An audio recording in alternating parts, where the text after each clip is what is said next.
I'm setting up a few. I'm setting up a few tokens, Oh, and and then also once I hear, quickly, are we playing tomorrow? Yeah, we are. And at what time? Oh yeah. Is everybody good to start an hour earlier from the normal time? Because we were starting at 2 o'clock Eastern, and now we gotta start at 1 o'clock Eastern. Because Braxton's kind of got the fucked up schedule. I have work at 6:15 Eastern tomorrow. So Oh, well then, 6:15 Eastern. So that's 5:15. So we can just we just do the normal time then. Is that cool? yeah, we can do normal time. I've got myself I've done downsized on my headset, so I'm a bit more portable with where I can go, where I can talk. My mic quality might get a bit worse because I have to use a wired earbud mic. Okay. Then. Pog, 1 more hour of sleep. All right. Cool. Pog. All right. Standard time then. Uh, 2 Eastern. Okay, so now that everyone's here, is everyone ready to go? Yeah. All right, ready to go. Ivy, are you there? Yep. Okay. Well, then that's it. With that being said, welcome to the finale of Perfect Draw Dark Emergence. So, without further ado, the decks have been shuffled, and the first card is dealt.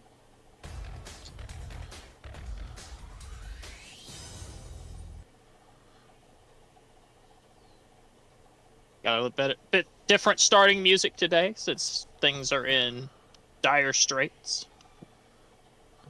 It'll be happy, right?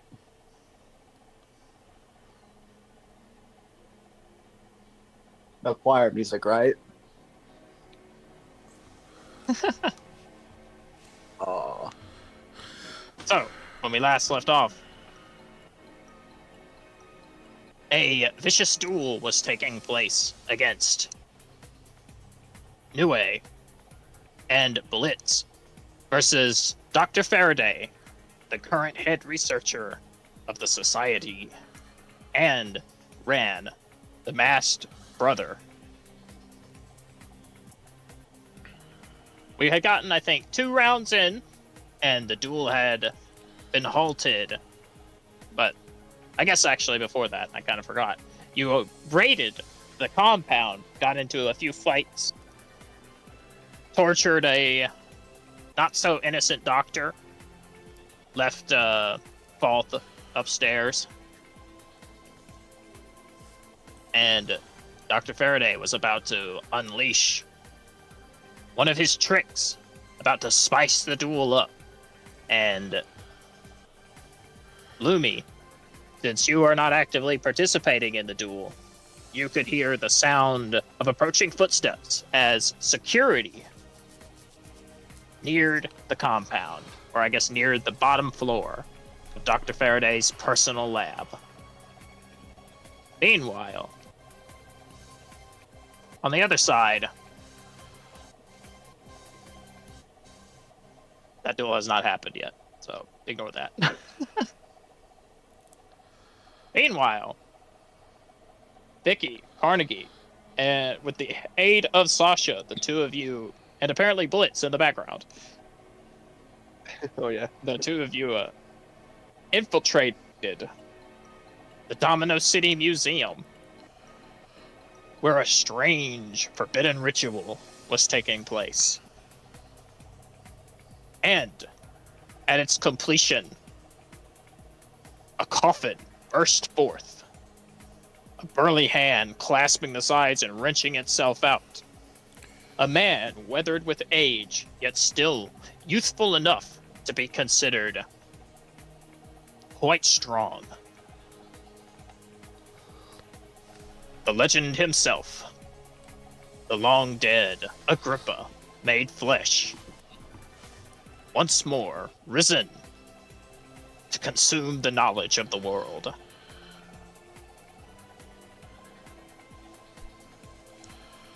With a mighty hand, he throws forth his palm, recognizing the intruders.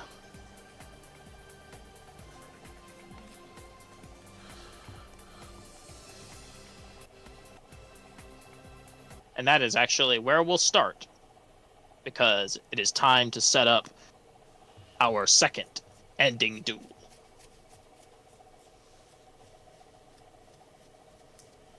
Agrippa, rising forth from his coffin, stepping out. He looks to his left and to his right.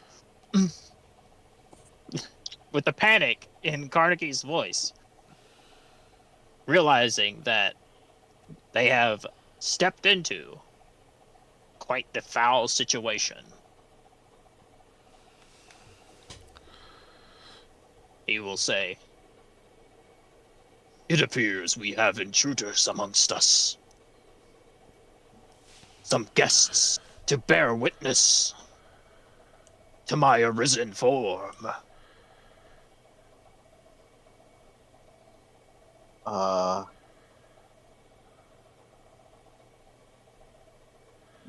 We could talk this out, right?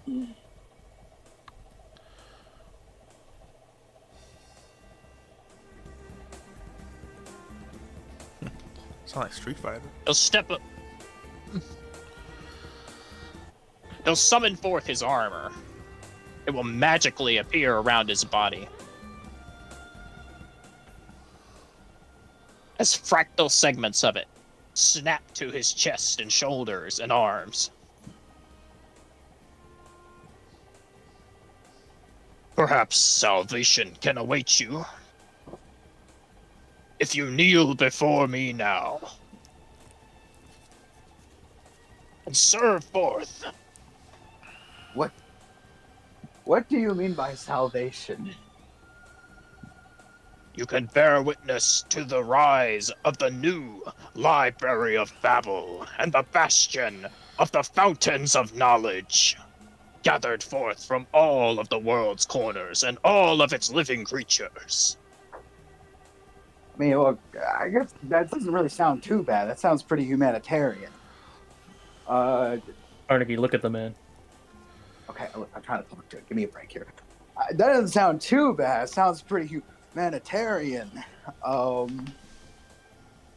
That doesn't involve, like, killing anybody, right? There will be much cleansing of the world. Oh, God. Much will have to be forfeited from the weak to provide the information to the great library. Oh, my God. They resurrected ancient Hitler.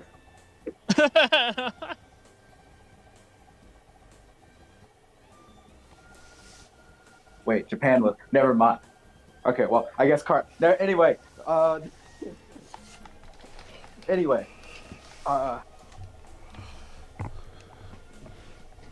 don't think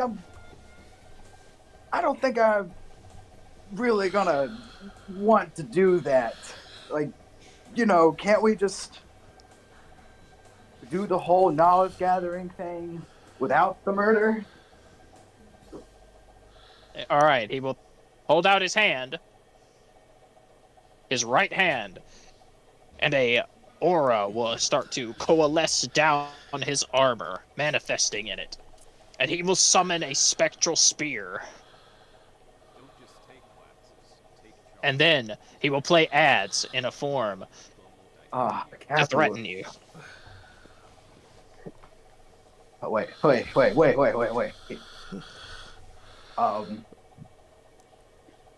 You're like, oh God, this is so stupid. You respect the old tradition of cards, right?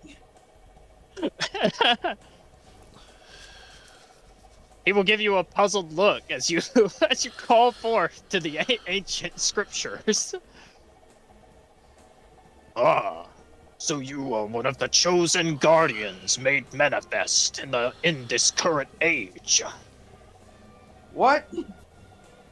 Yeah. Yeah, Carnegie. Yeah, I am. Um. Fuck. Vicky will kind of stand behind you now. Do some guardian stuff. As you move, Vicky, he will point. He will point out to you. Ah, and you must be the reincarnated spirit of Athira, Blade Mistress, who took forth my eye. Oh, well, I'm clearly mistaken. I suppose I have no choice but to honor the ancient ways and destroy your spirits, scattering them asunder in fractal pieces. Allow me to call out to my servants one last time, as should. What's what I call you? Saphira? Athira.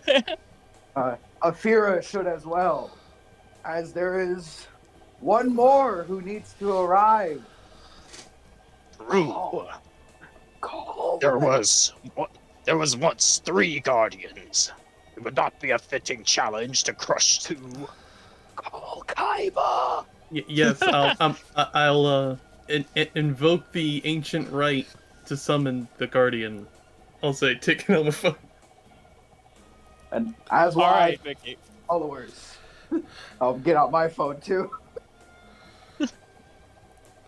Okay. With the combined force of Carnegie's work associates and their connections. Oh wait. Hello 911. That's a good one.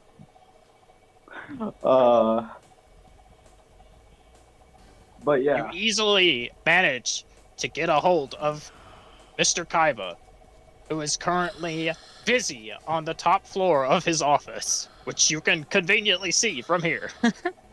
Well, you're inside the building, but Kaiba Corp Tower is not far from here. Okay. Is Vicky able to Alright. talk, or is it like he's on the way? Vicky, how would you try to convince Kaiba to come down here? What would you tell him? Even if you had to, whether you told him the truth or you lied through your teeth, what would you tell him? There's a guy shit talking blue eyes white dragon. You gotta come here quick. Joke. I mean, half joke. Oof, what would I say?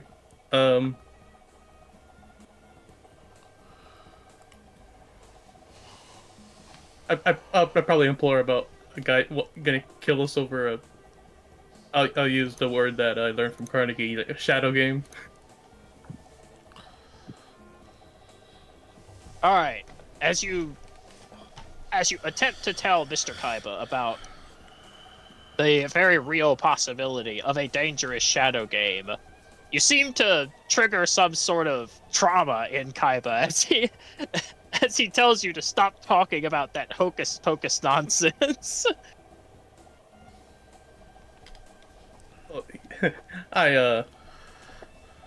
We're also surrounded by cultists with knives, if that makes you feel any more grounded. Help. Help. All right, Vicky, because you and Carnegie have done nothing but go out of your way this entire campaign to try to please him, I will let you automatically succeed on your friends in high places without having to roll. Because Mr. Kaiba is a very in-touch man. He has connections everywhere. So if you were slacking off, it is very likely that he would know. I feel like we've been slacking off the entire time. One of the people with the robes takes it off. All right. Good job. Kaiba approves. Like, he was just there the whole time. Like, The secret fourth part. The fucking the little drawn on cloak just like underneath his Kaiba. He was here the whole time. I was watching you this whole time. Good job. Just, All right. Oh my god. With the approval of Kaiba, you do not have to wait long. I'd also But like to talk. within. Go ahead. Oh, go ahead. Okay, I'd like to talk to like my boys one last time because so I called them up. I asked them to gather around the phone. All right. They gather around the phone. I need to let you guys know. I'm about to face another scary old man with a lot of associates. And Kaiba's coming down here too. If I die, I need you to get my mail.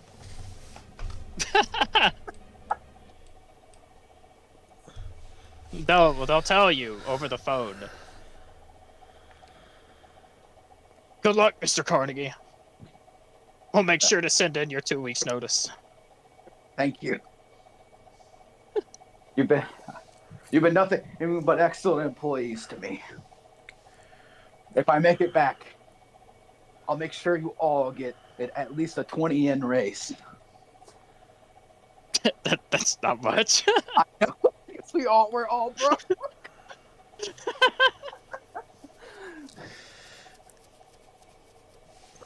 All right. The best I can do. It But doesn't take. Go ahead.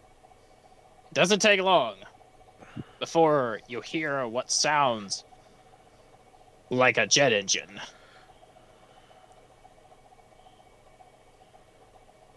With little abandon, the roof of the Domino City Museum suddenly partially caves in as rubble crashes to the floor, crushing Agrippa's coffin that he had been resting in for potentially thousands of years. And as you look up, you see streaks of blue and a jet made to look like a Blue Eyes White Dragon. Of course.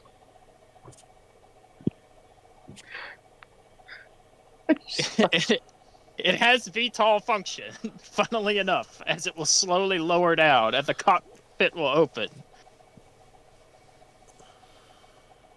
landing in the middle of the room.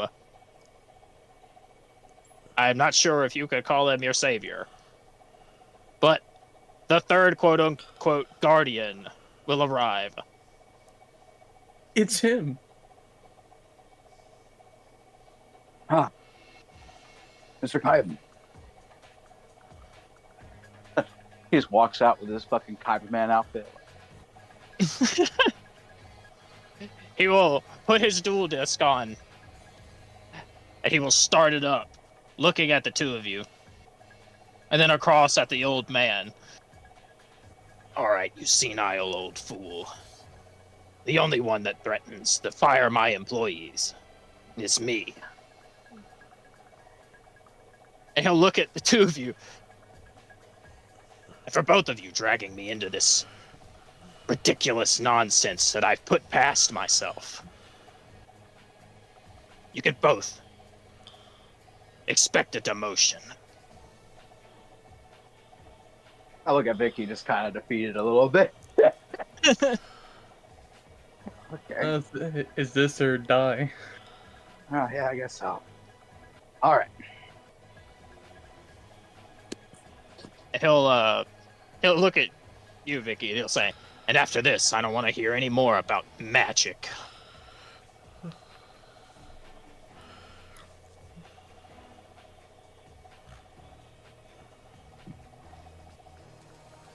All right, take your places, everyone.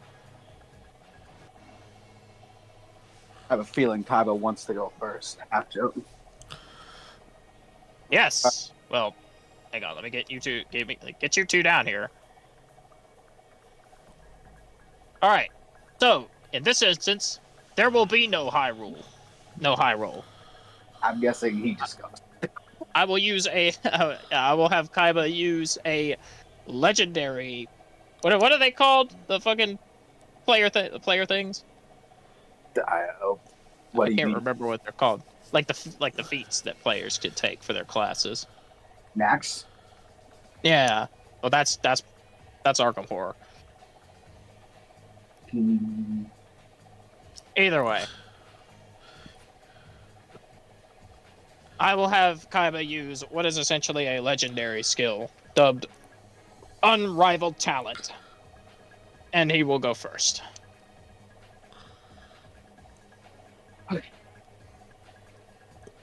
Blue Eye. Virtual systems ready.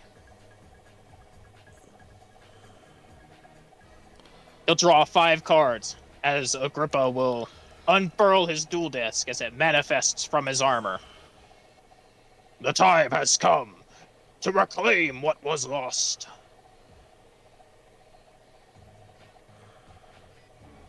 The words of a senile old fool.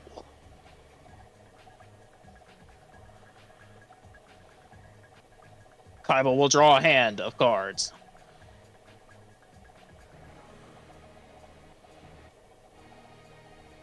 I have not set his deck so that I can pull cards directly from it. 1 second. There we go. And I will set up Kaiba's game plan.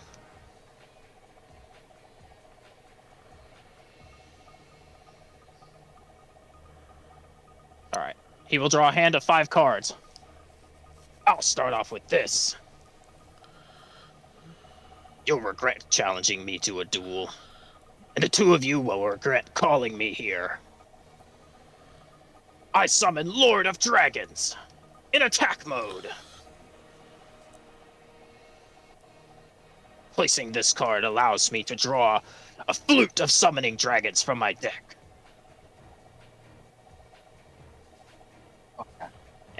And he will not...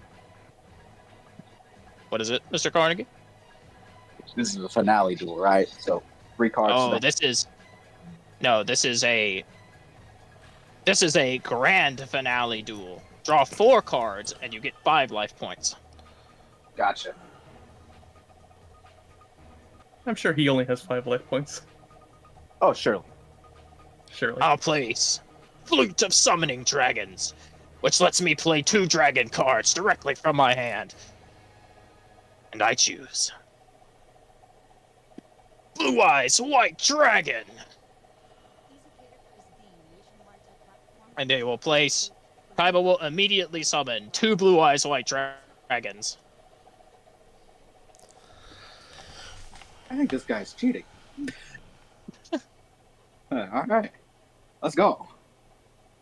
ADC doing something, Joe. Alright.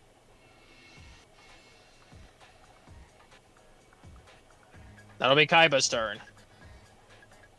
With 2 Blue Eyes White Dragons on the field, and the Lord of Dragons. It'll be Agrippa's turn. Alright. Agrippa the Immortal. And I set his setting to the wrong one. There we go.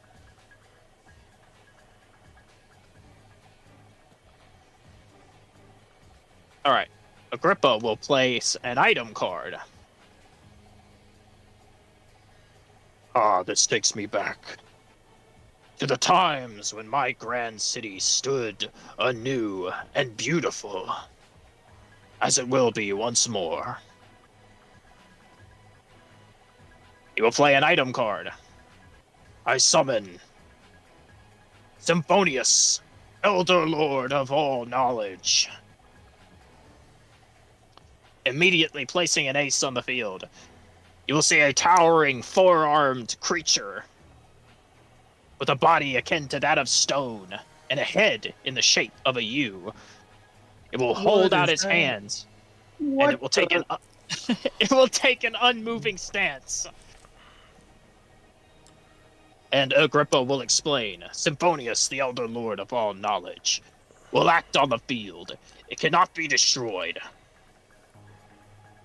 However, the cost of its brilliant might is that should you somehow destroy it, instead, it will take 1 life point from me to keep itself on the field.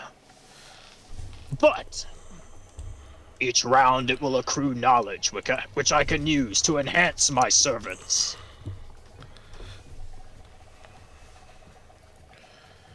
Okay. Well, that's a timer. And now I'll play this card.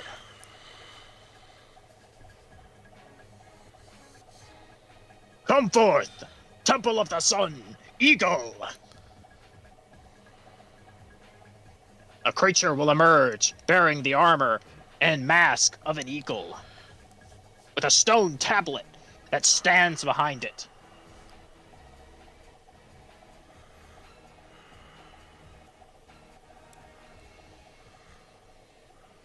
Next, I play this card. Babel Assassin. And to conclude, I will activate this card. Agrippa can make 2 power moves per turn, as his status as Grand Finale duel. I play Dark Deal with Agrippa. This card allows me to designate 1 card type, and until the start of my next turn, on the next round, that card type cannot be played. He'll stare at you, Carnegie. Mr. Carnegie, I have seen your deck through the eyes of my servant. And though Destra no longer bears his allegiance to Agrippa, my eyes were his.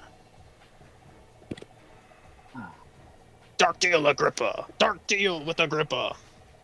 Negate any invocations.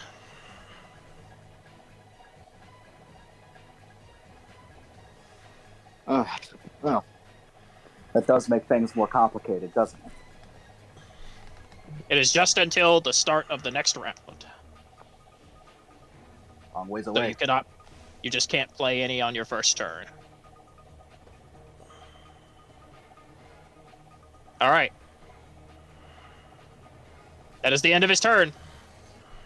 Vicky. Or Carnegie, whichever one of you likes to go first. You may decide amongst yourselves. Remind me, do I have Ironheart in my deck? I forgot to add it if you wanted it. Or whatever it's called. I don't know, I forgot what it was called. I can add it right quick, Vicky. Alright, let me see. Are you using your Ironclad deck? Death situation, I'm gonna go with the Ironclad deck. Okay. Boom. Let me change. Let me turn Kaiba's music off and change to something different while I'm getting your card.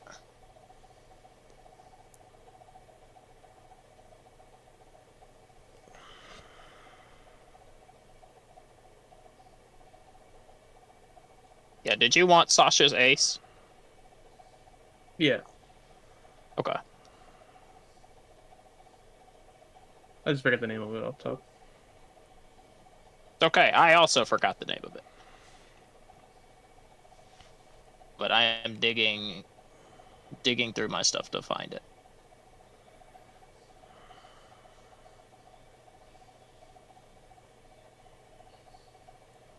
There we go. Valiant Heart. There we go. Yes, I will treat, since Sasha is not going to be participating in this duel since Kaiba took her place. I will let you have I will give you Valiant Heart as a gift card.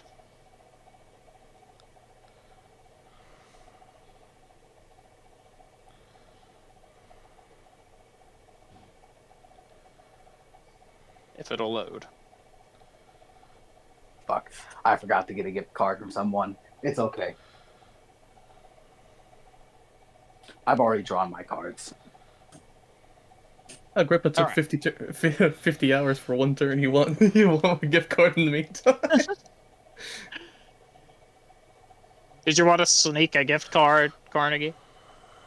The only one I can really think of is like maybe a camp. But like I've already drawn my cards and I'm satisfied with my cards, so I'm just All right. All right. Well then, between the two of you, who would like to go first? okay. I can play this turn. I'll tell you right now. I'm drawing 5 cards, right? Yes, but no, 4 cards. 5 or 4? 4. 4. Oh, I drew 5. Okay. For the sake of, I'm just gonna pretend that last one I didn't draw it, because I was gonna draw a card on my turn regardless. But I also did shuffle your decks, but it's fine. I'll let you play with what you got, Carnegie. okay. Is it okay if I go first, Ivy? Yeah, perfectly fine. I'm just drawing my deck right now. So I'm gonna take a look at it. Alrighty then. I will play the staple, Angel Investor, Okay. and I Yeah, will look at this. draw Blue Eyes, White Collar to my hand, and I will play. What's that picture? Okay. Kaiba will immediately, as you play this card, he will look at you. on it was printed earlier. I wasn't responsible for this at the factory. I swear. It will destroy all monsters on my side, aka not like my opponent. True. But I don't have any, so I'm free to play this. It will land on the field, the mighty CEO landing, and he will reach out of an extended hand, and he will grab. Let's see here. Who do I want? I think I'll take you. You're not. You're with me. Grab onto that one, and I'll place it out on his side. And in its place, a large pile of money will be splat right where it used to stand. Sometimes you have to buy out the competition. Exactly. And then I'm allowed to attack, right? No.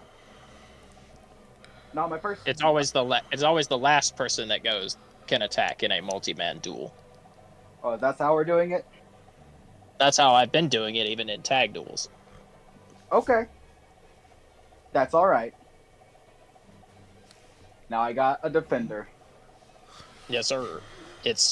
But Vicky can attack after Agrippa goes. But I will also treat it as so Agrippa still cannot attack yet. Gotcha. All right. That what I did make things a little bit easier. All right.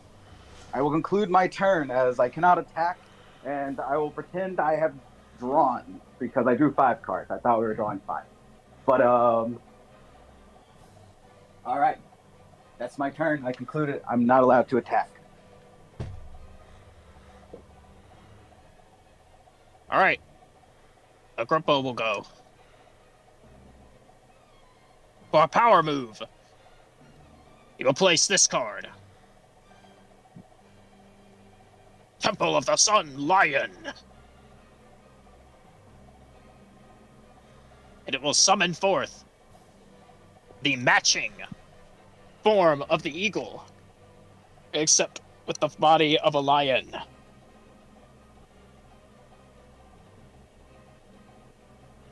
And additionally, for his second power move, he will play this one. I summon forth Agrippa Concurrent. When I play this card, it allows me to take control of an opponent's warrior. Oh, If that God. warrior is strong or more, then one of you must discard a card from your hand. Come forth! Since you did the pleasure of placing a card on your side of the field, I will take it from you. And he will take your blue eyes white collar, but he will also point a finger. And because this is a strong warrior, Mr. Kaiba, I choose you. Discard a card from your hand. Why, you slime ball? Kaiba will reluctantly look at his hand, and he will discard a third blue eyes. And he'll look at you, Carnegie. Are you trying to make us lose? No, sir. Sorry, Kaiba-san.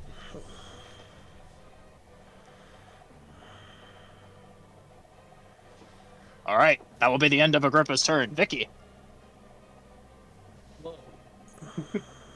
Oh god, dog won't start barking in the background. Okay, I'll start by drawing a card.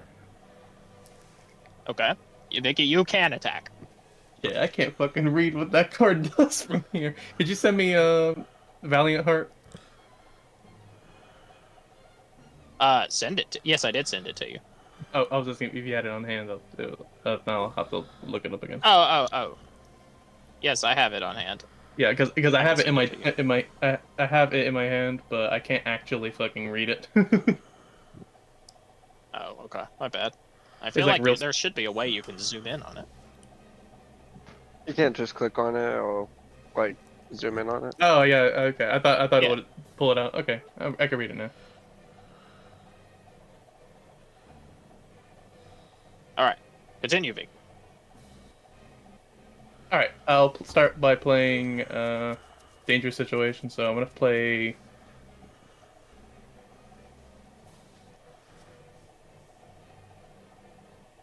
What's Temple of the Lion Sun status at the moment?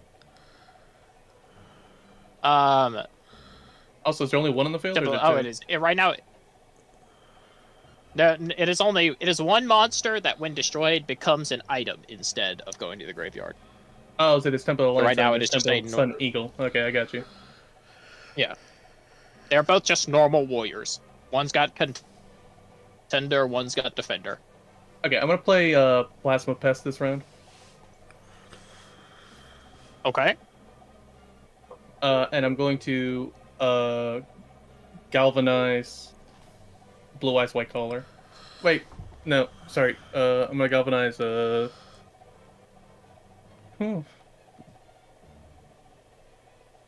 galvanize.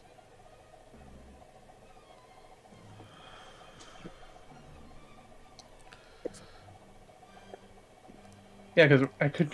How about this? I'm gonna activate. I'm gonna summon one normal warrior raptor at the moment. Okay. So, staple. Here, let me get the staple deck.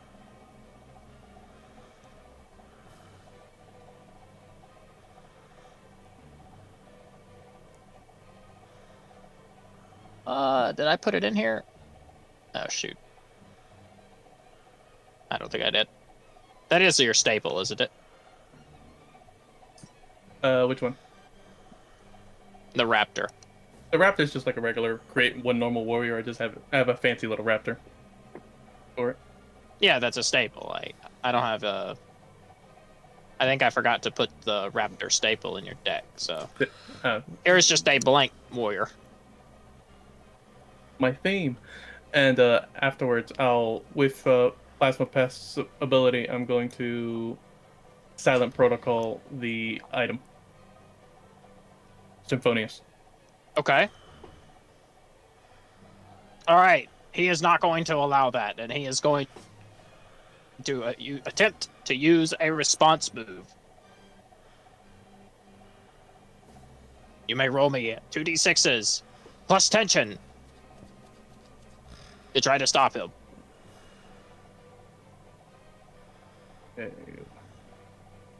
let me think about my tension real quick. You have any baggage related to this duel? Is Kaiba being here and me being worried about Kaiba's takeover count? Yeah, probably. Because if you lose this duel, I'd say that gives you one. All right. But Agrippa has not used any of your baggage against you yet, so. Also, that you would also have a one advantage, Vicky, to use as well. All right. So what's the roll looking like? Should be 2d6s plus 1. Okay.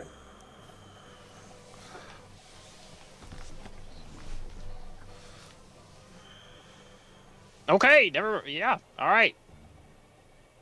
You don't even need to use your advantage. Alright. You silence Symphonius, the Elder Lord of all knowledge, removing all of its effects.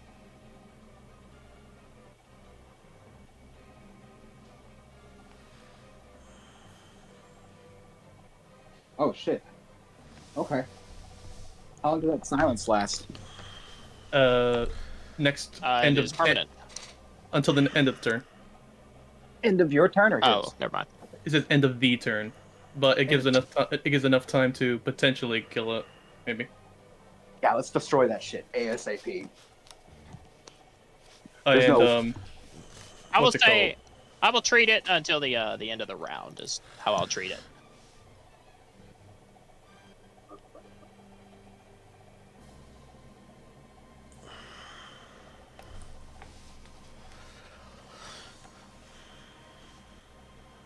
Anything else, Vicky?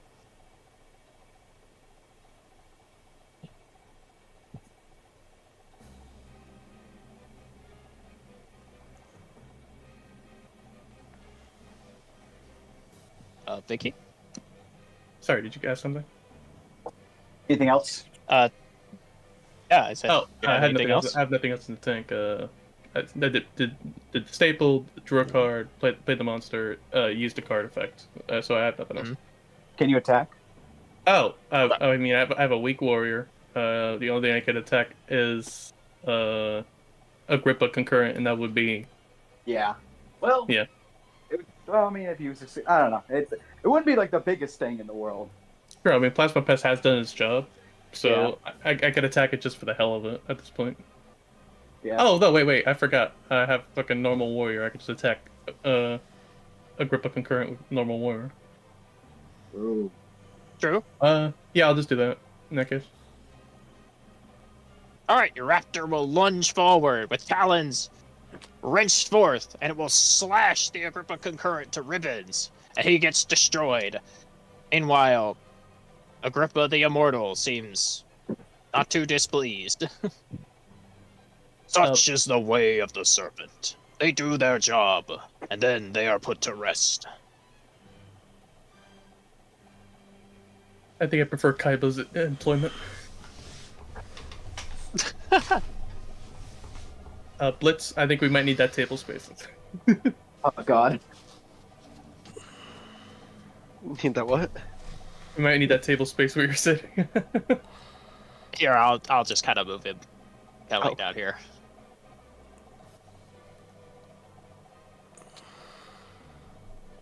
All right. Agrippa will take his final turn.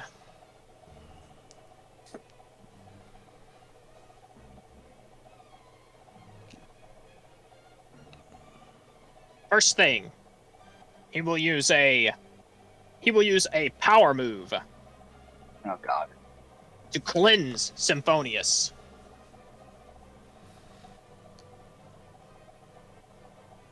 I will not let you halt this strategy. You will not cease the apprehension of knowledge. And he will sacrifice a power move to remove silence. Okay. And then he will summon. I play Babel Warrior.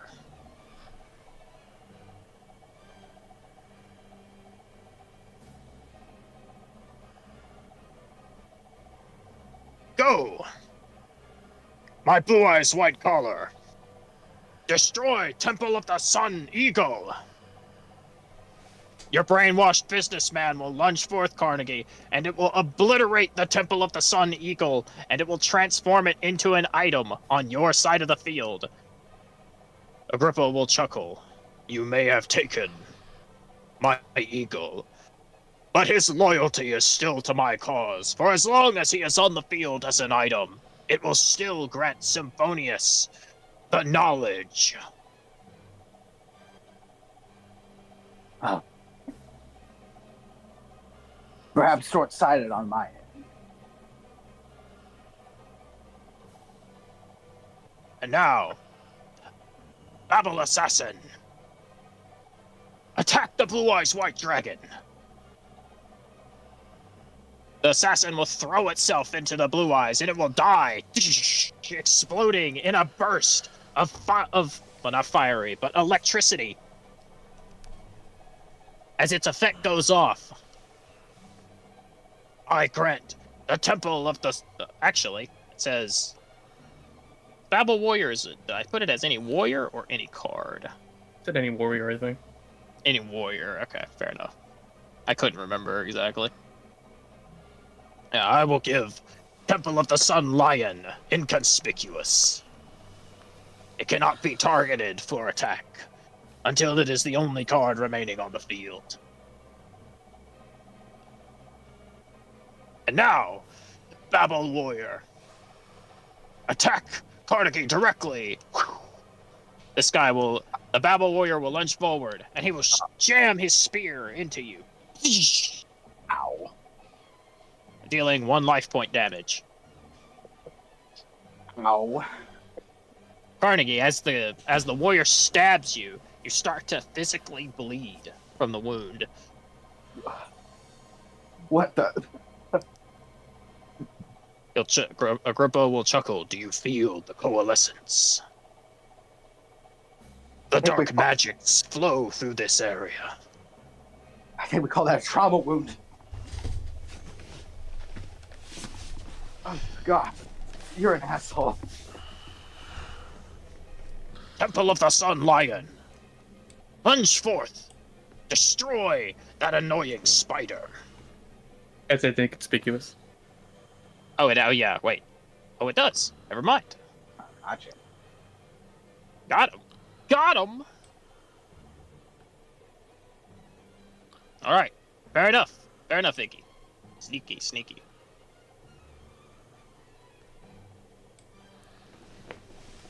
I think that is enough pain for now, as Agrippa will bide his time. Has Kaiba gone again yet? Or is it Kaiba's turn now? It is Kaiba's turn now, but this is not the only duel. Oh, I have a question for you. Yes. How do the response skills work for team-wide or me? As long as it, like, respond... Oh. That's a good question, Vicky. Well, we had this conversation with Zach last time. I will treat it as it works team-wide, but starting with the next campaign with Perfect Draw, whenever we do that, please specify in your cards what works for teams and what works and what doesn't. Okay. I want to... invocations are available to use now, right? Say that again? We're able to use invocations now? I might just be missing what you're saying. Locations. So things you cast a spell that stops spell cards from going through. Can we use them now? Yes. I mean, yeah, I guess. Alright, I want to use Shifting Gears and boost Kaiba. Okay. Okay. Play it. It's on the field. It's just really small. Oh, my bad. Alright. So we attack Carnegie directly, and now all warriors gain an extra attack on the following turn. That's a pretty good card, at least for this situation. Your sacrifice was not in vain, Carnegie. You know me. Just I just hope they throw a softer punch next time. Kaiba will ready his deck and as he draws a card. At least one of you knows how to duel. All right, you old fool. Time to taste the wrath of the blue-eyed white dragon. And that will be where we cut to the next duel. Meanwhile, Hey, Toy. Is your mic on? Yeah, I'm here. Cool. he's watching the movie. No, damn it, it wasn't our turn. It wasn't over here. Yeah, no. I think I've heard him today. I was making I think it's a problem of like Carnegie always commenting on the duels he's not in, and then True. everyone else in this It's so duel is over. everyone else is still championing this fucking duel. All right. Meanwhile, I have a song change for this duel, even though I doubt anybody remembers what the one I played previously for this duel was. But Dr. Faraday will give a haunting tisk. I hope you are ready to make this duel more interesting. I would think wisely about those turns you take in the future. And I have not forgot about you, intruder. And he'll point, kind of waggle a finger at Lumi. But I'm sure security can handle you. For my two intrepid duelists. And soon-to-be pet projects. Face Dr. Faraday's laser grid of doom! And with a click of a button on a remote, he will use a lash out, and a cage of lasers will appear around both you, Nue, and you, Blitz. And Dr. Faraday will give a wicked grin as he eagerly explains how his laser grid of doom works. So, this little laser grid is programmed to move in closer every single time you take your turn in this duel. But, if you choose to pass, it will revert by 1 step. 3 steps, and it will cut your flesh from bone. So I would think wisely about taking your turn too many times in a row. Otherwise, there might be some serious injuries here.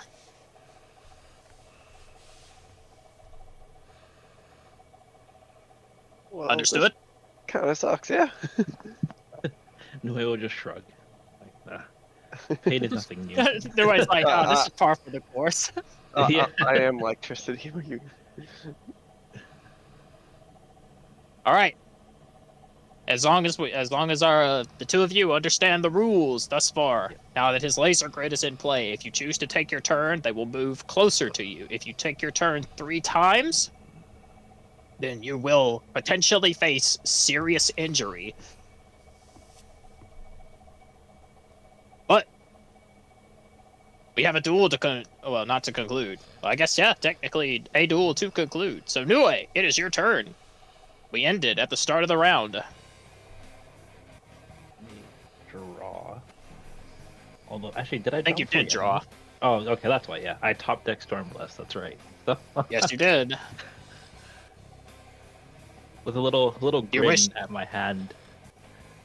You want to take I'm your willing. turn? Yeah, I'll take my turn. All right, he'll dramatically throw out his hands as the laser grid starts to shrink in on you.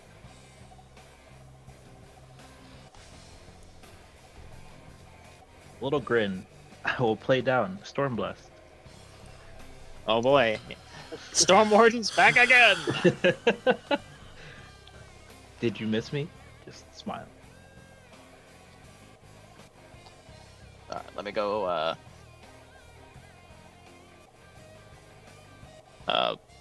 let's see. Reminder, I do have to remove the decks because they'll take up the entire screen otherwise, so whenever we cut back to duels, just get your deck back out.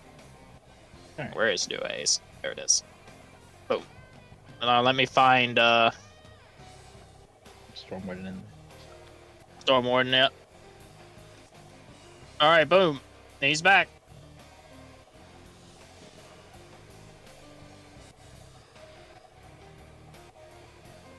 And then from my hand, what's a warrior without his greatest weapon? I'll play the item card, Bolt of Wonder. Okay. That's The right. combo attack. Yes, sir.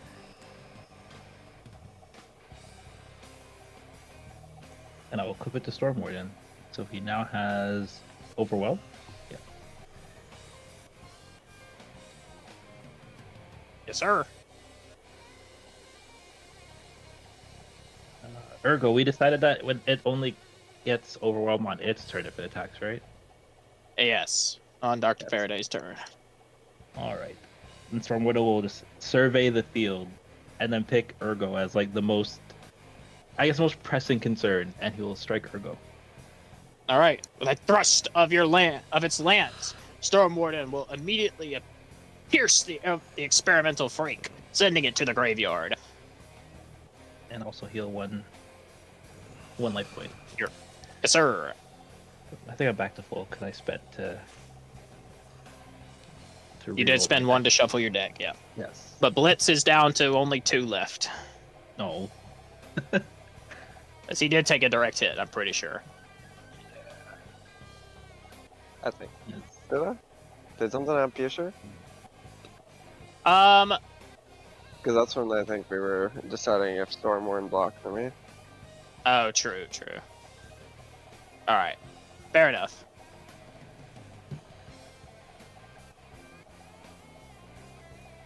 Anything else in the tank, New Way? My hand is. I guess I could not gonna. I can't play staple. I'm gonna scroll up to see. No, I don't want to. Don't want Square of Lightning to die. I could clash with it, but no, it just comes back, doesn't it? It does. Yep. As long Yeah, as that Infected annoying. Horizon is on the field. Yeah, that thing will just keep coming back. Also, Yep. guess who else comes back? Oh, bruh. Can I attack the item? Yes, you can attack an item. Alright, I'm gonna use That is the indeed Squire. how that works. I'm gonna use the Spire of Thunder to attack the little generator in the back. Like, let's get rid of this annoyance. All right. You're going to attempt to attack Infected Horizon. Yes. However, your squires, without both of them on the, actually, they do have teamwork. You could team up with Storm Warden and attack as a strong guard. That is how that works. You can do teamwork and attack with your teamwork warrior and a warrior that doesn't have teamwork, but they just act as the strongest warrior. Oh, that'll work. Okay. You attempt to attack Infected Horizon. Dr. Faraday's not going to let that one stand. He will use his first response move of the duel. Roll me 2d6 plus tension. I think and coping.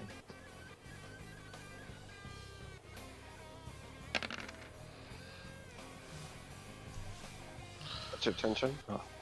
I think it's +1 or +2. All right.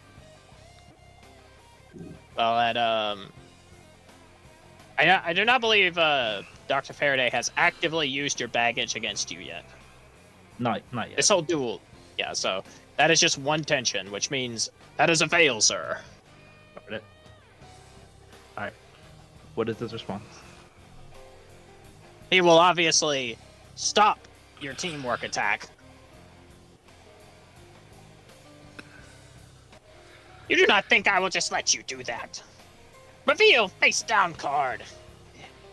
Deep infection barrier. As your cards attempt to pierce my infected horizon, you only make me stronger.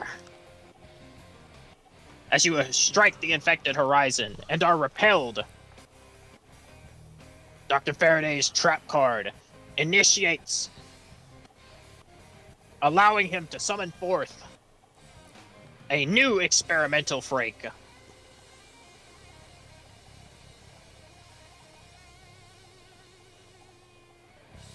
I summon. Let's see. You know what? I'll just bring back an old friend from the last duel, from the last session. Experimental freak Hubris, return to the field. He'll waggle a finger at you, Nue. I appreciate you activating my trap card. And remember, a good player keeps multiple copies of the same card in his deck. No, he'll just roll his eyes.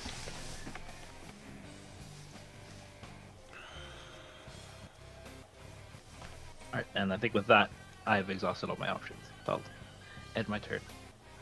All right, good, because it is Dr. Faraday's turn, and he is itching to go. But he knows that with Stormblessed on the field, he cannot attack you with collagen. True.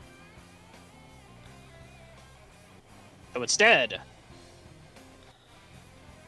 experimental freak Ergo, go forth with four-armed slime punch, and it will jump forward, throwing forth its fists.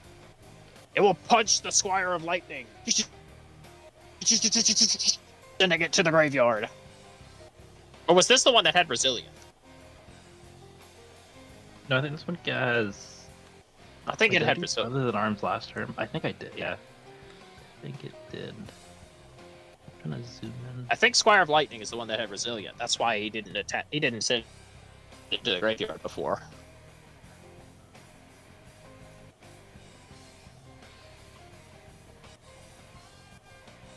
Either way, whether or not it did or not, I didn't watch the VOD that long. So I will treat it as this is the one that had Resilient when you played Brothers at Arms, because I know you did play that last duel. Yeah. So Ergo will take its resilience, and it will jump backwards. But do you know who is not immune to the effects of the cards on the field? Oh no. Blitz. Sorry, Blitz. Go! Collagen! Whoosh! Alright. Cosmetic Clash. Actually, a Clash, because they're both weak, might actually save Blitz here. Right? But Because... it would still destroy it, wouldn't it? True. Ooh. Alright, he lost. Dr. Faraday may lose the Clash, but he wins. But if he rolled neutral, then it ends up being a choice of do they both live, do they both die? True. But he does lose. So Collagen will go to the graveyard, and your baby dragon will go with it. Blitz, your baby dragon's effect activates. What card would you like? Could you give me Tempest? Yes, sir. Like,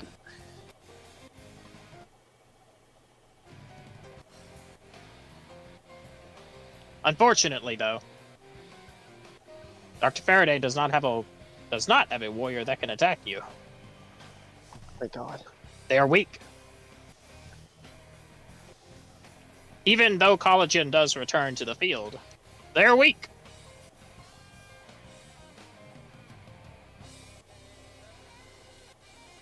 So instead, he will play this card. To end his turn. I will multiply my defenses with this experimental freak, Tendralicus. Playing this card activates its effect, allowing me to play another card. Experimental freak, Hercules.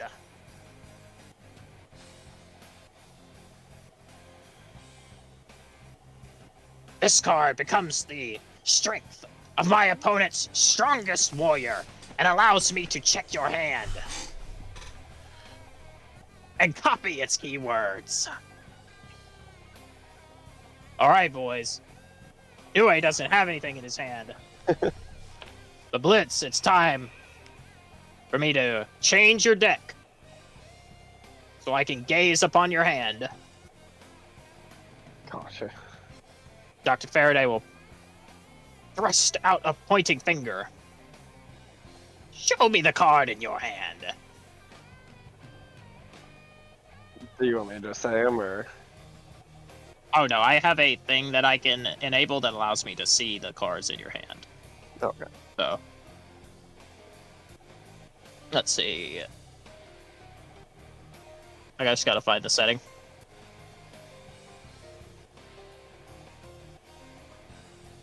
Here we go.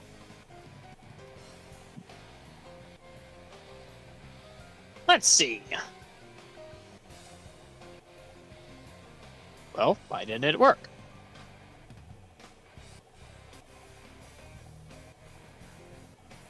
Show me the card in your hand, I said.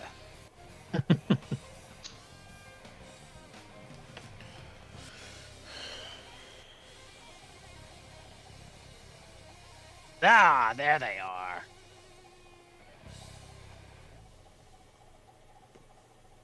Hmm.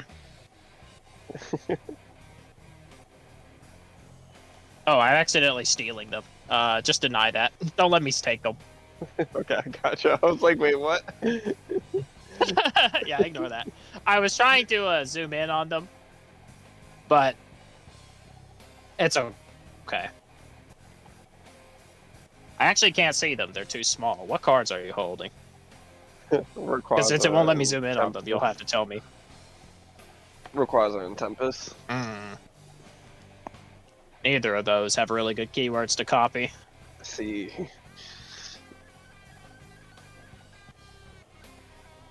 Alright, I guess with no choice, he will have to copy... Hercules will have to copy Tempest, since the other card is an item. Or an invocation. I can't remember. Either way, he can't copy it because it's not a warrior. No, Rayquaza is a warrior. Oh. It's a, Well, either way, they don't work for him. Well, technically it does work for you. I worded this one properly, just to be fair. But it says after this card attack, strengthen it permanently. After this card attack, strengthen another warrior for 1 turn. Oh, okay. Yeah, alright. Then he will take that.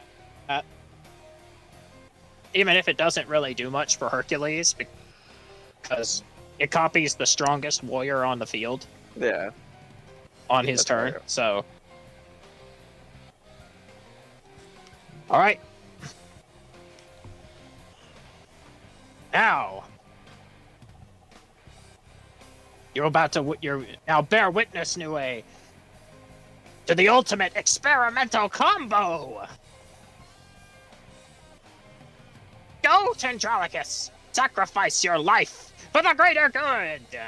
And it will jump forward, and it will throw itself into Storm Warden and die. And now it will copy all of the keywords of Storm Warden on to Hercules. Joke's on you. So now Hercules is a... Oh, actually, never mind. Storm Blessed is immune. Makes you immune to it. Never mind. Yeah. Never mind. Get fucking. Never mind. You really tried to defeat Yugimoto. Fucking moron. You forgot about my other winged Karibo. I mean, to be fair, even with a miscalculation, it doesn't matter because Infected Horizon just brings Tendralicus back. Gotta get rid of that card. Where's the field wipe when you need it? Hey, honestly. True. I'm in the Carnegie wrong would fight. destroy this deck. Honestly.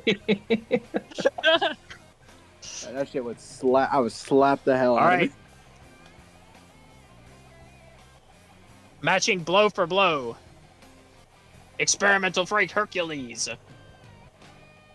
Go! Actually, no, he can't. Once again, Stormblessed makes your cards immune, so he actually can't copy your card's strength with Hercules. Never mind. That is the that's the only good. Stormblast. That is the only card that is saving you.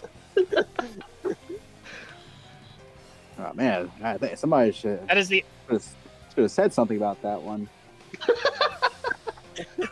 I mean, to be fair, it is the only thing that is saving him from getting mobbed. So Yeah. instead, the card that Dr. Faraday can use is Ergo, who already attacked. But so, you know what? I will end the good doctor's turn there. Man, I swear to God, over on our side, it's like you guys got payphone. We got the fucking guy mashing the keyboard. All right, Blitz, it's your turn, and your Dragon Rock is finally done, or your Dragon Nest is finally clear. Okay, so You summon 2 strong dragons. The reinforcements has arrived. Let me get the staple deck for you.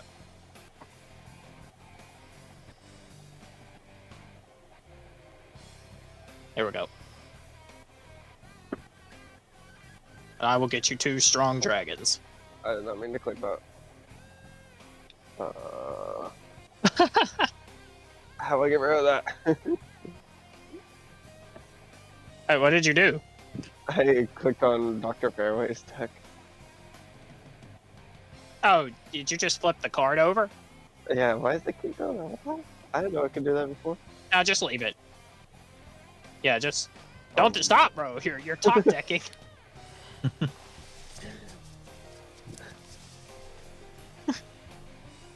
Well, I have to draw for turn anyway, so. Yeah, you have to draw on your turn anyway. So it is your turn. So I have given you 2 strong dragons.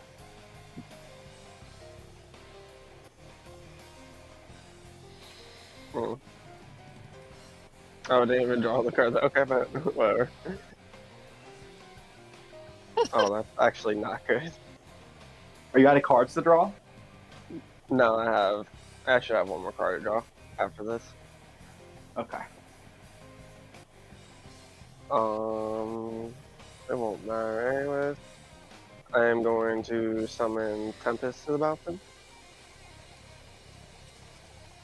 Oh, also, because you played 2 strong dragons, experimental hit free Hubris will go off and send one of them to the graveyard. Oh, true. And guess what happens? I'll put Tempest in its place.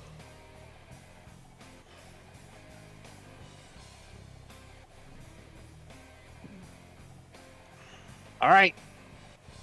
As you play Tempest, since it cannot copy Storm Warden, its effect will automatically activate, and it will be Experimental Freight Hercules will become the exact same strength as Tempest. And that is it. That's the only update I have for you. Gotcha.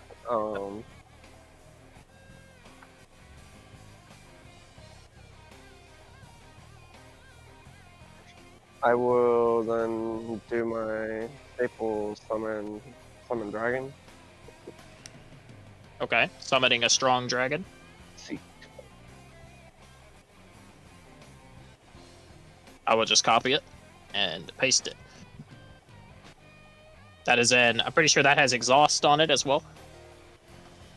Yeah, I can't do it again until the turn after. Next. Correcto.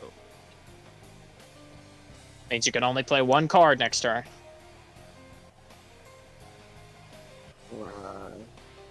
Well, I can still do an invocation and a monster. Could I? Do you have overwork? What do they have?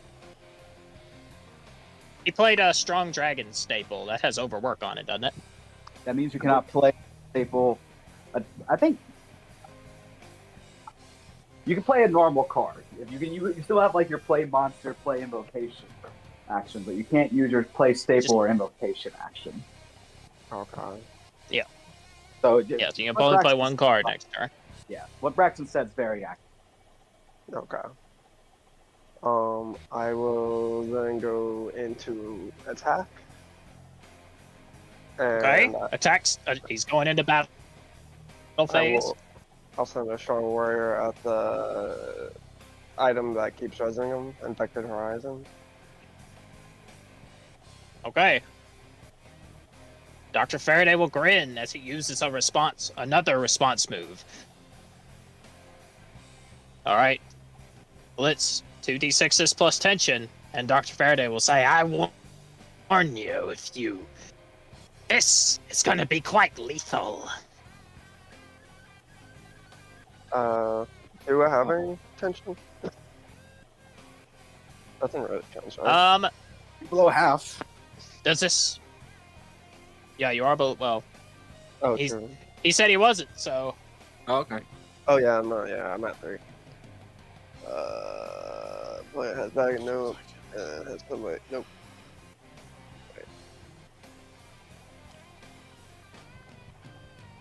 I don't. This is like something bigger than yourself, right? Pretty much. I'd say it is. It's just a very Oh, selfless thing.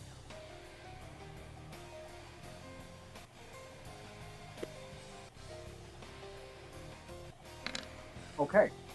Just win. You also have like a +1. So it's really like a 10. Okay, that is not a 10. Oh, that is a 10. Yeah, you forgot to add the +1. Okay, Okay. it doesn't matter. He did it. That's a 10. Blitz, you counter the effect of Infected Horizon. Let's go. Let's go. Who are you attacking it with?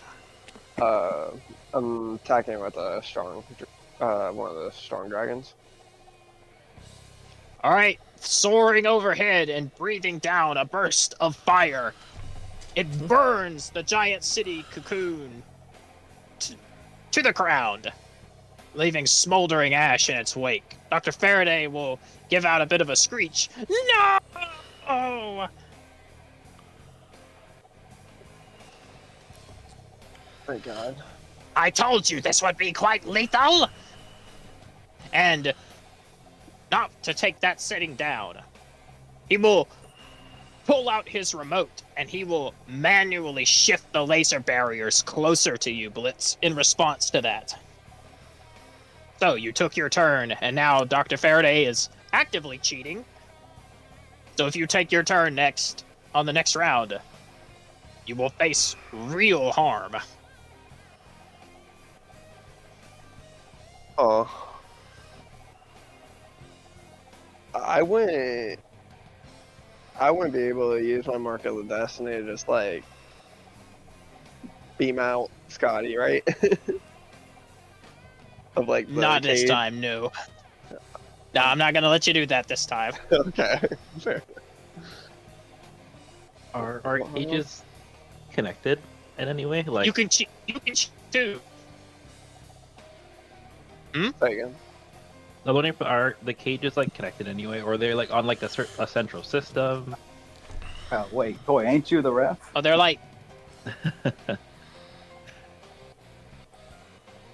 they are seemingly they're kind of coming out of the, I would say maybe like the floor or the ceiling or something like that, and the two of you are individually caged, and it seems they are completely controlled by Dr. Faraday's strange remote that he has within his coat.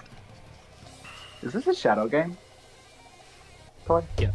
No, this is just he is No, just no. cheating. Well, it's Well, a shadow he's game cheating for in the shadow anyway, game. but yeah, he's cheating in the shadow game. Oh, he's going to super hell. He's gonna have to eat a bowl. If he loses, he's gonna have to eat like an entire bowl of toenails and magma, or some shit. Season 0. Hold yourself 256 times.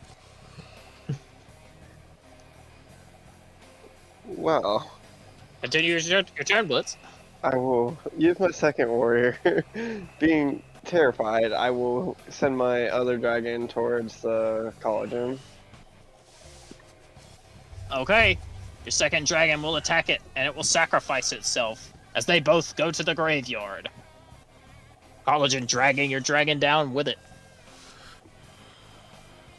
And then on for the last one, I will send Tempest towards Ergo. Actually, Okay. sorry. You send her. Oh, wait. Teamwork for gives them overwhelm as well too. Together. For Yeah, the they attack. terminal break triangulus. Like if I attack into him, does he still have a weak? Who? For who? I can't say his name. Tendrilus, whatever it is. Yeah. Mm-hmm. Does he have? What's his strength? It does. Oh, it has follow up. Tendronicus is just. Yeah, it's got follow up, not teamwork. Yeah, it is just a weak warrior. Okay, never mind. I will. Yeah, then I'll go into Ergo with Tempest. All right. You attack Ergo and send it back to the graveyard from whence it came. Dr. Faraday's forces rapidly depleting. It will turn to Rand. Don't just stand there, idiot! Help me! And I will draw one card for Tempest's ability. All right, Oh. on your next turn, I lied. your Dragon Rock will buff your cards. Well, why is it not letting me?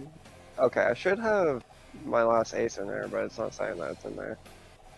Oh, here. I can just add. I'll just give it to you here. Oh, there you go, sir. I don't know why it's not giving it to you. Yeah, it says You have that's it in your hand? Yeah, now I do. Right, bet. Yeah. I just sent it to you. And it's not a dragon, so it will not hit the field.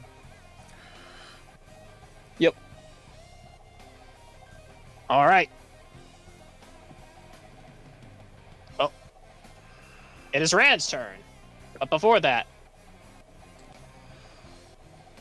you can leave the, let's see, where, oh my god, the decks are blocking the thing. I can't change maps. Hang on, I have to, minimize Blitz's deck for a second. I can't change maps. Before I go to Rand's turn, Lumi,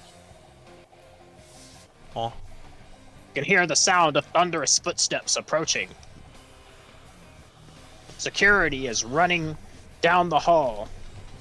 From your vantage point, kind of standing back from standing back from all the action. You can see them approaching, but they are not alone.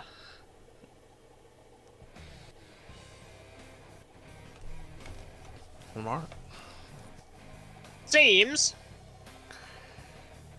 that the situation for you is about to be quite dire.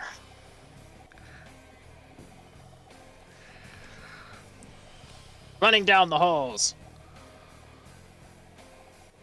you can see the approach of not only the security guards of the society, but some of the remnants of the alien forces as well. Alright. Some of them who had joined up with the society under the orders of General Quebec, not having been cast back into the sky. Weapons at the ready. They will stop just short of the door. The security guards pulling their weapons on you. Dr. Faraday, we're here! Stop this right now! Alright. Do I get to does Burning Presence get to proc or anything here?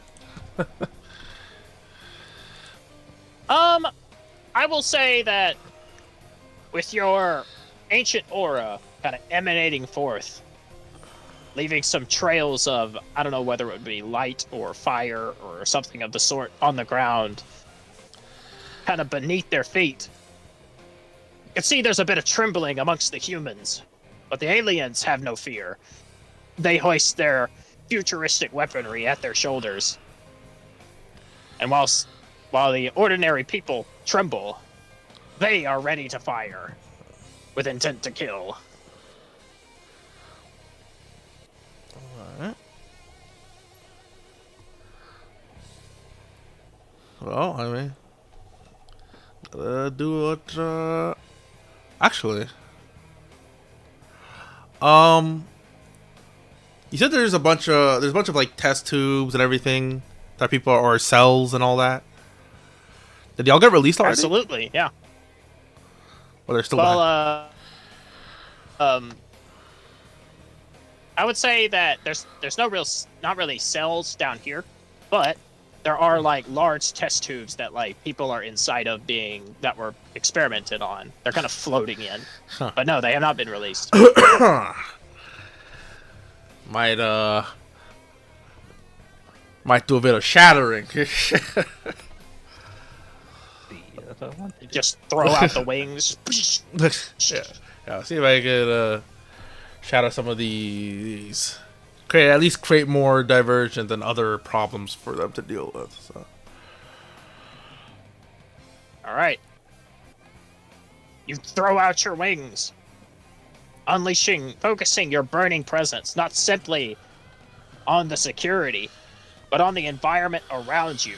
Machinery starts to spark, starts to whir and break down. Cracks begin to form on the large containment chambers. The security will, even trembling, will nervously hoist their weapons, and the aliens will shoot at you. It is time to do what you do best. Enter a dangerous situation.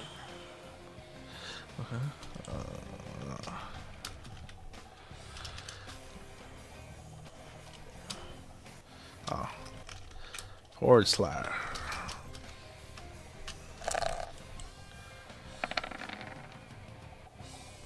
Nice. Stain. Alright. Okay. The passion. With the power of the passion and your burning presence, it swoops forth, knocking the human security guards off their legs, sending them to the floor. Ah! The test tubes will break, spilling out metahumans onto the ground, who will groggily start to stand.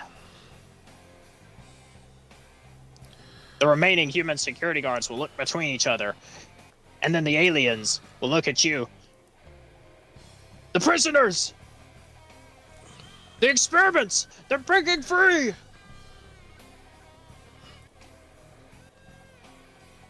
Shoot the metas! And with their weapons armed, they will start firing as Lumi, even though the previous metas, the experimented ones, kind of like zombies, had attacked you, as they are fired on by weapons, they will start to they will immediately turn onto those that are attacking them first and lunge forth, drawing some attention away from the duel. All right, nice. All right, back to the duel. But I am not done with you yet, Lumi. You are not out of the woods just yet. But we'll see what I have in store for you next round. It is Rand's turn. I believe Rand had ended on around 2 life points, 2 or 3 life points. I think it was 2. I get Blitz's deck back.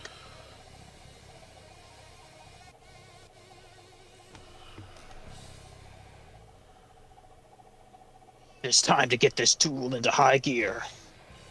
I play this card. From behind his mask,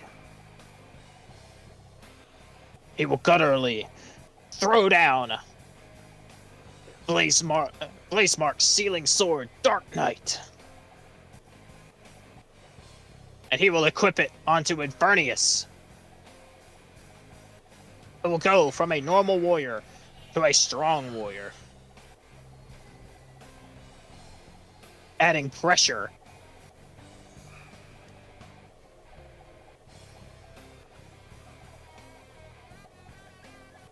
But he's not done. I will also add this. This is a combination you should be familiar with, Nue. Blazemark Squire, Conflagration.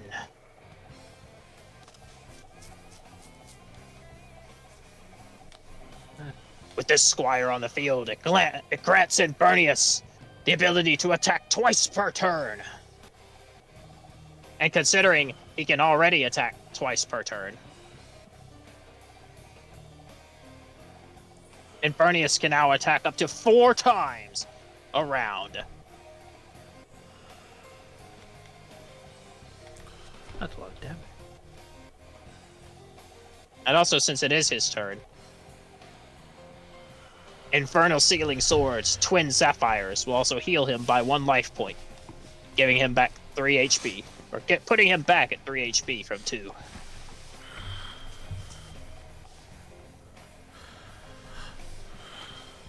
Considering Storm Warden has Overwhelm, it is time to unleash the combo potential of Infernius.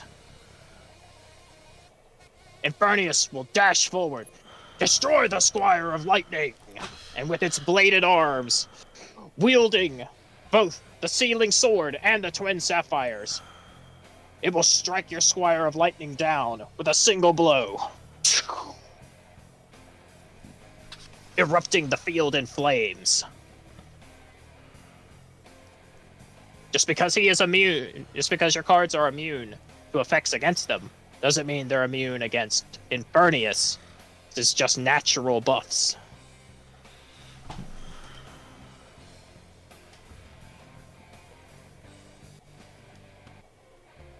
And now, Infernius,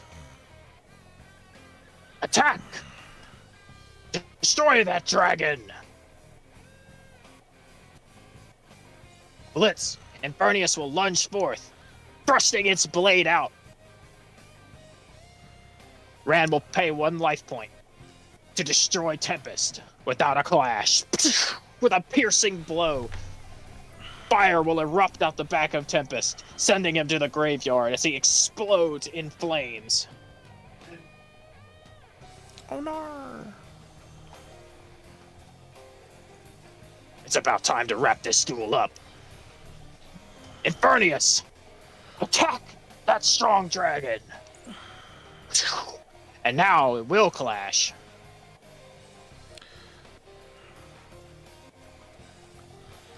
Ooh. 2d6. And because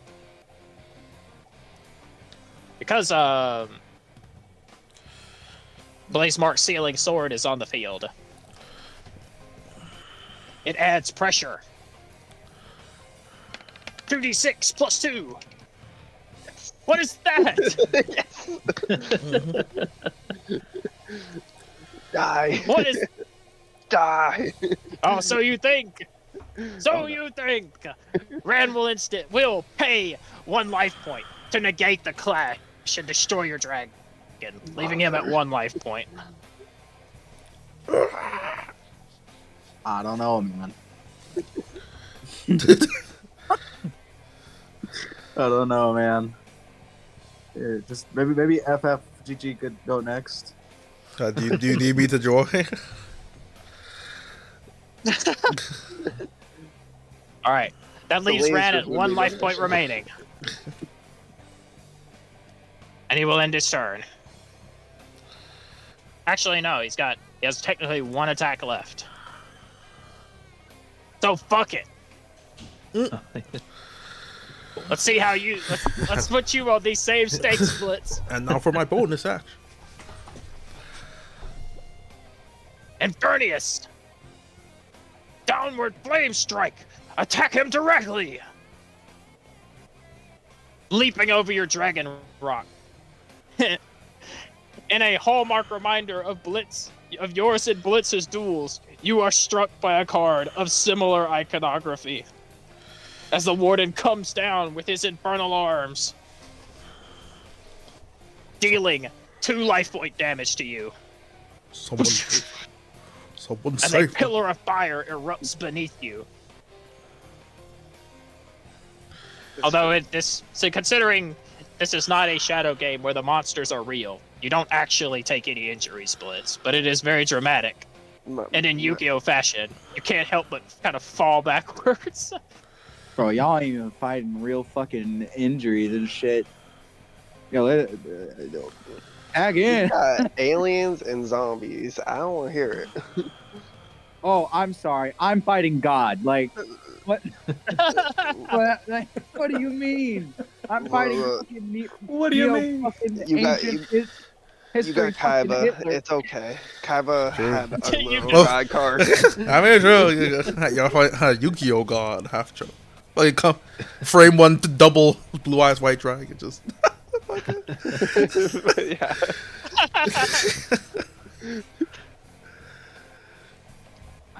I'm just saying. Sometimes capitalism pays. Speaking of, Speaking of, Shift gears active, by the way. Let's not forget that happened. shift. True. By the way, remember Shift Gears is active. Man sweating on the other side, backseat dueling. Mr. Kaiba, remember Shift Gears is active Oh, for brother. you. Let's not forget the rules of the duel here. All right.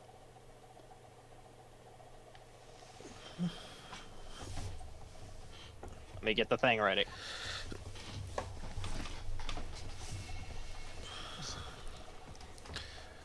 oh boy, music. Now, you senile old fool. I had an important business meeting I had to cancel to be here. So I'm in a bad mood. And I'll show you what it's like to face me when I'm in a bad mood.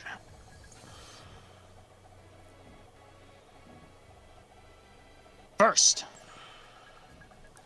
Kaiba will play this card. I summon. Blue Eyes White. Alright. For you Kaiba fans, I summon Force Raider.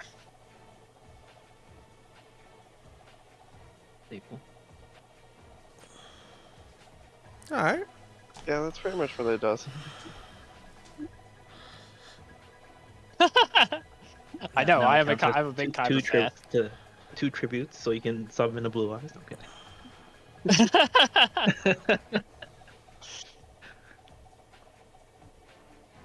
And now, additionally, I'll play this card. X-Head Cannon.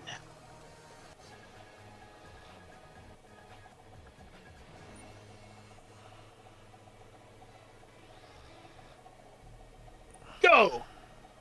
Blue Eyes White Dragon. Destroy the Blue Eyes White Collar. Get rid of that eyesore. With White Lightning. And with an eruption of a breath weapon.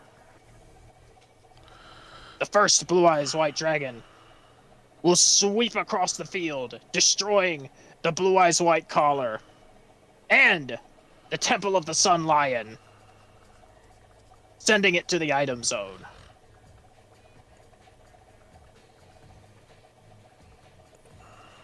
The second Blue Eyes White Dragon, with its breath weapon again, will sweep across the battlefield, destroying the Babel Warrior. And it will attempt to attack Sophonius. But once again, Agrippa will use a response move. And because Kaiba, I am not using Kaiba like a player. Kaiba will not be able to use the protect against a response. Can I act for him?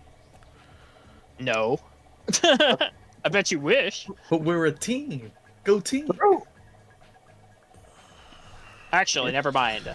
He doesn't have to use the respond because it clashes anyway. Because I forgot, Agrippa removed the silence. So I will have Kaiba clash with Sophonius.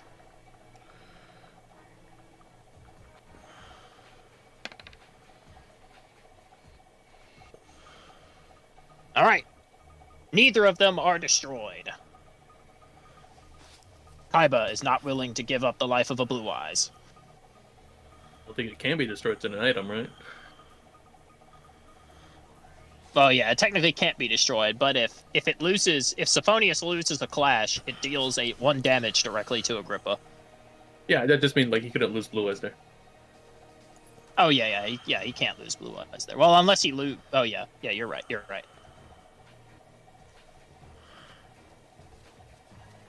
All right, but because Force Raider has Contender, and that since Sophonius does count as an item, Force Raider and X-Head Cannon will both attack Agrippa directly.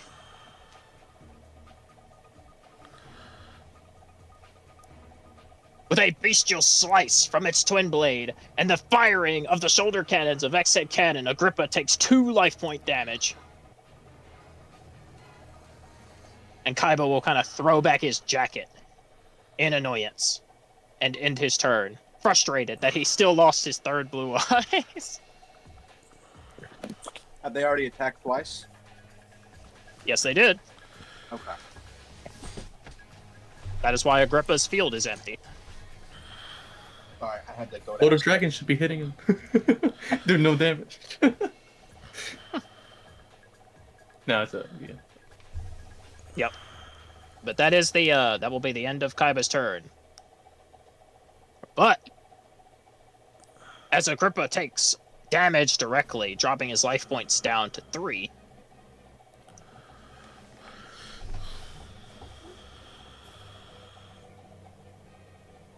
He has a few tricks up his sleeve.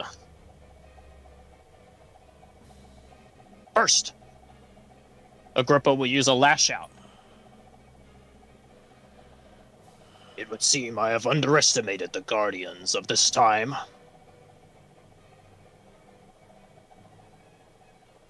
You are quite formidable. And thus I must sacrifice the lives of those loyal. The cultists will kind of look between each other. Did you just say sacrifice? Yes! Sacrifice yourselves unto me! And with the strikes of purple lightning, all of the cultists behind Agrippa will be killed. Just No, Ah! not the drawn one. Including you, my beloved, my black-robed man drawn there. Agrippa will look down. This is goodbye. He will cast forth the drawn black cloak. Sorry, the fucking tilt killed me.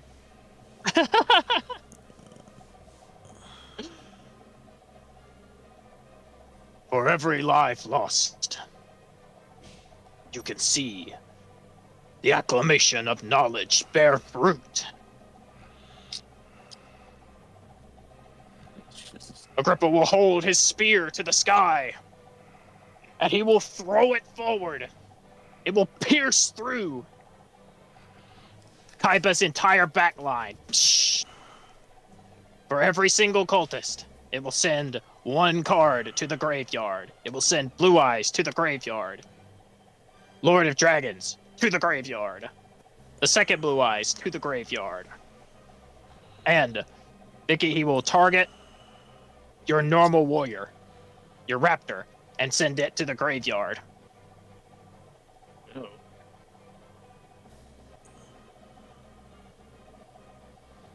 He will give a small sigh of euphoria. Ah, lives well spent. The salvation of the world bears no price that cannot be paid.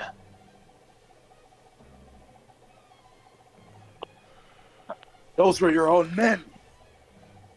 How could you do such a thing? They were loyal to the cause, as you are to yours. With the cultists dead, who's gonna sing the choir now? I will have to find the funds to pay for anew.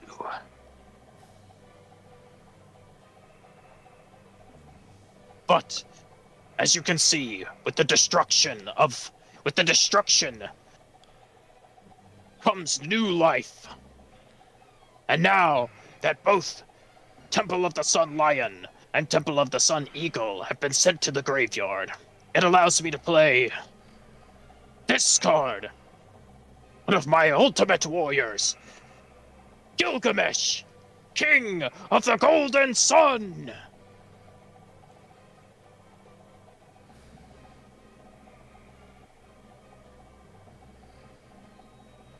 Ah. Uh-oh.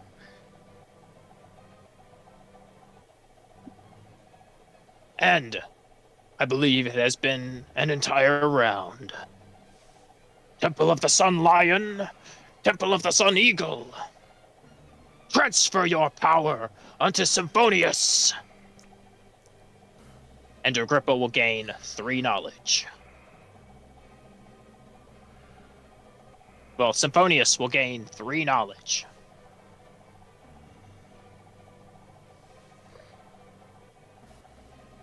What's his count?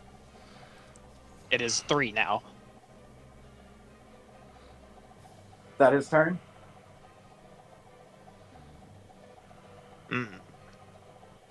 I will say yes, after all of that, with the last shout, summoning Gilgamesh and invoking all of the power, I will say yes. That would be the end of Agrippa's turn. Very well then. But actually, it says at the end of the card holder's turn. So, for this round, Agrippa will use the effect of Symphonius at 3 knowledge, and he will destroy one warrior. Well, he will destroy 1 card on the field. He will target your Plasma Pest, Vicky, and send it to the graveyard.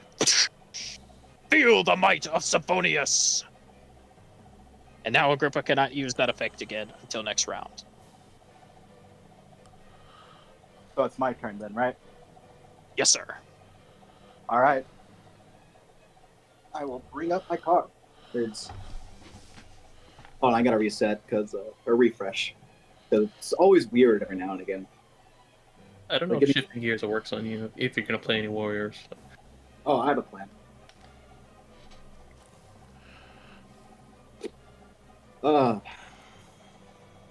From my hand, I will play the Pot of Deceitful Greed. And I will choose to draw until I find Blue Eyes White Collar. And I will take 1 damage and shuffle my deck. So please shuffle my deck. Also, technically, I played this. But 1 second, I'm restroom break. Agrippa's.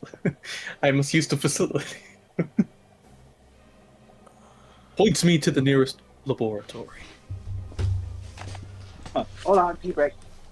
It's like the fucking, you press the button and what's that fucking in MOBA for Val that they made?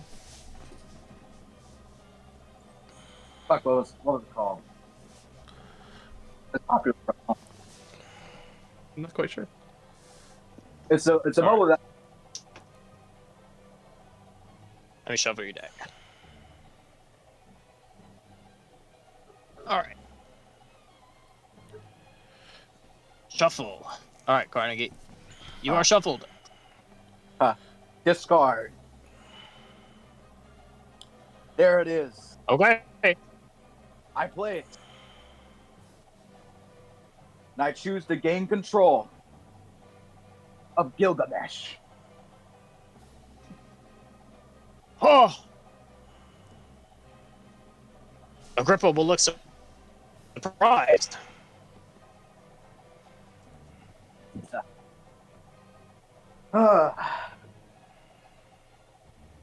Now, You cannot do this. My power is immune to invocations. but you see, CEO is a monster with a special effect. Do you really not know the fundamental game of dual monster?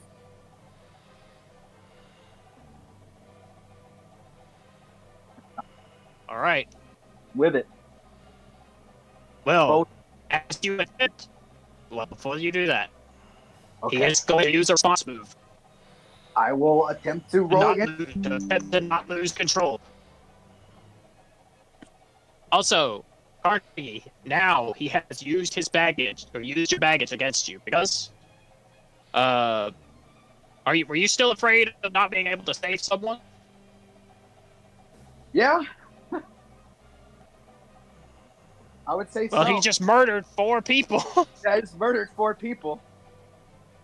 I'm gonna roll the 2d6. I should be rolling with alright, I'm gonna use advantage. I'm gonna use my advantage. Advantage. All right, to make that a success. Yeah, it only brings it up to 2. All right, you stop his response move. Oh. And with All right, Gilgamesh, continue. You take control of Gilgamesh. in my hand, alongside my blue eyes white collar, we will strike. Destroying Temple of the Sunlight. Actually, no, I won't. Okay, you destroy Right. Temple. Because that one has contender. Okay. How much HP has he got? Well, it's an item right now. Oh, it's an item right now. Okay, yeah, then I destroy it. Yes, sir. CEO will Okay. slam down Well- his. I mean, can't you just hit him at this point? Oh yeah, can't I just hit him? What's his HP at? True. His HP is at 3.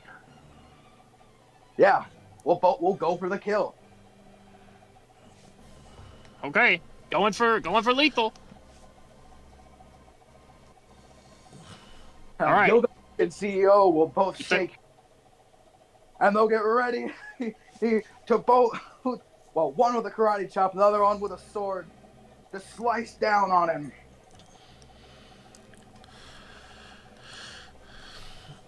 Oh, that's it. With a mighty chop and a blade to the armor. Agrippa's life points will fall down, and I did say that if you lower their life points to 0 without defeating the game plan, they will implement a game changer. So Agrippa has a game changer.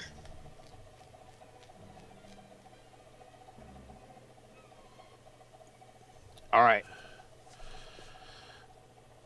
Agrippa will fall to his knees.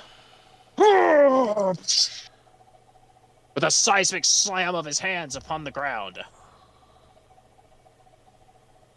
This duel is not over. Carnegie will I will not be cast back into the shadows.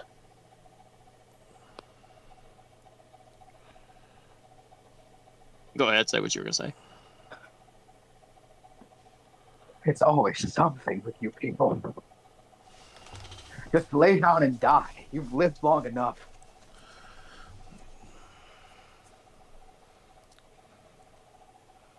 And I will continue to live.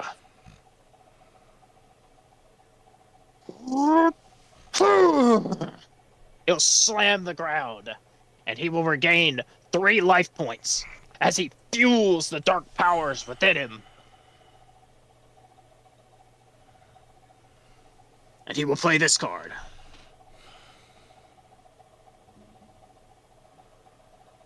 I play the ruination of Babel.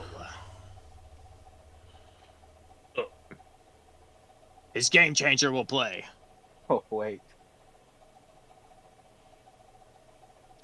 He will drain the knowledge from Sophonius as the large elder god holds out its arms, and with magnificent fashion, it will lose all the 3 knowledge it has gained from the Temple of the Sun, Lion, and Eagle in their item forms. Go! Rain down death from the heavens! And with great beams of power, all 3 of you will be pierced by the attacks of the great creature. Carnegie, you will lose 3 life points. Vicky, you will lose 3 life points. And Kaiba will also lose 3 life points. Carnegie's gonna clutch his chest as he watches his life points drop to 0. You had 1 left, brother. I shuffled. 5 left. Oh, you yeah, shuffled. he did shuffle, yeah. No, you did shuffle. My bad, I forgot. Vicky, you've got to win. Kaiba, I don't want to die. All right. Just collapse down to his knees.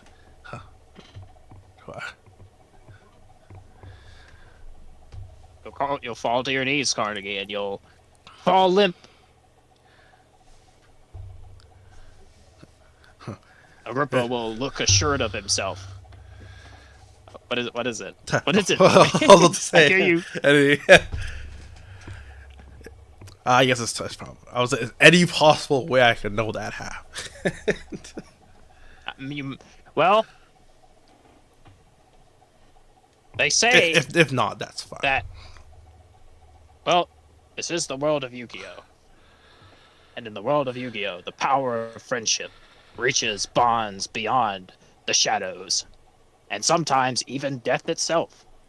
I'm sure we have 2 other players who know Yu-Gi-Oh! That can attest to that. So, where there is a will, there is a way.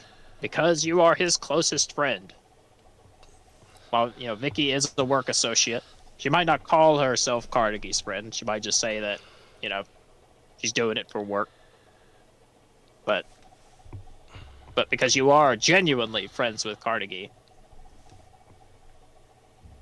you feel something stir in the air. You do have an affinity with nature, right?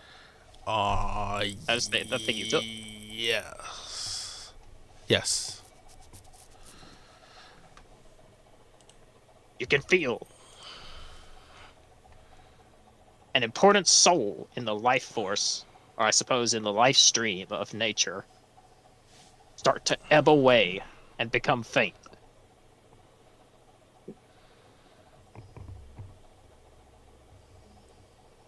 Oh no. Well, You recognize it. You feel it. I guess in the middle of this gunfight, I'm probably just gonna shoot off without saying anything. Just fly off without saying anything. Just smash through smash through the facility. Yeah, basically. Okay. Blitz and Nue, you hear an eruption behind you and see a cascading hole through the ceiling. Sorry, guys. Good luck. Whoop, there goes our life. Yeah, the electric barrier. It'll be fine. Yeah. Well, Lumi, you make record time. And you slam down in the middle of the museum, creating a small earthquake and a cloud of dust.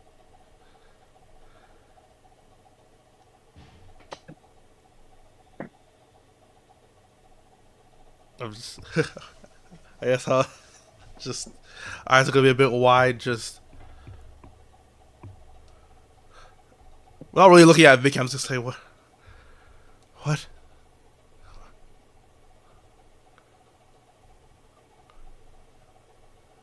What happened? Carnegie, I don't think he's breathing.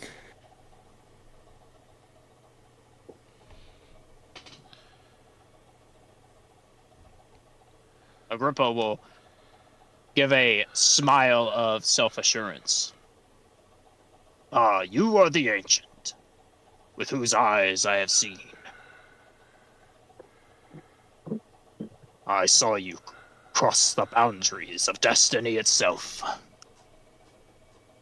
For but a moment. You need not worry. For by the end of this duel, the essence that makes up his being will be fuel for the new library of Babel.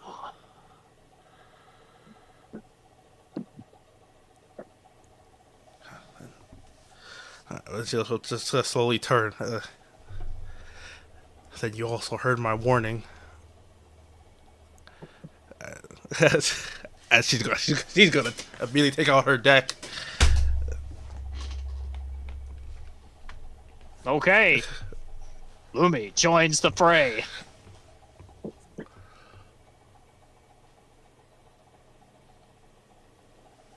Inside of Carnegie's hand, you'll see like 2 clutch cards. Yeah, second CEO and a response card.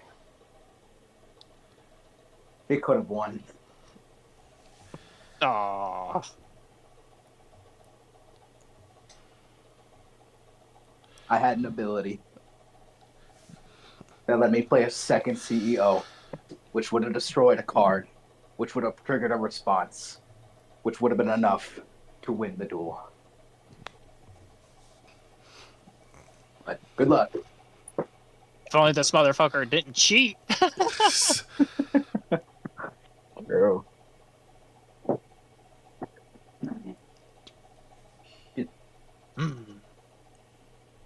Very well. Ancient that can cross the threshold of destiny. Allow me to introduce you to your final fate.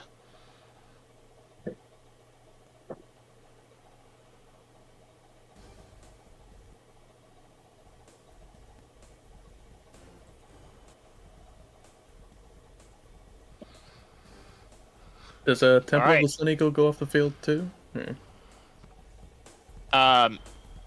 Technically, yes, you're right, Vicky.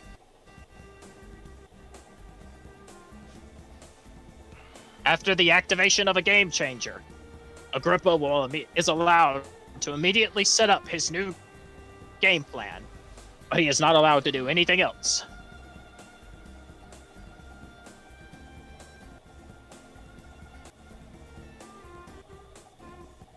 With the Fountain of Knowledge removed from Sophonius, the Elder Lord, Agrippa will play this card. To begin his new game plan, I play the Seed of Chaos, Lamu.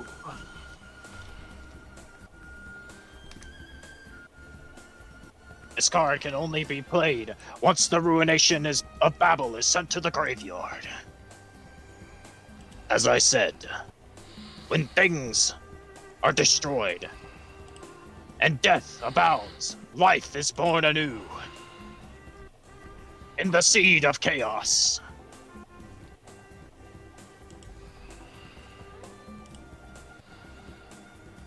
Go! My Seed of Chaos. Drain Kaiba of his strength. The Seed of Chaos will attach itself to Kaiba, launching itself against his chest, and it will wrench its tendrils around his neck and around his arms, Ah! What is this? You need not worry, Mr. Kaiba. All will be revealed.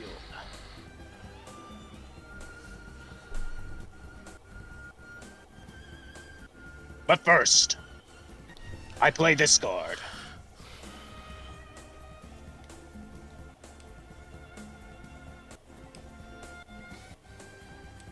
Kapu, Knowledge Stealer. Placing down a multi-armed winged creature.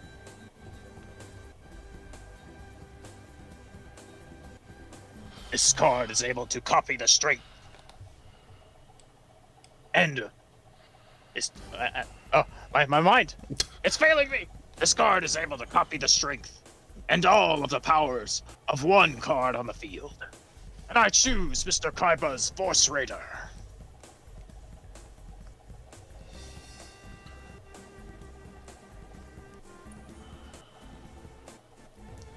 I also play this card. Agrippa Dancer. Oh, damn.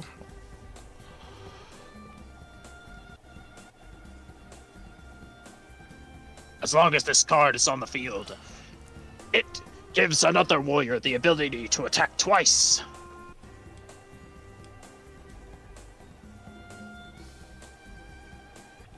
But that must be where I end my turn.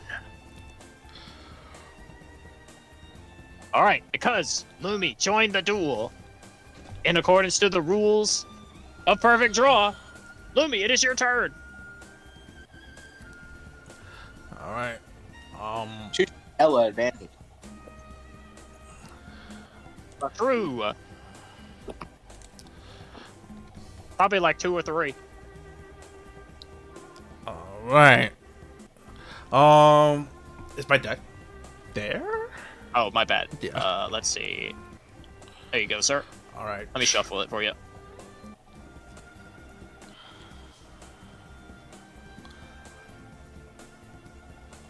All right, Lumi. Draw 4 cards. All right. Oh, perfect. How do I? How do? Grab it. Let's drag it onto Drag my it to your portrait. Okay. profile. Gotcha. Yeah, grab your cards. And, yeah, drag them to your profile. Okay, I'll just instead of flipping them, I'll just. Okay. Yeah. Perfect draw. Oh. All right. It's coming together in his head. He can see the picture. Okay. Hold on. All right.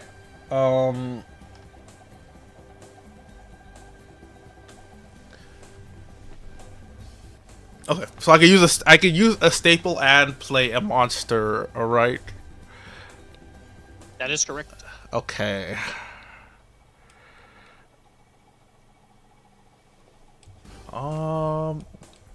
Honestly, I wasn't reading On Death Becomes a Normal Item at that time. I wasn't really reading his cards until now. Oh, that's okay. Humming with his card has destroyed the copied warrior. Okay. And okay. Gotcha. Okay. I am going to summon. Well, first I'm going to do Dislocation, Rest at Cottage. I'll do that first. All right. You have 8 total life points. All right. Getting juiced. Okay, and I'll just do the normal staple of just summon 2 weak monsters for now. All right. You summon 2 weak monsters. Just gotta set up a little bit. All right. All right. Staple deck.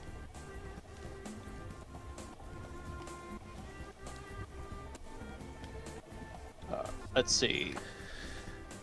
Give you your And I 2 And I can't. Yeah, okay. I did the invocation. I can't summon a monster, right? That is correct. All right, cool. Just making sure. All right. All right. Agrippa's turn. Oh, where's my Pookies? Half joking. Oh my god. What the heck? What did I do with them? No! I mean, it's fine. It's whatever. You don't have to go searching for that now. It's fine.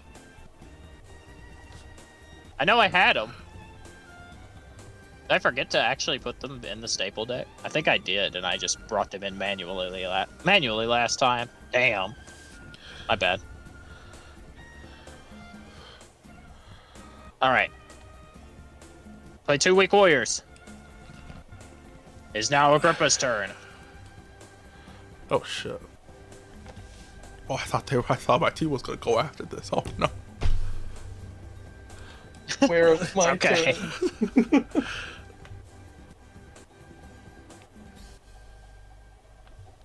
Alright.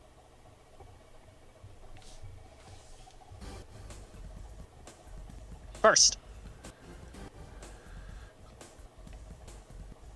Now that Agrippa has copied the power of Force Raider. First, he will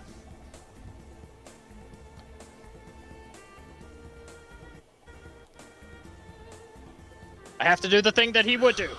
So first, he will attack Vicky directly, leaving you with 1 life point. That's nice. Wearing the mask of Vorse Raider. What's he attacking me with? Kombu knowledge stealer. Oh, does he steal warrior level as well? Yes, Okay. copies everything about it. But Vorse Raider is just a normal warrior, so you only take 1 damage, Vicky. You're left at 1 life point.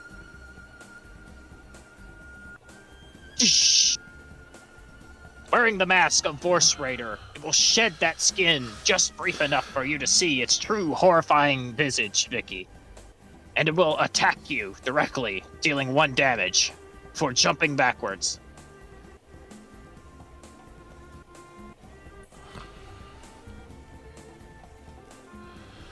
Next, it will lash forward. Using the power of Agrippa Dancer, it will attack again. And it will send one of your Pookies to the graveyard, Lumi.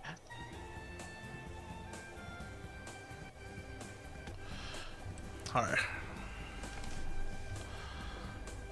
I believe the punishment must continue.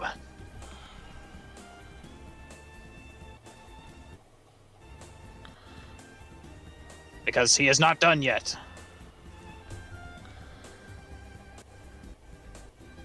I place this card.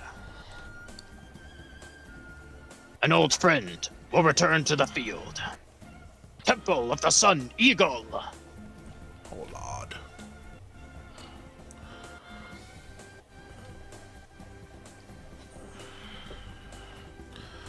And now, it does not matter if my Sun Eagle lives or dies. It is beneficial to me in all forms, like a true worthy servant.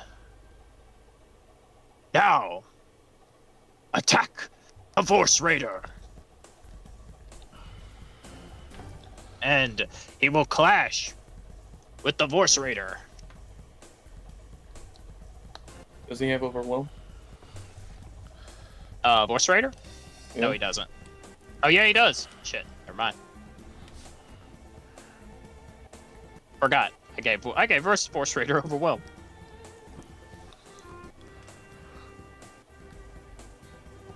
Well, never mind.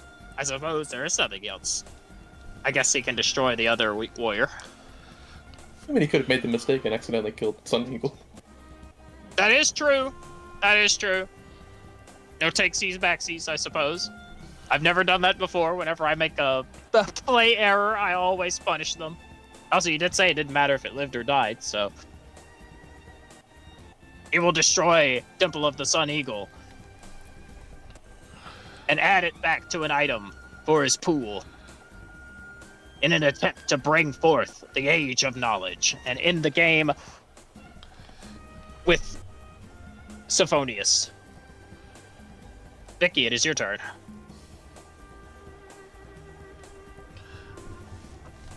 Oh boy, forgot I have those. What's his life points at? 3. 3, okay.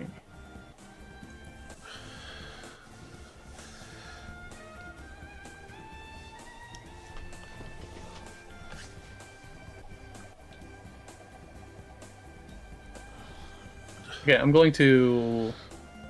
This turn, I'm going to galvanize a Grippa Dancer and kill it. Okay. Crunching it. You send it to the graveyard, and it is turned into metal.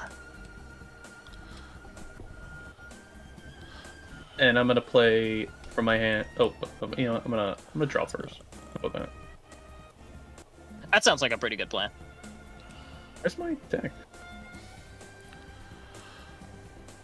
Hang on. Here you go. There it is. Thank you. You're very welcome. Oh, I still have Ocean in my hand. Okay. I'm gonna play Mechanics. A last gift from Carnegie. I still remember. I play Mechanics Rig. Okay. You summon the Mechanics Rig with its scrap mechanic.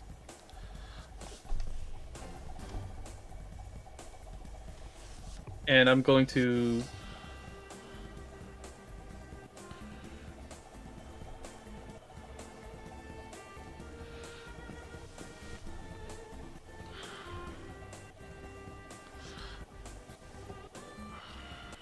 Can it destroy Seed of Chaos?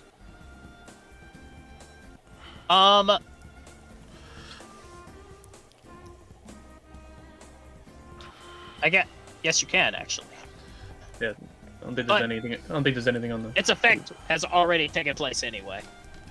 Oh, so it's not doing anything right now. I mean, No, it's not doing anything. It's just, it is, like, it has to be played to play another card. okay. So destroying it right now won't stop the next turn part. However, yes, destroying it won't stop the next turn part. But if Agrippa somehow damages Kaiba again, you can mitigate the effect by destroying it now. Might be worth. So, say that his card, whatever card he plays next, is dependent on how much life point damage someone has taken over the course of the round.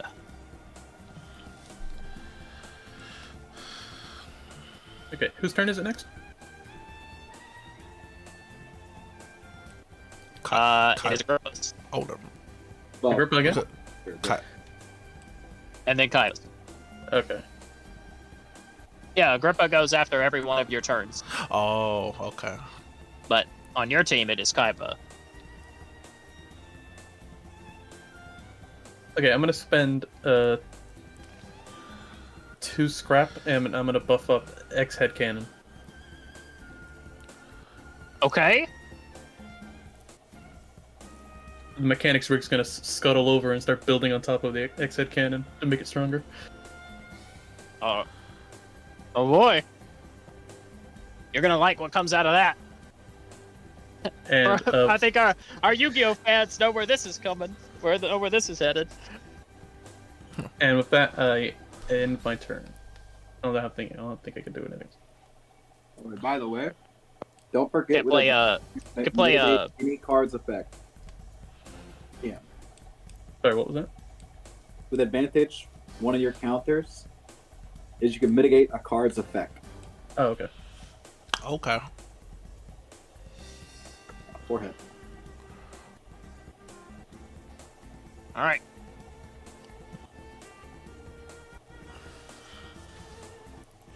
You've made things quite annoying. Oh, I guess I could attack the Seed of Chaos. Right? Sure you could. Yes, you can. You want to attack it? Yeah, I'll take it. Alright, you send the Seed of Chaos Lamu to the graveyard. But Agrippa will wave his hand dismissively. It matters not. The great work has already been done.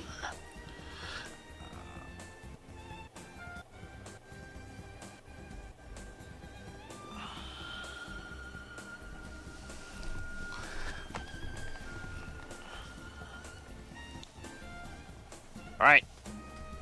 And now he'll go.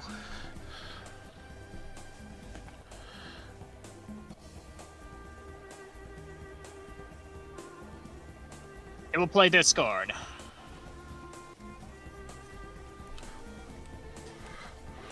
I summon Makagenju, Knowledge Feaster.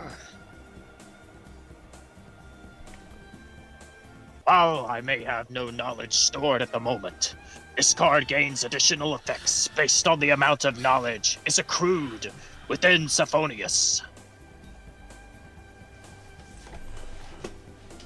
And for my next turn,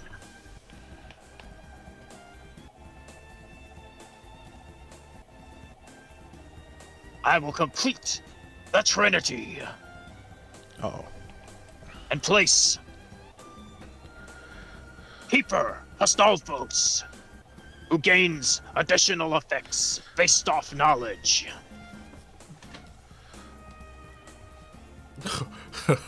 God, no.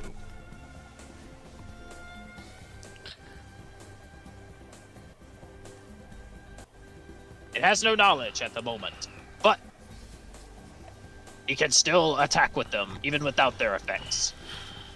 Akagenju, Keeper, Astolfos. Attack the Ancient. They'll take out your Poke. And Makagenju, with its many hands, will lunge forth. And it will slash at you, Lumi. Alright. Dealing 1 life point damage. Putting you down to 4. Actually, no, you had 8. Putting you down to 7. Alright. A mere tickle.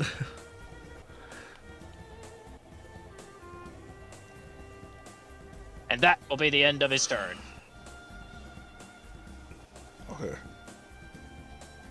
Alright. Next will be Kaiba's turn, but first... Oh. This is not the only duel that's in dire straits. True. Wait, just a quick thing for like monster stuff. We can only summon one monster, or The way it is you can either play a monster or invocation, mm-hmm. and then you have a second action that's for invocation or staple. Okay. Take away summon one monster. All right, gotcha. Yeah. Yeah, But you can boss- play multiple. What? Sorry. You can play multiple monsters if you have the keyword follow-up. You can play another. Okay, gotcha. All right. I had a staple let me add another monster on the field too. Okay. Yeah. All right. Sounds good. And Yeah. things like OSHA training also does things like that. Yeah, there's ways around it. But we have another duel underway that's reaching its climax. With Dr. Faraday on the ropes, his impenetrable defense breaking down, yet Ran standing strong, fierce behind his own warden. Let's see where this goes.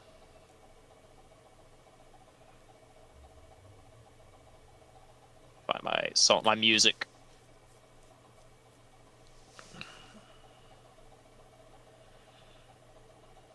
Top of the round. Nue.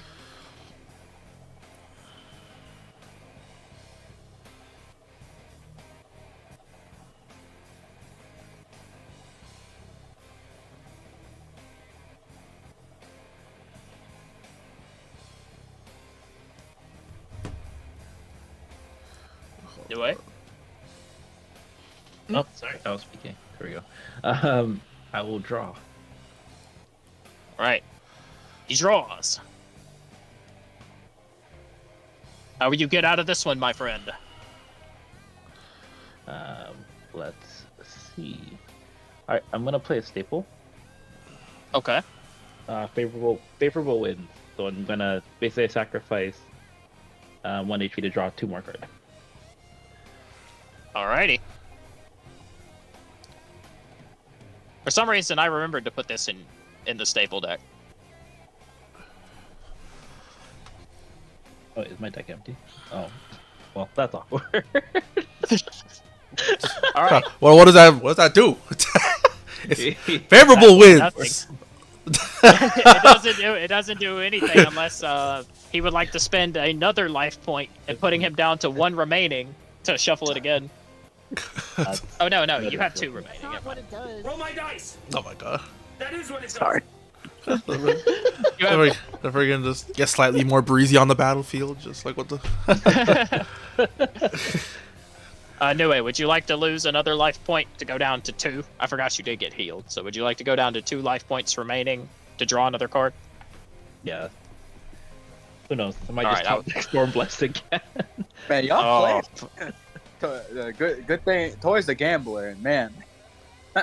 go for it, Toy. I shuffled your deck. Let's see what I got here now. All right, I can work with this. So I can play 1 more evocation on my turn, right? And 1 monster? Yes. No. Yes? Okay. Yes, All right, that is in how that that case- works. First, I'll just grin at the cards in my hand. Oh, I top decked my ace again. No. The brothers are coming back together. I'll look at Ran with 1 HP or like 1 life point and think about fall upstairs. Probably dead, but upstairs, then smile and just say the brothers will be together again. And Okay. first comes out the Squire of Thunder. All right. As you take your turn, Dr. Faraday's lasers will close in. And he'll say, "Is it getting hot in here?" I know it's been a while, but did you forget?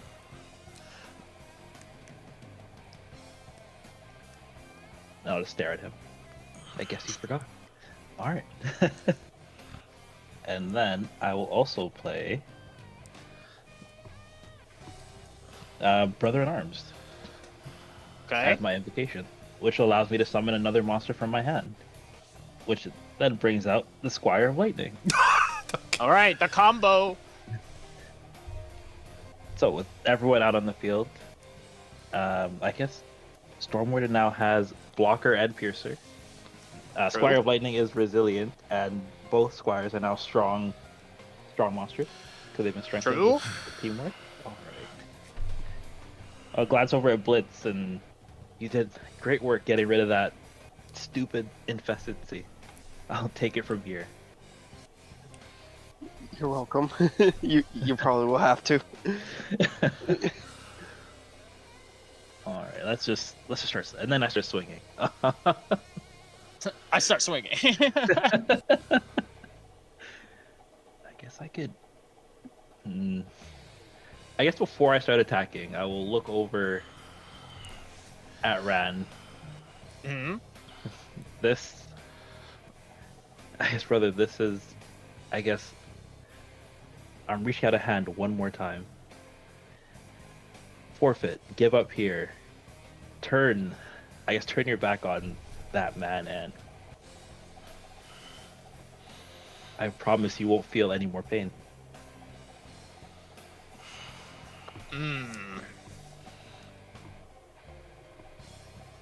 As you plead to get through to him, make me first attempt to convey your ideals. 2d6 plus friendship. Passion.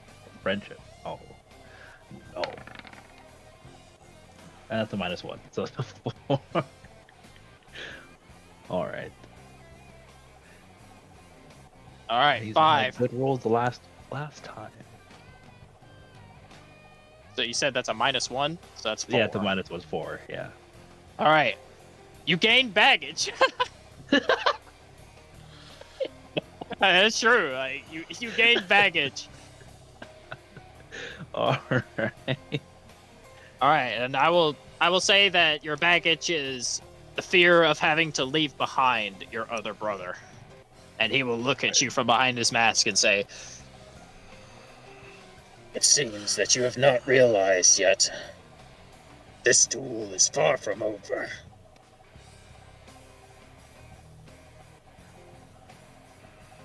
I'm not sure where your confidence comes from. Well, But alright, start swinging. start swinging. Alright. I guess Storm Warden will attack. Does he even have anything on his side of the field? He has a few. I will go through. Let the card holder can choose to play. Okay, I'll go through Warden to Warden. Okay. Matching blow for blow. Blazemark Warden Infernius. It has contender. You will have to clash it. Does Overwhelm just win clashes? Or does a contender force a clash even if you have Overwhelm? Contender forces a clash, Force no a matter clash. what your strength. Ah. Might change my idea. Hold on.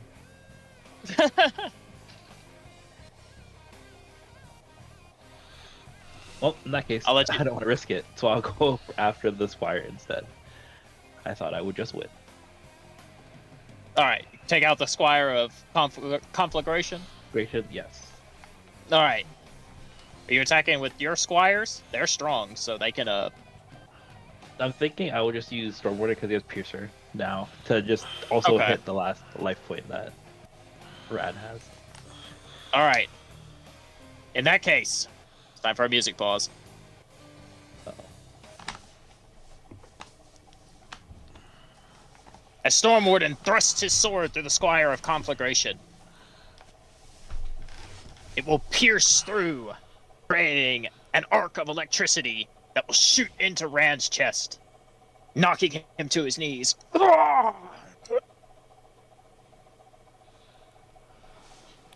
You want to know where my confidence comes from? It comes from cards like this. So, I only gave one game changer for this duel. I'm kind of keeping it as every duel there's only one game changer that gets put in play, and it only made sense to give it to Ran. Like this. So, as his life points drop down to 0, but his warden still stands. Let me tell you a story, little brother. He will wrench his fist up, and he will play. Actually, oh no, never mind. Never mind. His life points are 0. I was gonna I was thinking that Twin Sapphires healed him, but no, he did spend the healing from that to destroy Blitz's cards, so never mind.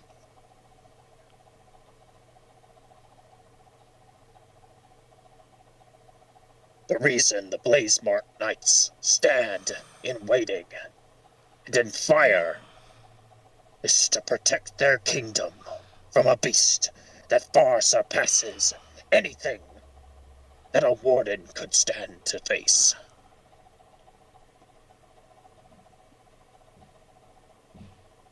And I place this card, Infernal Blazemark Sacrifice.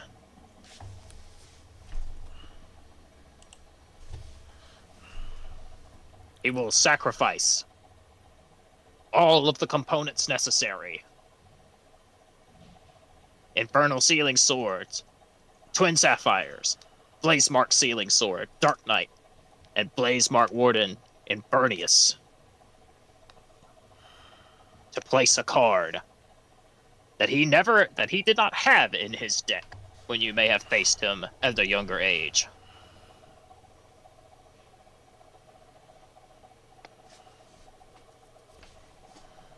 The ultimate enemy.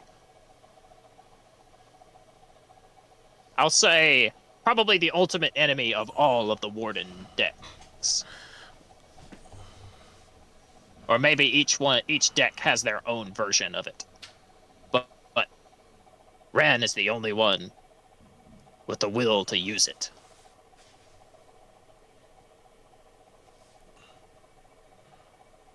Behold, Your final reckoning, little brother.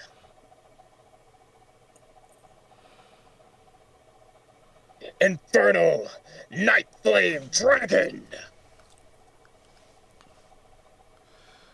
Holding his card high, he will summon the Infernal Night Flame Dragon. Uh-oh. What the? And it will rise forth from the ashes of the Blaze-Marked Knights.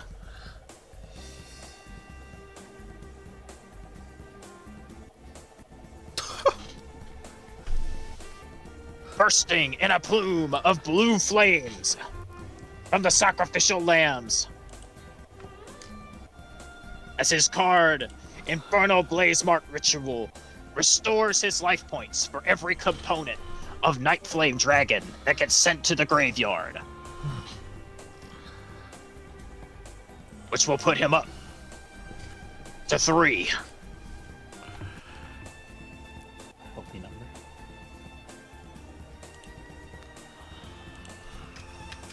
This card will be your end.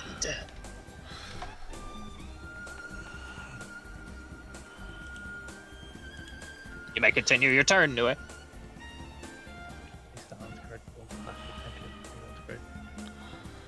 Jesus.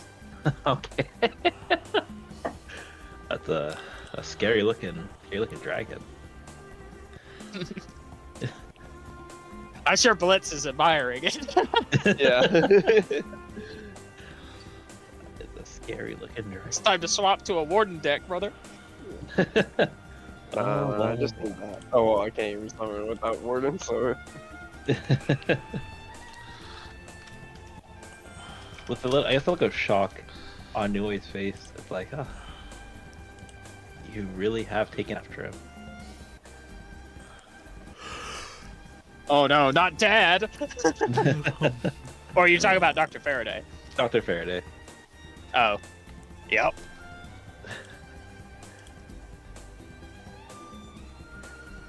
Oh, nonetheless. Alright. Switch gears again. Look at Dr. Faraday. Your turn to suffer a little bit of pain. And let me just make sure none of his cards have anything I missed. Alright. Tendralicus will be attacked first by the Squire of Lightning. Alright. Boom! It will go to the graveyard. And then Squire Thunder will attack Hercules. No! Alright, his board is free. He has nothing left. I missed when Bolt of Winter let me attack twice. Yep, true. Although I will activate, I guess, the heal effect on it. If I don't think I've done that this turn. Alright. You go back up to 3 HP. Nice. And with that, put a trap right face down.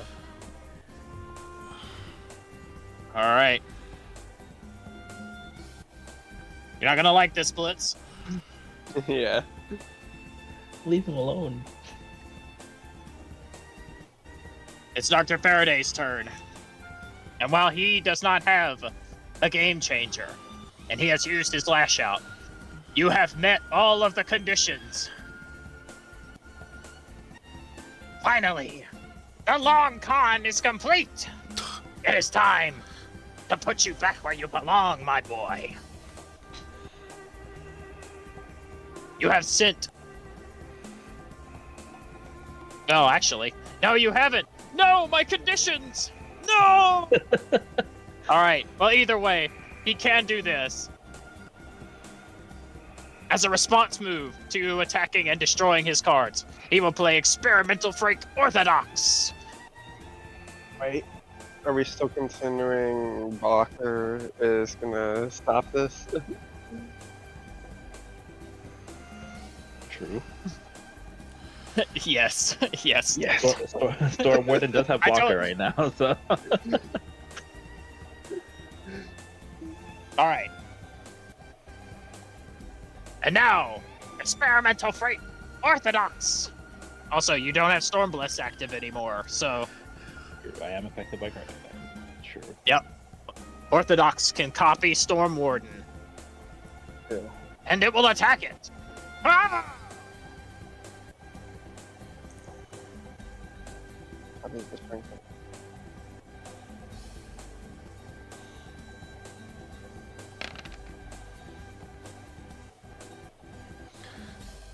All right, that wins the clash. R. With a mighty punch, experimental freight orthodox will uppercut Storm Warden and send him to the graveyard. Oh, you know. Storm Bless is back in the deck, so you know, there's hope. And that will be all of Dr. Faraday's turn. God. All right, I Blitz. have another turn.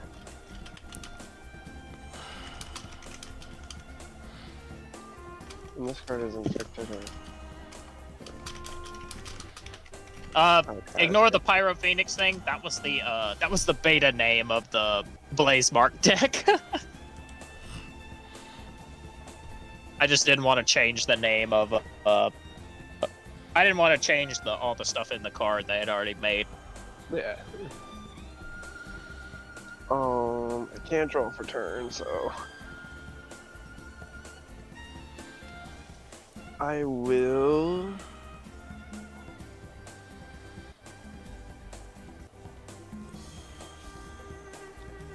Also, Blitz, because Orthodox copied Storm Warden's keywords, it attacks you with Piercer, and you take 1 damage, punching you back down to 2 life points.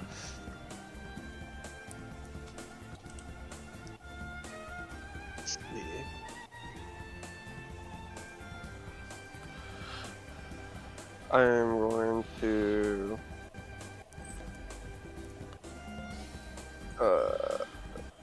Okay. Okay, I Blitz. can either. I'll tell you I what. can-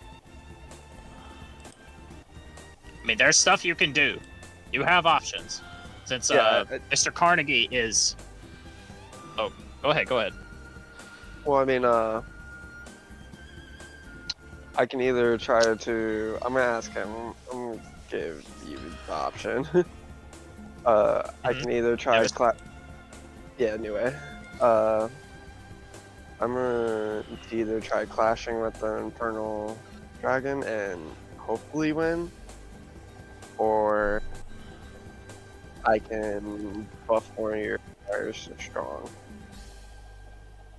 Oh wait, no, I can't even do that. Oh, they are already strong. They're already strong, yeah. Oh. And with teamwork, they can attack with Overwhelm. Because they're both strong. Oh well, your dragon actually already has overwhelm, so that won't even work anyways.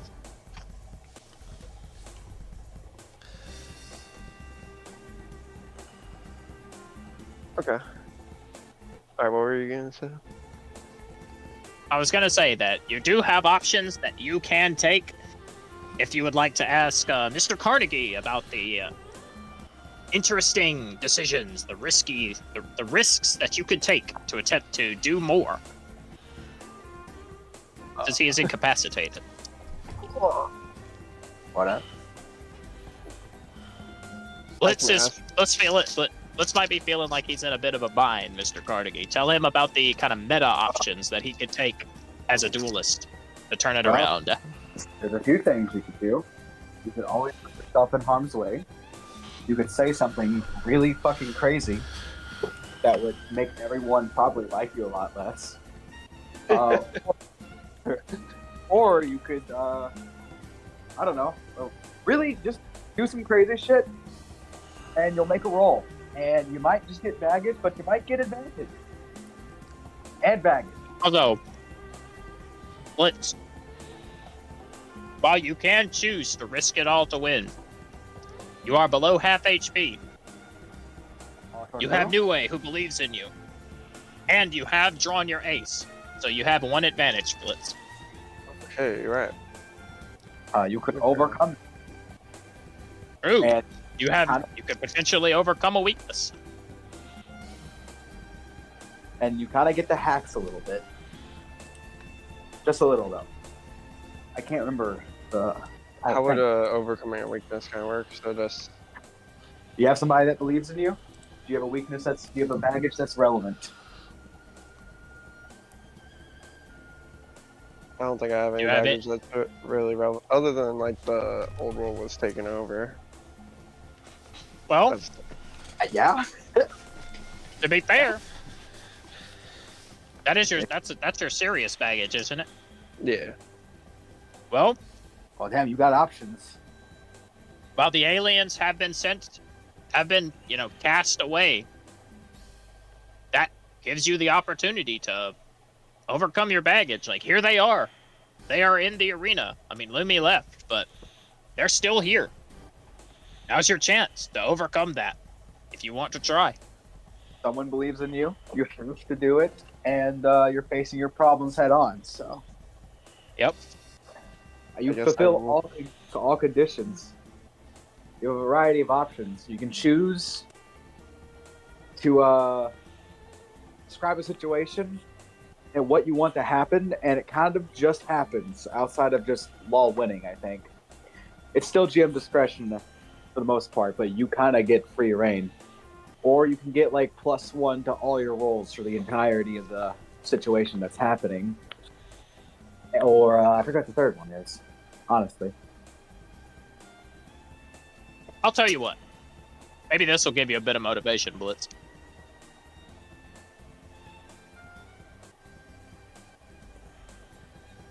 Something that I had planned to do that with Lumi here, but now that Lumi is gone, allow me to employ my ultimate strategy.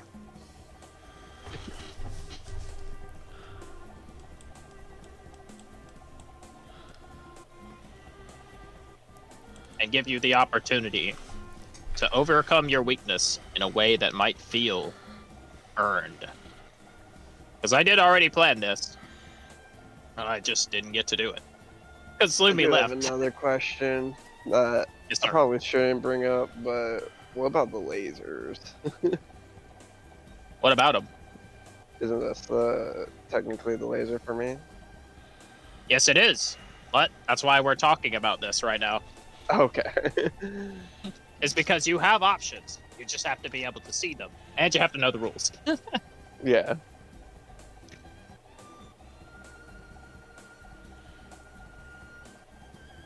Alright. Blitz says you feel potentially trapped with no escape.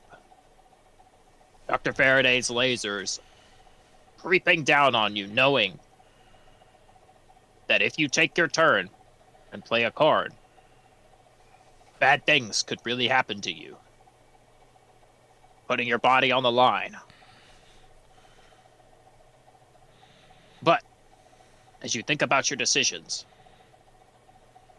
you feel the watchful eye of a familiar face marching in behind the alien security forces.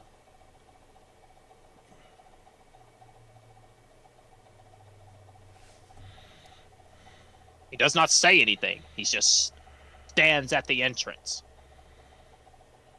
of the doorway. Beam saber, already armed, in preparation to fight. Though he does not see a threat. Merely the two of you in the middle of a duel.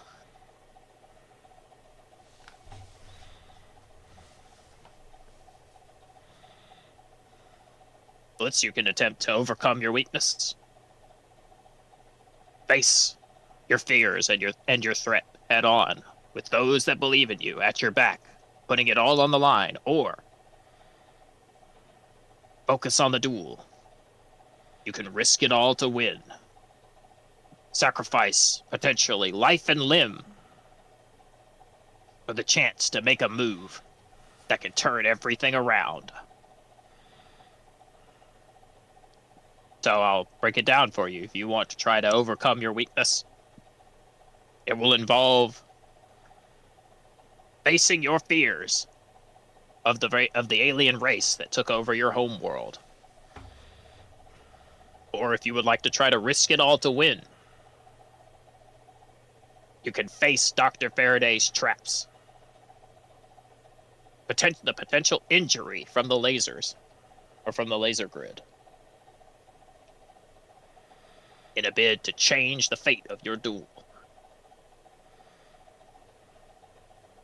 If I try to face my problems head on, does that mean I'm leaving the duel? I will say this. It will remove you from the duel, but it will let you make a big enough impact to turn this duel into a one-on-one. Okay. Alright. I will face my problems head on. Okay. He's going to overcome your weakness. He's going to overcome his weakness. Feeling the depth of emotions that, despite all of the efforts put forth by you, Lumi, Nue, Kavex still stands here.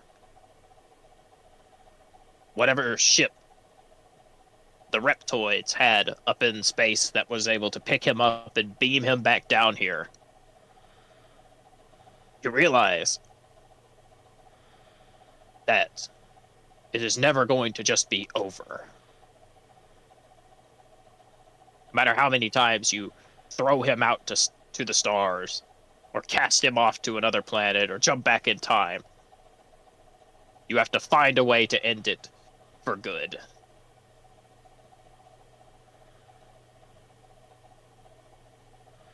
Hang on, I'm getting the list. I'm going to run down the list as you overcome your weaknesses. You overcome a serious baggage to meet all the conditions.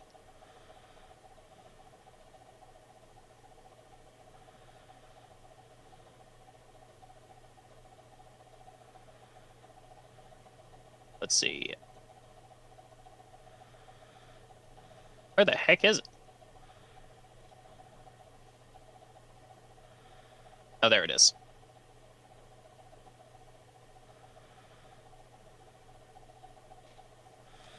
Yeah, my apologies. I didn't have the book already. All right.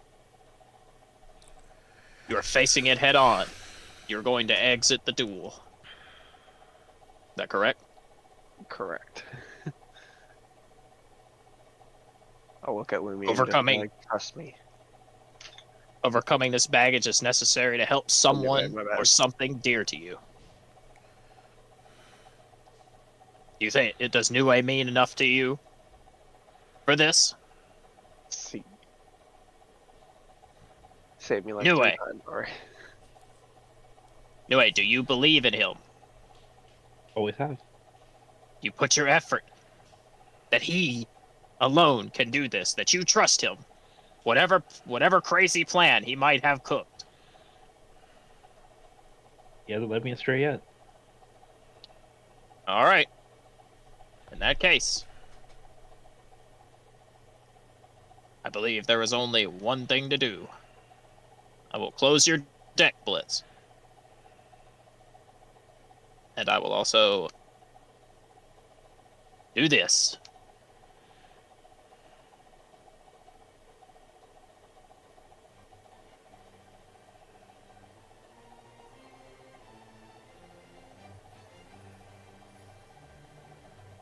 Blitz, you look down at your arm.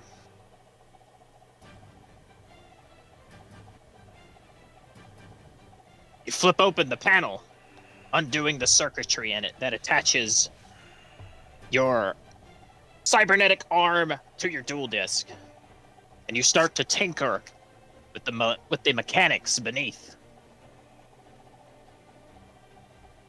Seeing the aliens engaged in their battle with the metas, with the human security guards that are doing their best to oppress those like Nue. And the return of General Quebec. Here, likely to put an end to it once and for all. You know that there is only one thing to do. Overloading your arm, it unleashes an electromagnetic pulse. Blasting forth, it shuts down, or perhaps briefly puts into stasis, Dr. Faraday's laser grid. Nue, you're freed. Freedom. As an explosion wrenches forth from Blitz's arm as it begins to overload. And Blitz, you turn to Nue and you give him a look of confidence and a smile as you lunge forth with the strength that you did not know you had and the spirits of the dragons over your shoulders. You wrench forth the General Quebec. He'll growl at you as you suddenly burst forth with blinding speed. Time Walker. He'll grab you by the throat. But as he does so, you hold your arm up. And while you've been using the lasers that are installed in your fingers, you know that this one time you have to go all out, even at the risk of yourself. You hold out your hand as you focus all of the lasers into one central axis, creating something akin to an Iron Man repulsor. And with the force of an ionic burst, a beam rockets, piercing through Dr. Faraday's elemental freak, Orthodox, and striking the mad scientist directly in the chest.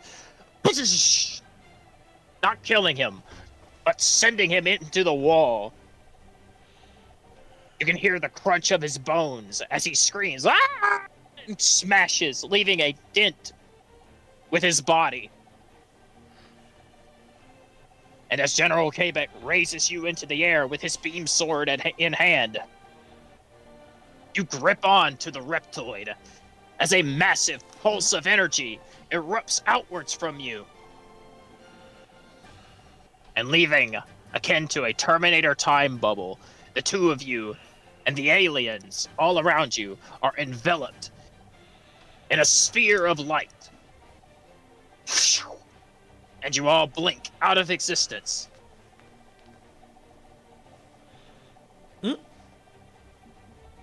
Going somewhere. For some time. Who knows how long. But for now, you know, wherever you are, that your friends are safe. And that once your gauntlet overheats, or once your cybernetic arm overheats and begins its cooling process, you will return at some point soon.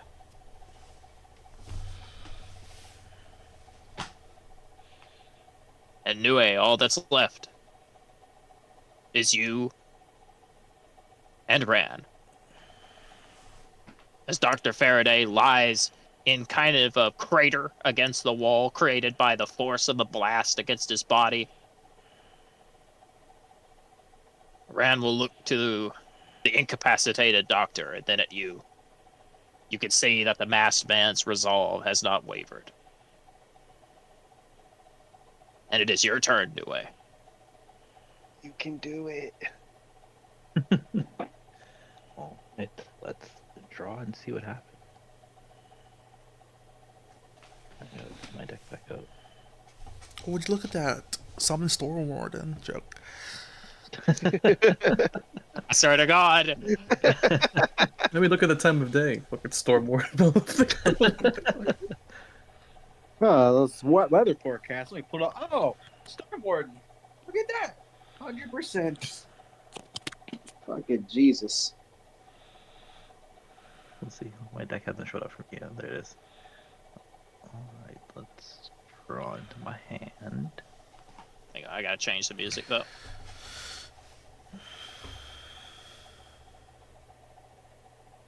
I need to change the music. Internet, please. I'm really glad I got to shoot that guy. I hope you like that. Yes. Alright.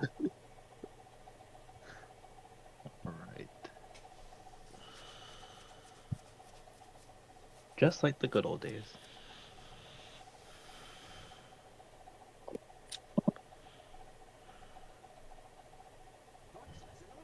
Oh my god. Geico, go away, please. Just trying to help. Alright, I have 3 HP. Alright, I'm gonna use favorable winds again. So I'll sacrifice 1 HP to draw 2 more cards. Alright. He's drawing. Why can I not draw? What has happened? Maybe I need to shuffle your deck. There we go. Try now. Oh, there we go. 1, 2. Let's see who's in there. Aha! On the previous episode. And the next one. We start this like we end it. From my hand, I play the tried and true.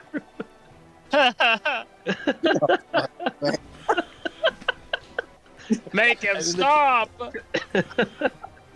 Yeah, I don't know. I think this dude. Where's that Millennium Eye? What you got? What you got in there underneath your shirt, man? And Storm Warden is in my hand, so I'll just bring him up from my hand. So you don't have to like. All right. find him. There he is.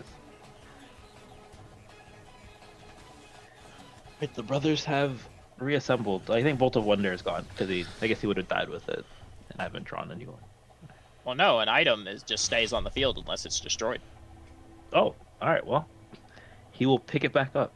Not that it matters because this thing has Overwhelm too. Yeah, it does. But you have your squires when they attack together. They also have overwhelm because of teamwork. We got options. All right. And you did lose half your life points. So you are at 2 tension. Well, I'd say at this point you are at 3 tension Nice. because your baggage has been used against you. You watched your friend literally give everything for this moment. Your life points have been reduced to half. And I can't remember the other one. Anyway. All right, brother. Also, You do you ready to have any weaknesses to overcome? I haven't really used my powers yet. Okay. So no, not yet. Not yet. And with one final creature, with the Infernal Night Flame Dragon standing between you and the end of the society.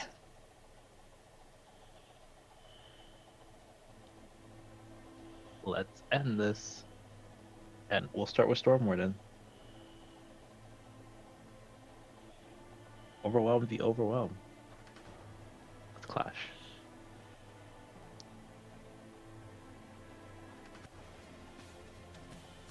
$2d6. Throw a +3 on there. Oh, let's go. Oh, My God, he Oh, just let's doesn't go. stop. Let's Make go. him roll badly.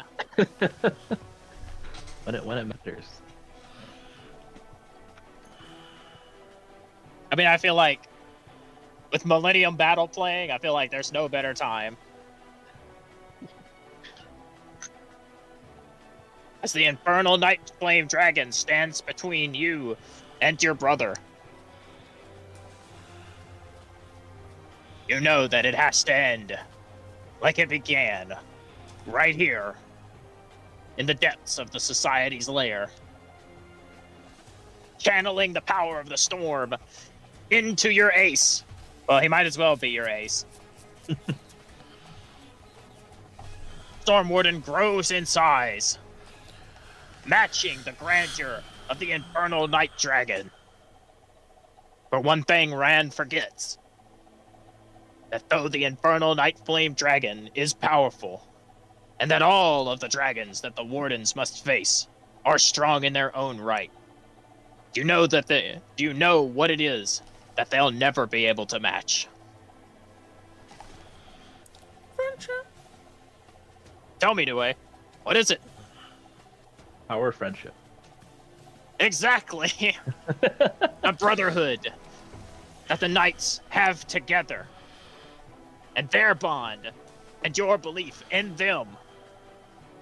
As Storm Warden hoists his spear to the sky, imbuing it in a final arc. Like Gwyn smiting down the dragons in Dark Souls, he'll arc his arm back. And with a single Olympic toss, he will send a spear of lightning careening through the sky, creating a mighty arc. The infernal night flame dragon will face it head on, striking down as its body is pierced by the bolt before it leans back in pain, roaring forth as electricity sparks throughout its body. And with a great explosion, the infernal night flame dragon is ripped asunder, vanished once more to the bowels of the fiery hells from which it rises, leaving Ran open with no defenses left. This actually works out perfectly because Stormwind has Piercer, so then that's one. And then One. the other two will finish him. Alright. The squires will like look at each other and nod as I guess they'll walk toward Rand, giving him time to think about like what comes next. What could Think have gone about what you differently. did. Yeah, basically. Time to come to terms with what's about to happen. And simultaneously they will strike. All right. 2 clean strikes across the body. One to the chest, one to the mask. Rand will be sent flying downwards as he falls backwards, lying in a heap on the ground.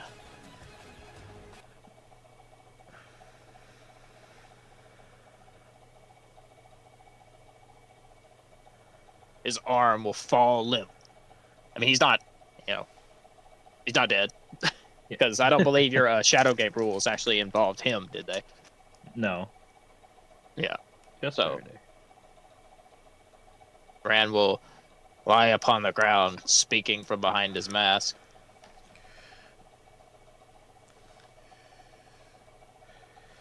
Go on, then. This is what I deserve. Use your powers. End my life. I knew I will chuckle. You know I'd never want to end your life. I'll look over Faraday. He's done. Maybe not dead, but done. The society's over. You don't have to. You don't have to act like that anymore. Oh, stick out my hand.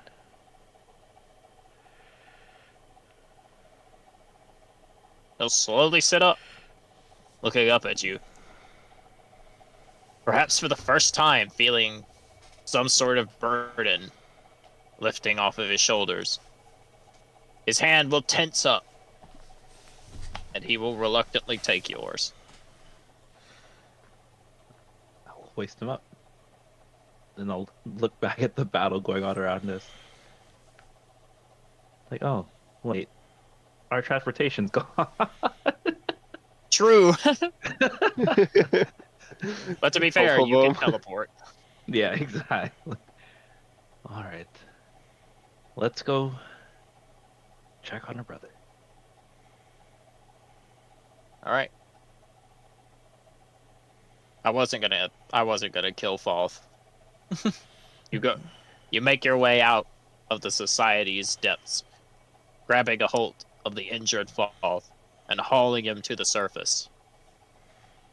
3 wardens, united once more, as you emerge to see the sun. But unfortunately, you are not the only one for who must face a new dawn.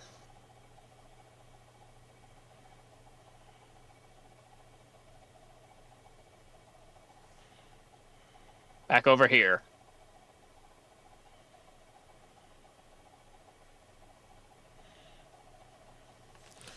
Shit. It is Kaiba's turn.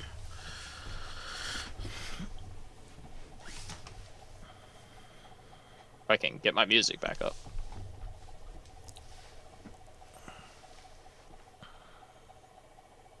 Alright.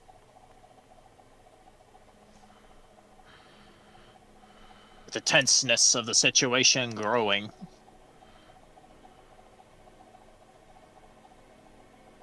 Kaiba will look at you, Vicky, as you power up his X-Ed cannon.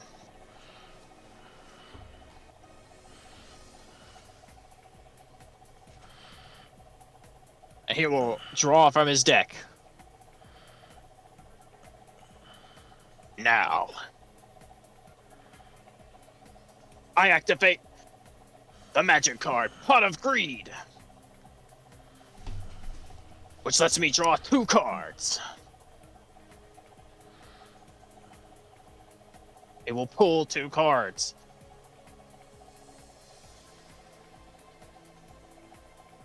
And he will place. Thanks to Pot of Greed, I now have everything I need. First, I'll attack with X-Head Cannon.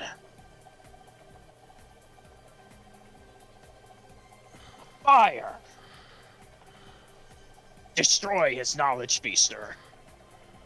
X-Head Cannon will fire its weapons, destroying one of Agrippa's cards. Now I'll place Y Dragon Head.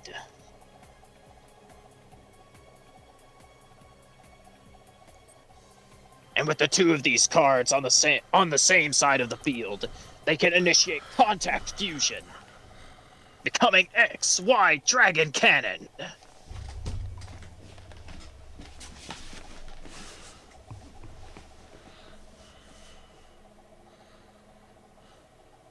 But that's not all. To conclude my card combination, I will also play Z Metal Tank.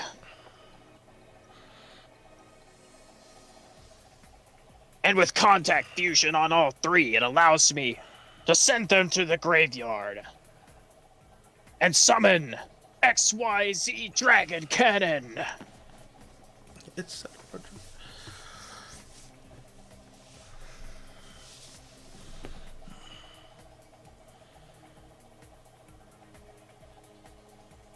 Alright, Kaiba's second game plan, or his backup plan, is in play.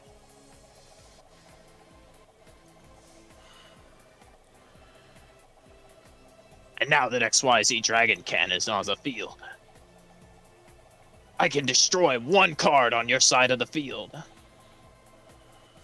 And I choose your Knowledge Stealer.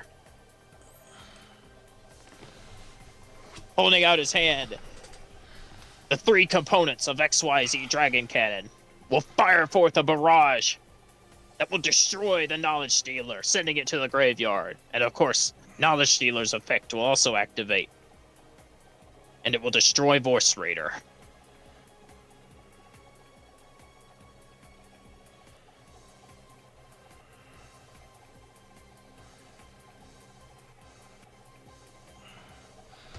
And that will be Kaiba's turn. If I can actually remove Voice Raider from the field.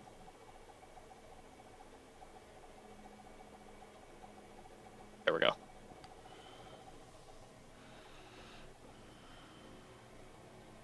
Alrighty, and next will be Agrippa's turn.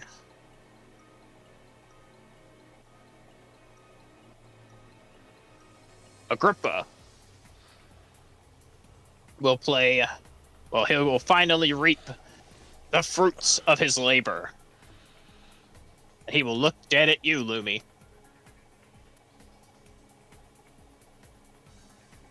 is time for our game to come to an end. I play the one and only Agrippa, the immortal devourer. And as Agrippa plays the card on the field, he will manifest himself onto it. As he plays himself.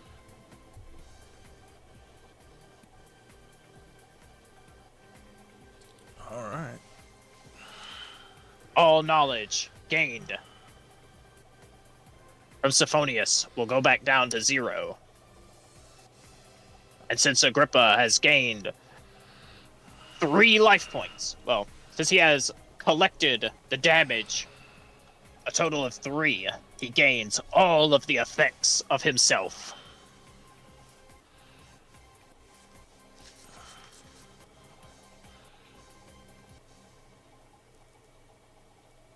All right.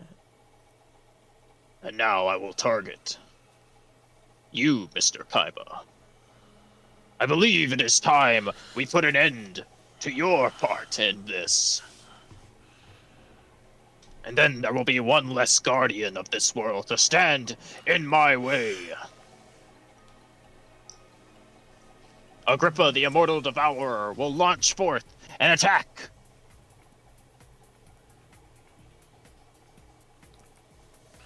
And it will clash with XYZ Dragon Cannon. Overwhelm or not.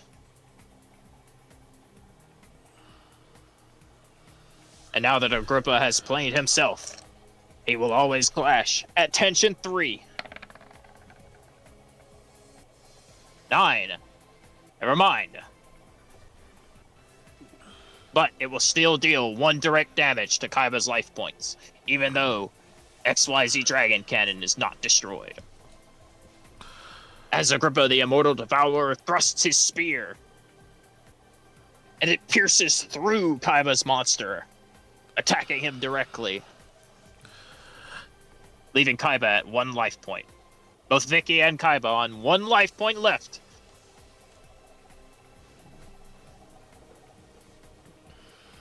I need healing.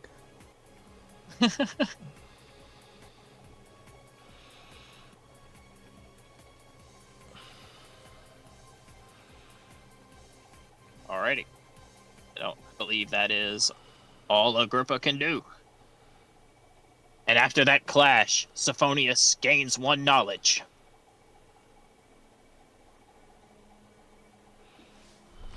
Actually, Agrippa's combo. I forgot. That's the whole reason this is... Yeah, this works out, actually. Sophonius gains 1 knowledge after that clash, which means now all of the warriors on Agrippa's side of the field are strengthened. And Keeper Astolphos can now attack directly.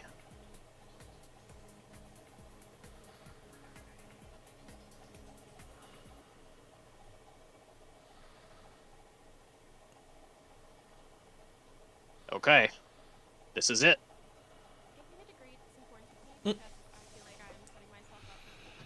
Ignore that.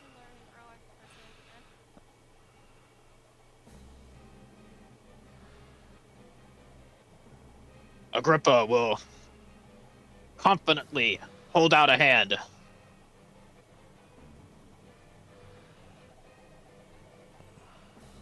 It's over for you, Mr. Kaiba.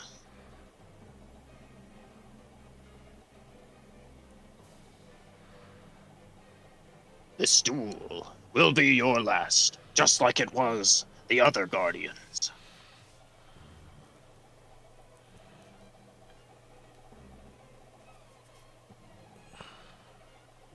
Keeper Astolphos. It is time.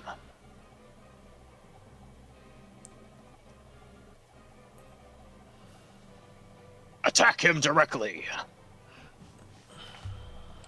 The large man-sphinx will leap into the air with his great kukri,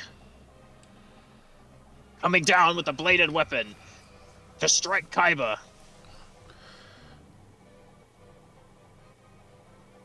And I will have Kaiba initiate this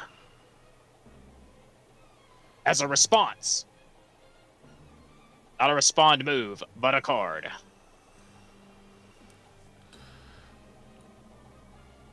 You old fool.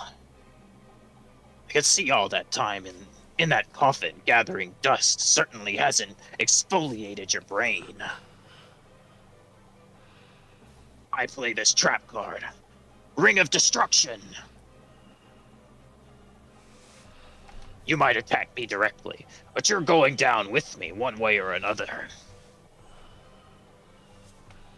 This card will destroy your monster, dealing its attack points to both our life points.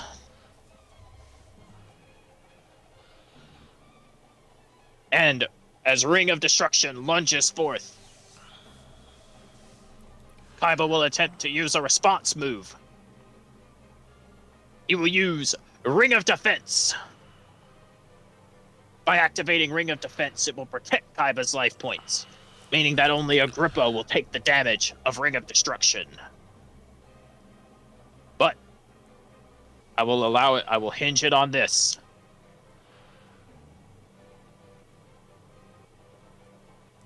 Actually, it will not hinge on this. Agrippa still has 2 response moves left from this duel that he has not used yet. So he will counter Kaiba by negating the Ring of Defense. And as the grenades explode... Can I counter that, Joe? Half joke. No, you can't. The Ring of Destruction will explode, reducing Kaiba's life points to 0. As XYZ Dragon Cannon goes to the graveyard, and Agrippa's life points fall back down to just 1. Kaiba will fall to a knee as the grenade shrapnel embeds in his jacket and his chest. And he'll look at the 2 of you. The 2 of you idiots better win this. You have to beat him. And Kaiba will fall down, unconscious, joining Carnegie. Who's next? Agrippa will shake his head. Such futile suffering. All for this resistance. You guardians, you need not endure this pain. Let it end. Submit yourselves.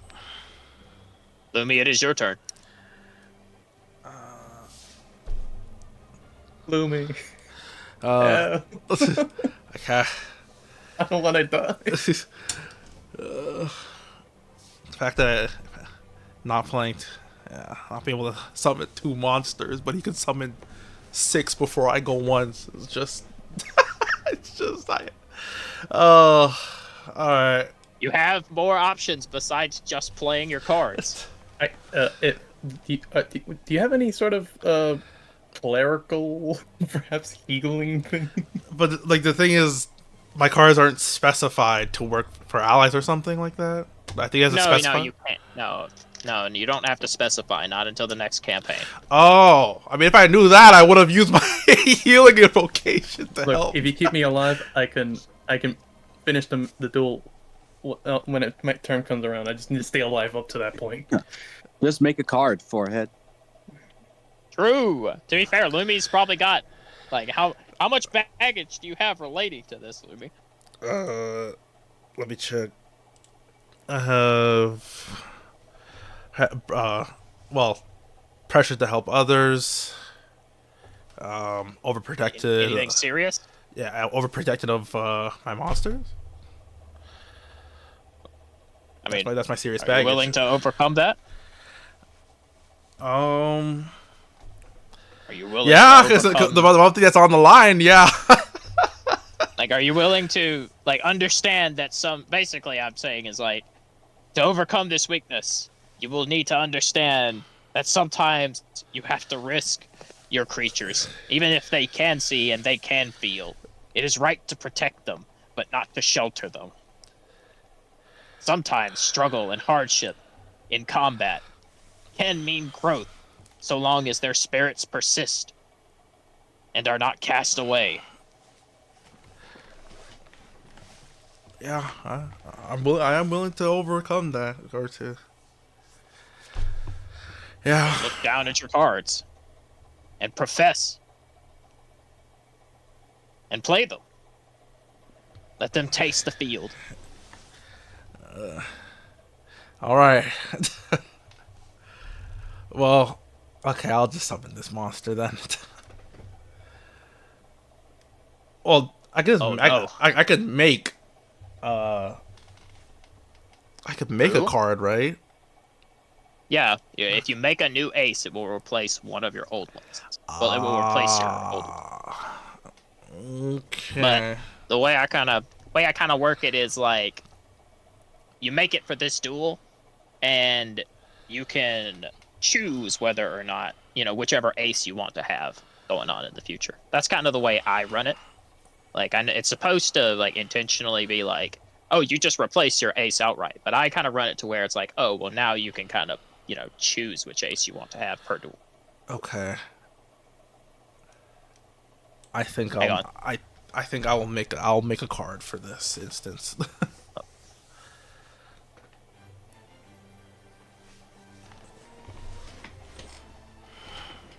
All right, do it. Describe it. Go through your change. Okay. Let me hear it. Okay.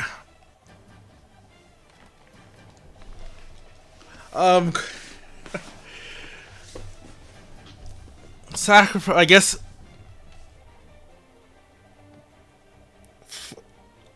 Using the. I'm making a card. That'll be called, I guess, Essence of Nature. And as basically its effect will be every time well, I use what I think of. Every time I play a card or a monster card, I can heal Someone on the field? Someone on the field. Okay. Would this be an item card? Yes. All right. Does it do anything else? Um. You can have loose. This is loose card creation rules, so you can kind of be a bit more frivolous. Are you spending? Is this an ace or is this a thing? Normal thing? I think it's an ace. Because honestly, you could go ham. Yeah. Get into it. Okay. If it's if you're going with 2 advantage and giving up an ace, or making an ace. Oh, could you force me to go next in the initiative?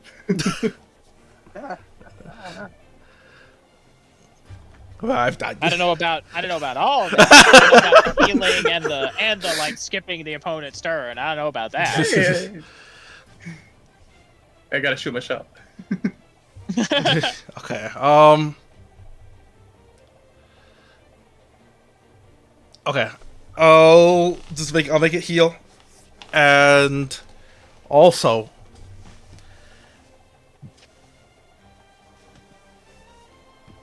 add resilient. And also add resilient. Okay. Resilient to monsters? Yeah.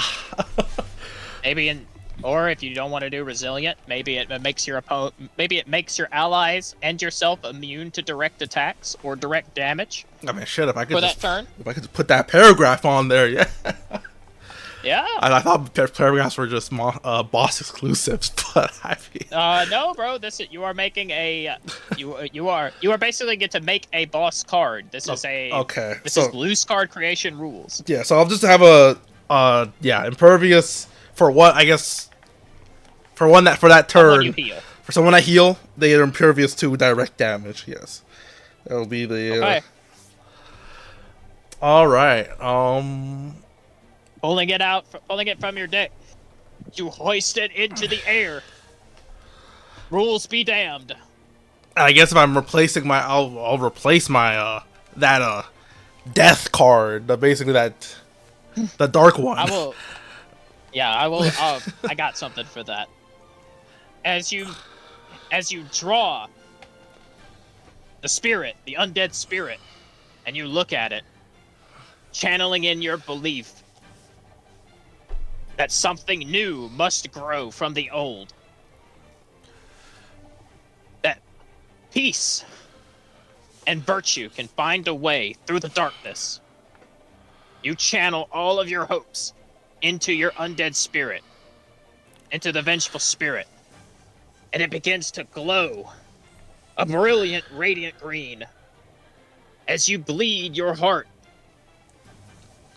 and your altruism into it before it falls from your hands, landing onto the ground, manifesting rather than that of a hateful soul, a beautiful goddess, a woman of nature who spends forth a bounty of the land, overgrowing the dual arena all around you, all around Agrippa, all around Vicky, in floral beauty,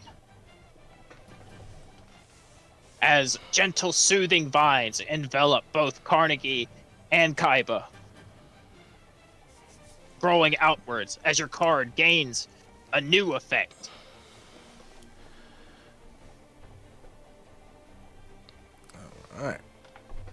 All right. Unfell the bounty of the world. Agrippa wants to ruin the wonder of life. So show him that it is not to be tampered with. Okay. So is it on the field now, or do I have to like? Yes. Place? Okay. All right. Yeah, just on the field. Okay. Can I still play monsters, or is that it's not? Yes, you can. Okay. No, I will just do it. Like, I don't care if it's like, we will specify what exactly it is later. Just Okay. take your turn. All right. I will do this. All right, you play Impy, the little adorable nymph imp. Impy, and I'll put my hand forward. Impy, draw blood. All right, it will hold out its arm. Or no, it will jump onto your arm. And I'll summon my two normal monsters. Yeah, it will bite your arm, and as your blood falls to the ground, it sprouts forth more greenery, bushes of flowers. Since I played a monster, I will heal it, Vicky. All right, Vicky, you return to 2 life points. I forgot they're supposed to be normal devils, not strong devils anymore, Yeah, right? yeah, they're just normals. 'Cause I think too strong would be kind of. Oh, whatever. I forgot to change them, so they're just strong. You can keep them We'll just say strong they're for this one. normal. All right. And do these two getting summoned count? Yes. Count? Yes, sir. All right, Vicky. I'll give 2 more life points to Vicky. All right, Vicky, you go up to 4. Oh, I can breathe. And well, yeah, that's all I could do. Oh, I guess I don't know. Alright. I don't know if I can make them. I don't think I can attack. But yeah, I think that's No, it. Can someone give a monster to someone else on the field? No. Damn. Just curious. Only if that is something that no matter what rules we're doing right now, you would have to specify that your card can do. All right. Okay. Noted for next season after. All right, Vicky. Well, first it would be Agrippa's turn. You think I will let a few plants stop the pursuit of my future? Never! Agrippa, the immortal devourer, will lunge forward. Destroy! As he draws his ire onto you, Lumi, infuriated with your comeback, your intrusion into this duel.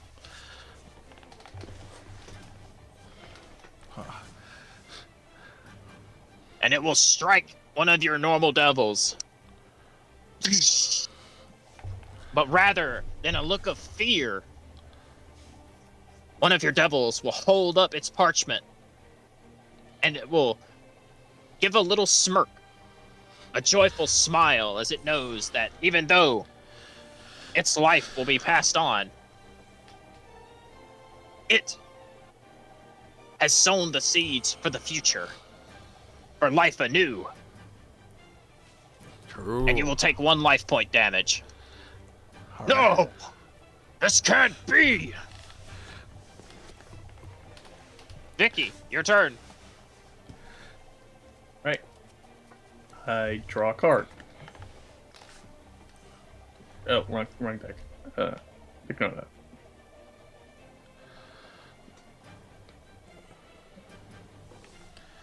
Alright. I play from... well,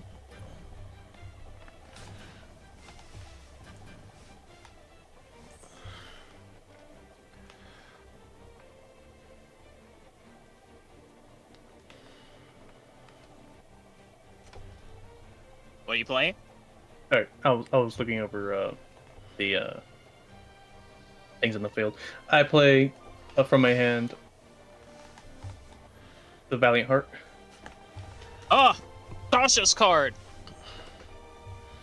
Oh boy. A gift from your student. An actual unnerfed boss card.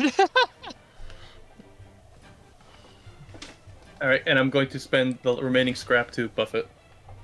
All right, you make it strong. All right, so the way Slipstream works, Vicky, is if and that's a mechanic from Sasha's deck. Slipstream means if this card attacks after any one of yours, or after any other card, so it has to attack second. Got you. In that case, I can still attack the Temple of the Sun Eagle, right? Yeah, I mean, yeah, it's an item.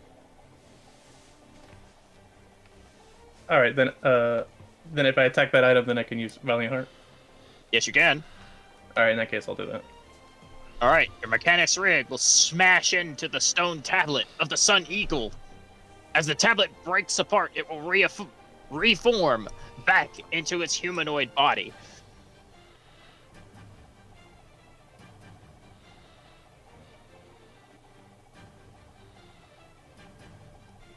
All right, and Defender does not stop Slipstream's effect, right? No, it doesn't. All right. In that case, I will spend the next turn to Silent Protocol Agrippa. Okay. You turn Agrippa off.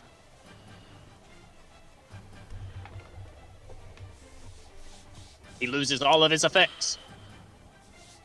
All right, and then I will use Valiant Heart to attack directly as a strong.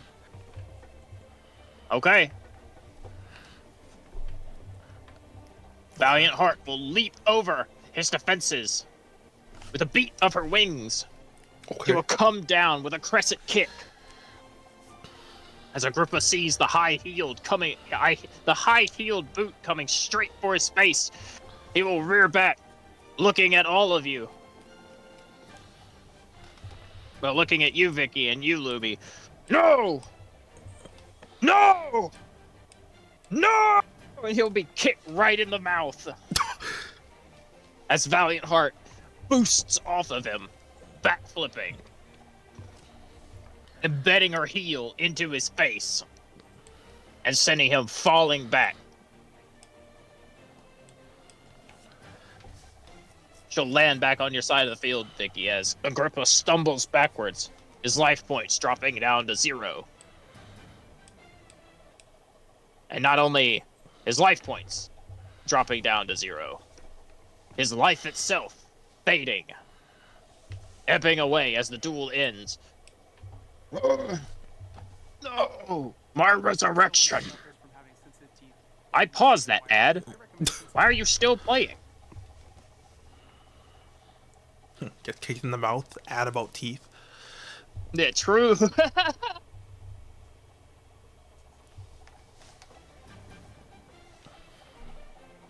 I was so close. My resurrection. My world. The knowledge to be accrued. He'll fall backwards, and as he lands on his back, his body will turn to dust. As if it was held together by flakes of ash that were thousands of years old. And his armor will shatter as if it was made of glass. Only fragments remaining where it once was whole. That was for Carnegie. And I guess that guy over there too. Looks at Kaifa. I guess she really doesn't know who the fuck that is. True. True. Not my check.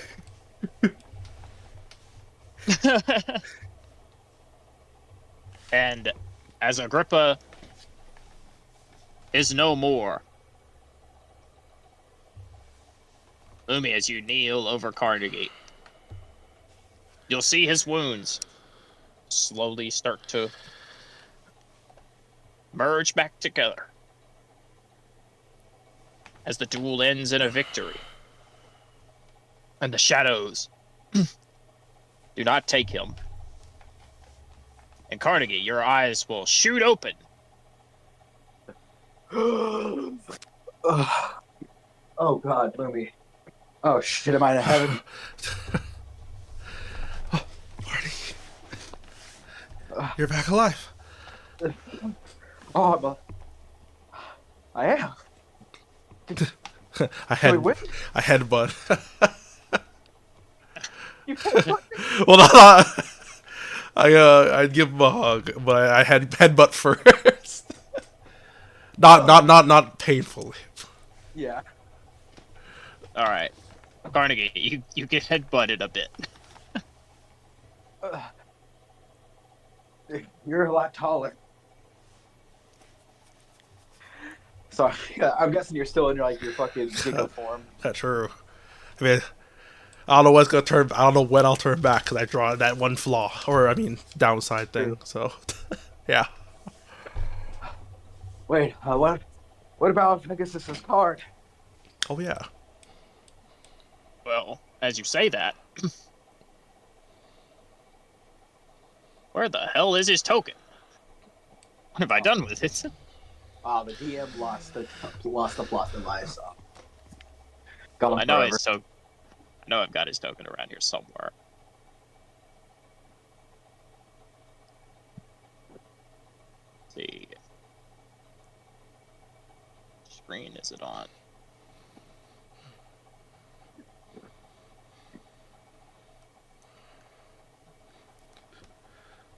As you say that, you will see the card in your pocket will beam with light, Carnegie. And as a plume of radiating white energy bursts forth, it will manifest in the form of Pegasus, Oh shit. who's laying on the ground.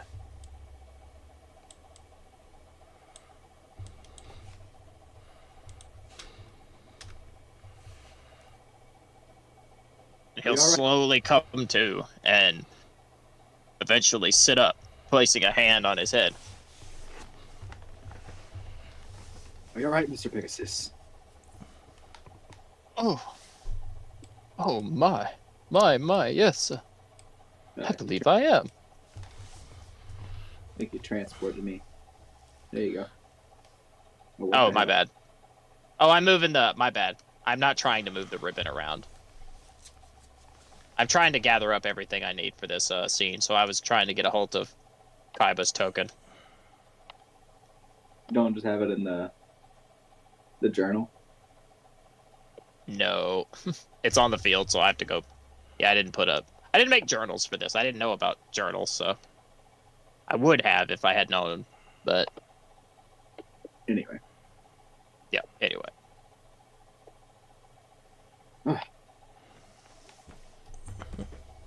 You know, it was really, really, really hard to get you back. he'll chuckle a little bit. This is not the first time I've had my soul stolen. Please make it the last.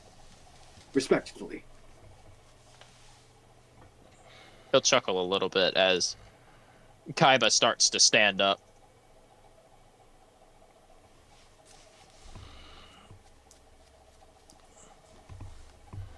And as Kaiba stands up, he'll notice Pegasus in the room. Ugh.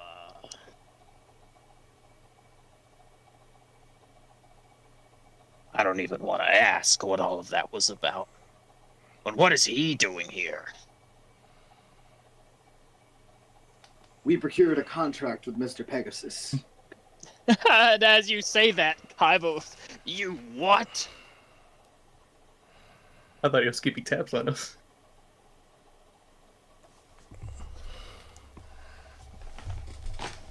I mean, maybe he wants to hear it directly from you. Yeah, you heard him. Maybe he wants to hear directly from you, Carnegie. Well, we believe with his many assets, his fortune, and his experience with marketing and advertising, it would greatly improve our chances succeeding with Arcane Rising. Kaiba will grit his teeth. Do you realize what that man put me through? No? Yes, he told me you two had a history. Pegasus will chuckle a little bit. Oh, Kaiba boy, let bygones be bygones. This could be the start of a beautiful working relationship.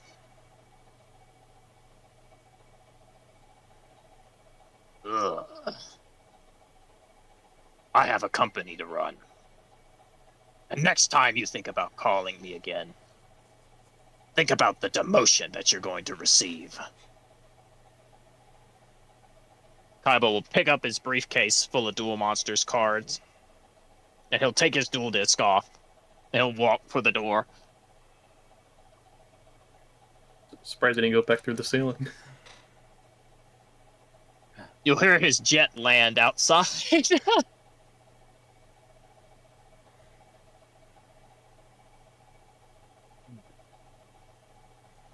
I hope that implies we weren't demoted. I'll say after he's out of the room.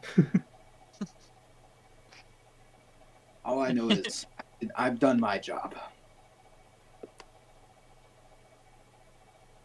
Now, Mr. Pegasus, I do hope you... Oh my god. My god. A Hulu ad. Make it stop! Sorry. I do hope you're willing to renegotiate our contract. After all, both Vicky and I have worked very hard to maintain your safety.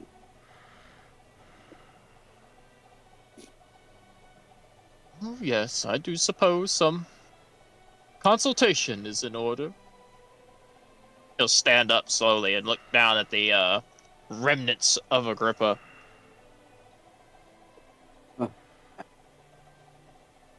Oh God. Oh God. Just looking at like the dead bodies everywhere. Just maybe we discuss this tomorrow. Just Should we report this? Yes, we should. There's no way Pegasus will pat you on the shoulder, Carnegie. I believe we have a lot more to discuss than just a few renegotiations.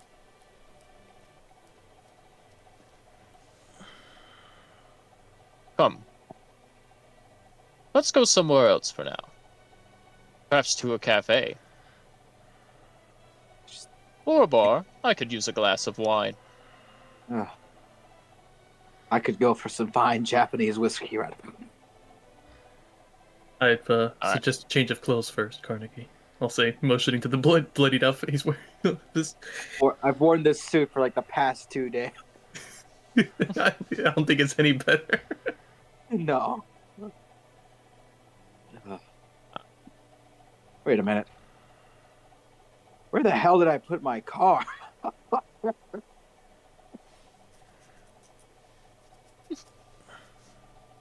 Been a long fuck. Let me go get Lemmy's token. I forgot her token wasn't over here. I don't know why. Oh yeah, that was because she wasn't part of the museum gang. I keep forgetting I don't have to move the ribbon when I change panels. Joke. I know, just me being stupid.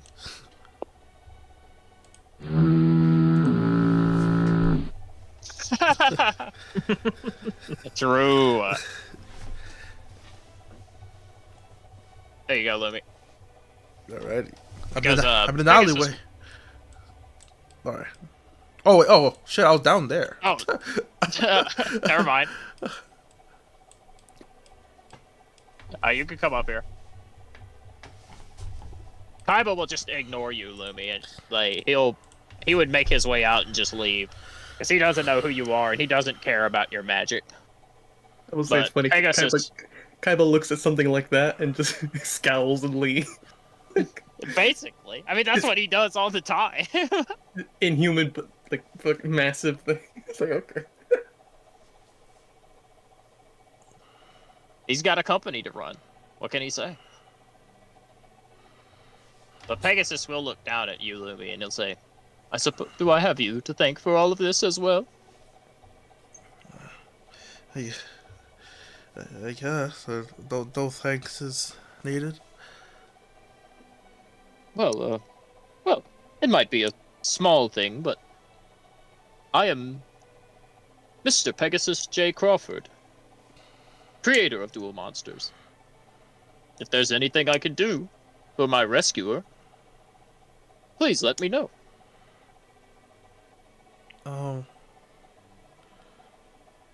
Maybe helping out Mr. Takoyaki, I guess. Pegasus will look at you, not having any idea who that is. I can. Lumi could show you, or I could. He'll nod. And he will leave. He'll walk to the exit with you, Carnegie, as Sasha will step forward up to you, Vicky.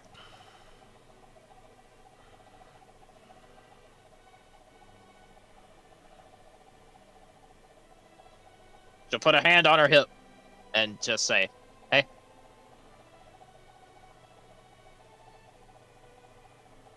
Man, you should have used that old deck job. I'll reach into my deck and hold Valiant Heart, looking it over before holding it back towards her. She'll take it from your hand. Did you steal that from me? Oh, you almost lost it. You're lucky I picked it up when you went unconscious. But, if it makes you feel any better, I really needed it. Thank you. Oh, I mean, you made it.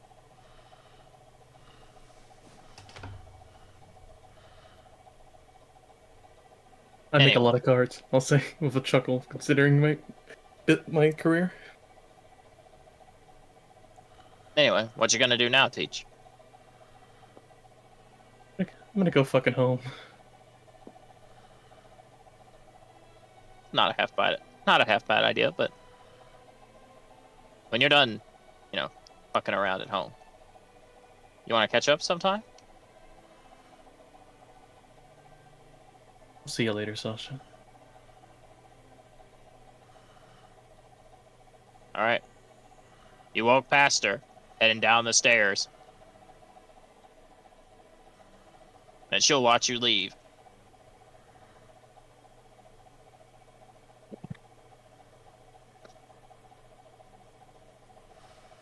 and Lumi.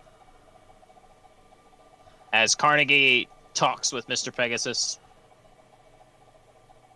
you do what you usually do. You sneak on out of there. Oh my god, I keep moving the ribbon. And even though I don't know if I have it up anymore. I think after all the changes I've made to the maps and stuff like that, I don't know if I have Mr. Takoyaki's stand still here. Let me see if it's on this one. Oh, it is. Let's go. You do what you usually do, Lumi. You sneak away.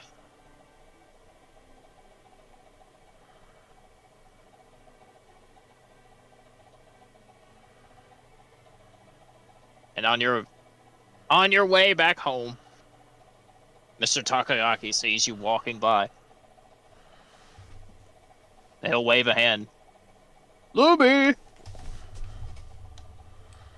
Oh, sorry, did I revert? Oh, I would say yes. Okay, cool. My bad. Let me grab Let me go ahead and grab the other one of you. Yeah, I would say back home while you're walking home, when you get about to Mr. Takoyaki Street, you change back, and you don't even notice. Oh.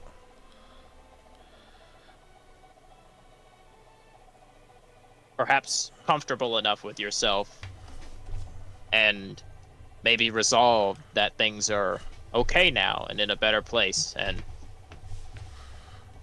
you no longer have to worry about anything besides your life of solitude. You just change back without realizing. Nice. Oh, wait. I guess after all that work, my stomach probably would be kind of empty, so. Well, he'll invite you to sit down. Go head on in and sit down.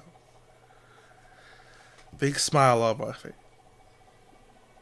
Hopefully things are back to normal. Where have you been these past couple days? Been so busy. I haven't seen or heard any of your orders. I guess you could say I was with some friends.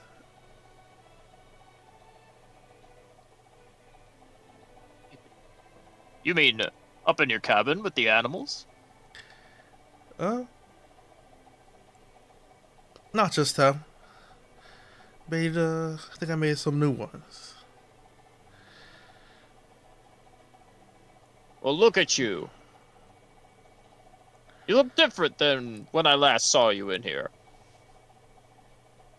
Like something has grown up about you. Yes. Yes, you are kind of right. I learned to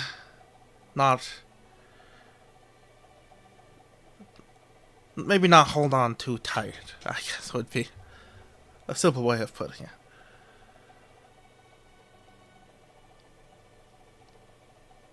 Well, I hope you've held on to that appetite, as I've got plenty ready for you.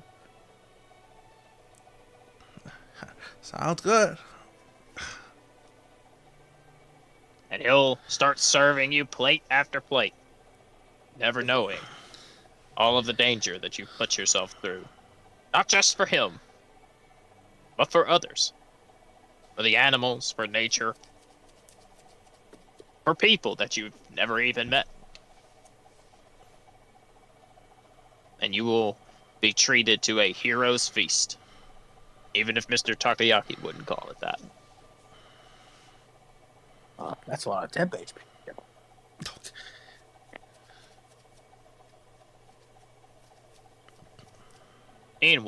Meanwhile,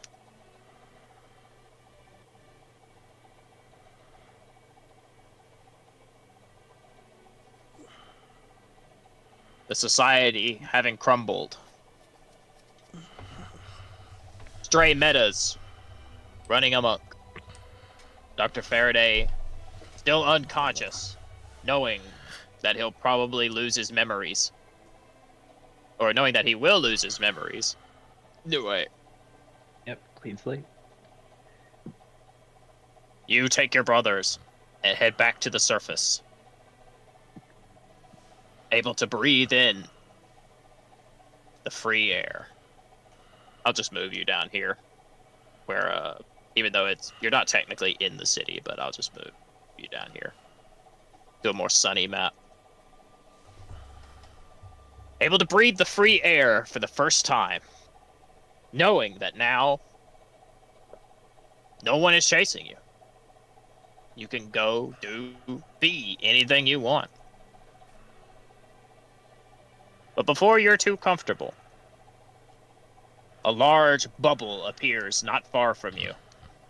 Before it breaks down, and small pieces of it float up into the sky. Blitz, you reappear from your time gateway with your cat resting on your chest.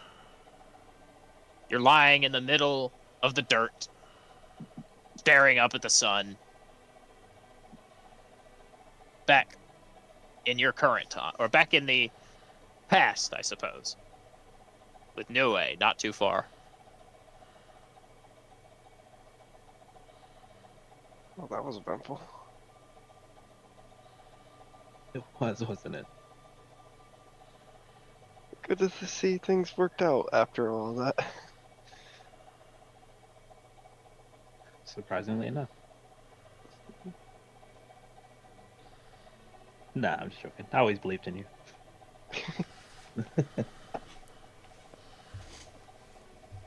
Honestly, didn't know what was gonna happen. Thought I was gonna blow myself up, but I guess I just moved us around in time. Speaking of time, are you worried about your future? Well, the main issue is gone, so guess it's time to just relax and prepare to go back. No, I will not. Ran will lean Fault on you, Niue, and he'll walk over and hold out a hand for Blitz. I'll grab it. He'll hoist you up. I'd like to apologize for the trouble I caused you. No worries. I can understand that you were under a lot of pressure and a lot of stuff was going on. He'll take his mask off and look at it before just dumping it onto the ground. I hope going forward that maybe I can learn to be myself. Even if it will be difficult. You got two great people right there that I'm sure they'll help you get through all that. He'll look at you, Niue, as Blitz tells him that. Miles.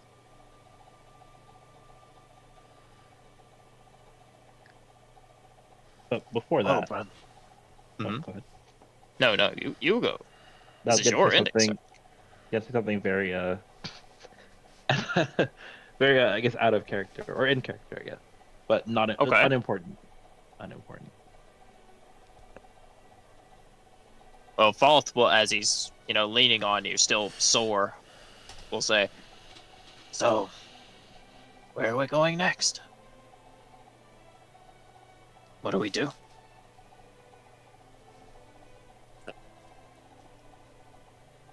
No, just like look out into the horizon.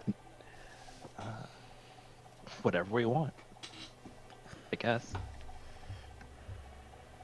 Maybe get you to a doctor. a real one this time.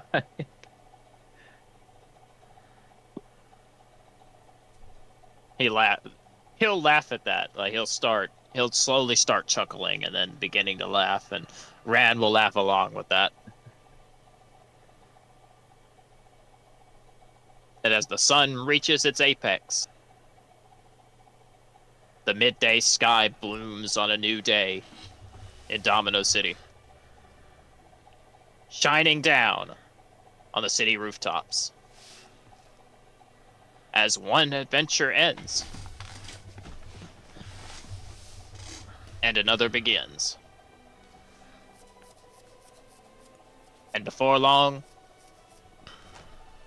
you all hear, I guess in the coming days, you all hear a press conference as Seto Kaiba from Kaiba Corp does not acknowledge anything that happened at all. In fact, he was very adamant in sweeping everything that happened with Agrippa and one of his employees dying, all under the rug, and no one speaks a word of it. Instead, choosing to highlight a competition that he's holding about users being able to submit new ideas for Duel Monsters cards that he will soon launch into space on a Kaiba Corp satellite.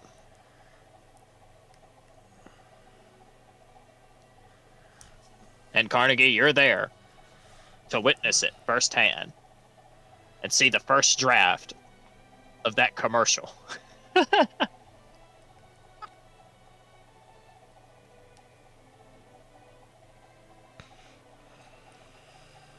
And I don't know, Vicky, wherever you would be, you would probably see it as well if you're still working there. But I will say, the two of you did not get fired. But you did notice a substantial pay decrease. Oh, brother.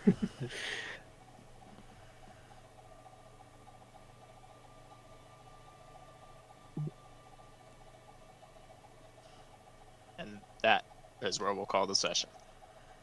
On the end of Perfect Draw, Dark Emergence. I want to thank you all for joining me. Every week make my dream come alive. So without the players, I have no one to GM for. So I hope you all had a fun foray into the world of Perfect Draw, and those of you that may not be as familiar with the world of Yu-Gi-Oh! Kind of enjoyed the world and the ideas and the concepts and how it ties together with this game. Thank you. Thank you, thank you. I don't really have too much to say. I just hope you all had a great time. I'm just going to let the music play and while we do a favorite, least favorite, so. Let's get into it. Top of the list. If my Discord would stop lagging, I guess I'll have to do it through my phone. Mr. Murphy. It's really weird for you to call me Mister. Doctor. But Nurse. no, bro. Nurse. No. Favorites. You didn't fucking try to get me to come back to life. Good. I mean, I did come back, but Kaiba got back to life, so that's pretty good. But yeah, I was pretty glad that you didn't pussy out of being like, oh no, your HP is 0, so GG for you. I'm glad you didn't. Glad you didn't. You stuck with it. Kind of sucked that it happened, but like, you know what? I did a lot. I took out Gilgamesh because that motherfucker was kind of a problem. But kind of a shame. I actually, if I had like 4 HP, I could have won the duel right there. Unironically. I could have I could have used my ability, my second ace, and played a second CEO, and then I would have activated a response move, or a response card that summons a strong monster, and then I would have Mm. attacked twice, and it just would have been GG. So, kind of sucks, but it's okay. Yeah, I mean, But, I hope you enjoyed the grand finale duel. no, I enjoyed it. It was very long. I feel like maybe it could have been 2 sessions, but like we handled it. I don't think I have any like crazy least favorites. Obvious, when you die, it's kind of like, all right, I guess I'm just kind of listening to the podcast now. But you know, but it's okay. It happens. Sometimes it's you. Campaign favorites. Overall, I do enjoy the system. I think I actually know what I want to do for my next character.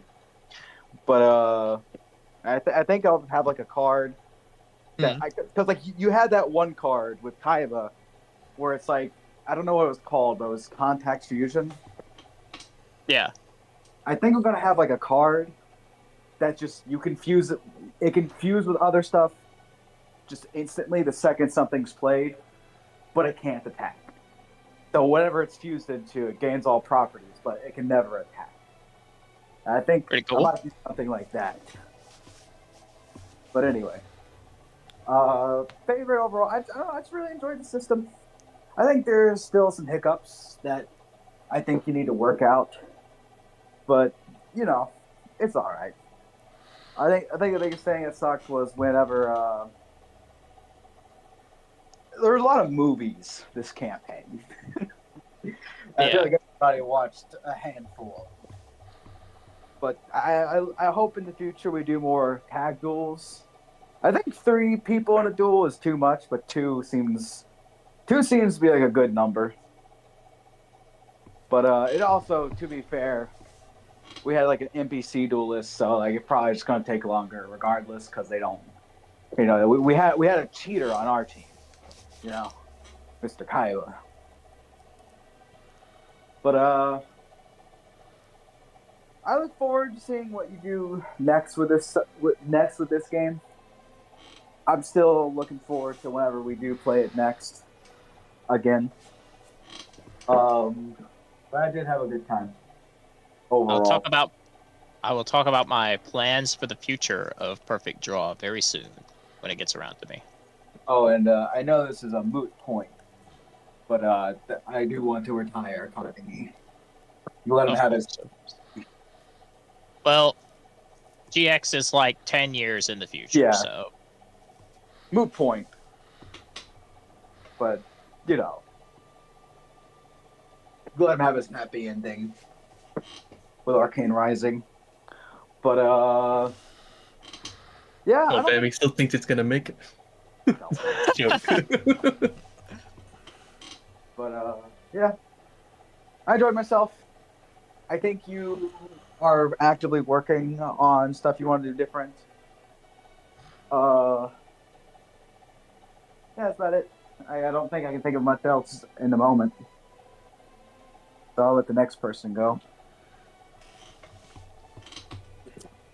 all right, cool.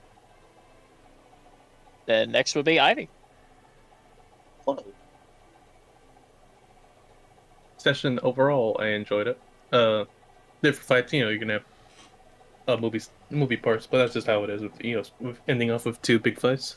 Kaiba was interesting. Agrippa's fight was interesting, and Lumi coming in clutch, really needed that.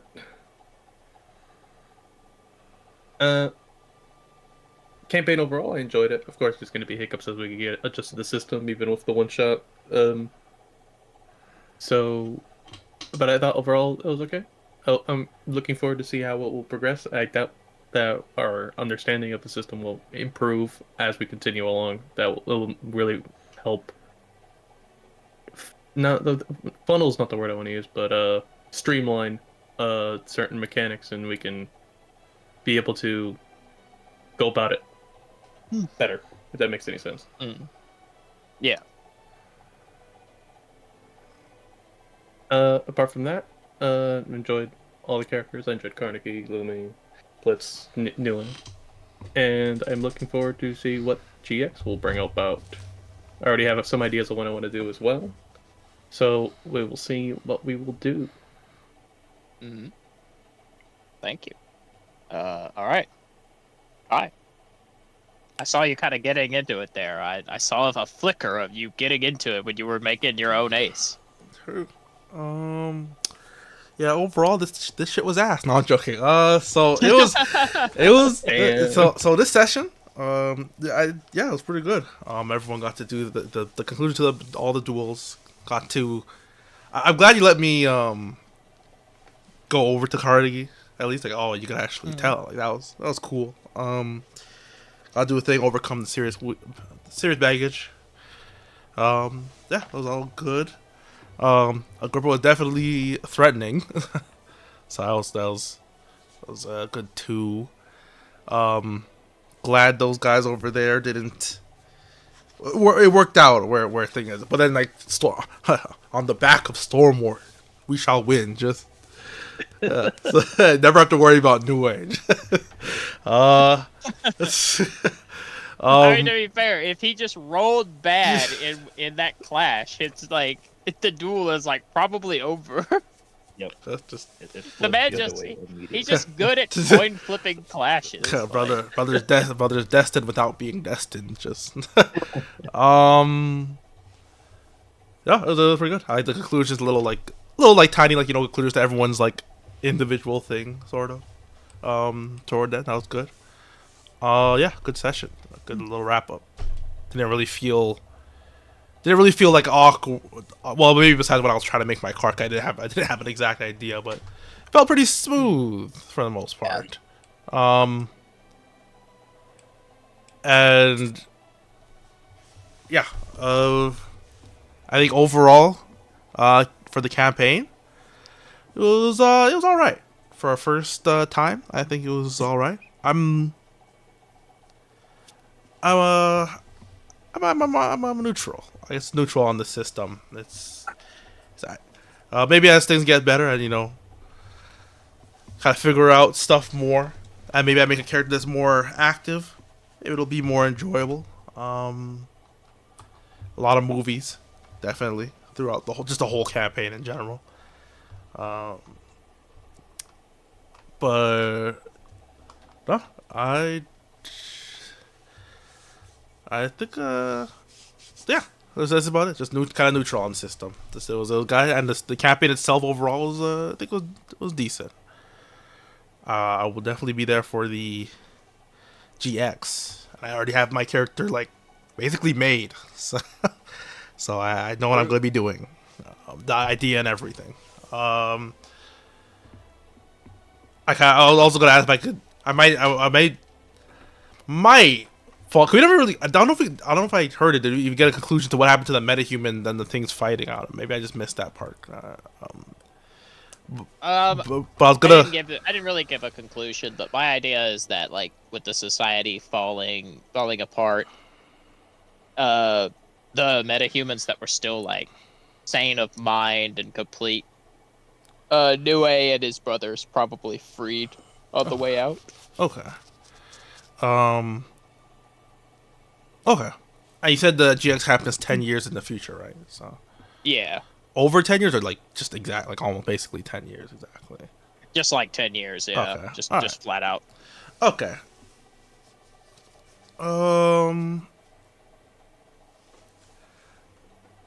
That's. I think that. I think that's about it. The least I kind of mixed my favorite and least favorite for the campaign, but yeah, I think that's about it. Just it was alright. That's all I can remember. And I think maybe as time goes on, well, actually toward the end, you started giving more out of combat stuff to do, but hopefully in the future, there's just it's more consistent with stuff to do outside of combat. 'Cause I think you're meant to be doing stuff outside of combat alongside battles and stuff. But yeah, that's about it. Don't think there's anything else. All right. I remembered something. Fucking All right. you did that one move and I had to counter. I was gonna fucking make. Dude, one of my least favorites. I remember now. It was for the session. I was gonna like make a card called Freeze Assets, which just is like a silence for everybody on the board for like a whole round or something. Mm-hmm. That way we could destroy that one fucking card, like the knowledge and shit. The fucking thing that can't be destroyed, but if you silence it, technically it can. Yeah. I was so sad that I used my one advantage to like stop something because I had to. I also probably could have lived. It was a whole thing. That was my least favorite. I mean, there was a decision tree there where I won, or like where I didn't go down. That's all. Going back through the alternate timelines. Yeah, it's like, there was a decision tree that ended with me not getting down. But it's all. Okay. That's a part of card games is making errors. Yeah. Sometimes it's, I make mistakes all the time as the NPCs, and I just have to let that ride. I mean, sometimes NPCs just make errors because it's what they would do. Yeah. But anyway, Mr. Toy. Favorite? Session favorite. It was as always, top decking Stormblast is just. Oh, brother. Oh, I think I had a lot less. I leveled up maybe only once during the campaign, so I feel like my deck had less bloat than others, so it's easy for me to like cycle. Oh no, bro. No, bro. The amount of cards in your deck is not tied to level at all. Oh. It does take. How many That cards is a do you... completely. I had 6. You should have 7, I think. Oh. Did he have had 7? I don't remember giving anybody a 7. I know 'Cause some I- people had 7 because they I had had 2 more aces. than- Yeah, I had 7 because of 2 aces, so he should have had 6. I think my deck has 7. I don't know what's wrong. What happened with me? Oh, I created a card. That's why. Right. It made things different. I don't know. Something happened because we got one, then we got another card. Did we not get like a third card? No, I don't think so. I mean, Why mine not? only has extra cards because of OSHA and the Valiant card I got. You know what? Yeah, I made a card in a battle. That's what happened. I made Shady Businessman mid-battle. And that's why I have Also- a card. Also, I think I meant to give Toy the opportunity to add one of Falth's cards to his deck, but honestly, looking back on it, it was probably good that I forgot that because, like, Toy's deck being so clean absolutely carried him. So, Toy, now that the campaign's over and, you can't harm yourself, a post-season review, did you know that fucking Storm Warden Thorn Blessing was kind of great? You should admit it now. Combo went hard. Once Storm Warden could come back on Stormblast, I'm like, alright, this is. Yeah, I know you know. He's downplaying his main. Downplaying his main. It's like getting a perfect run in Slay the Spire. I'm like, yes. No, I earned.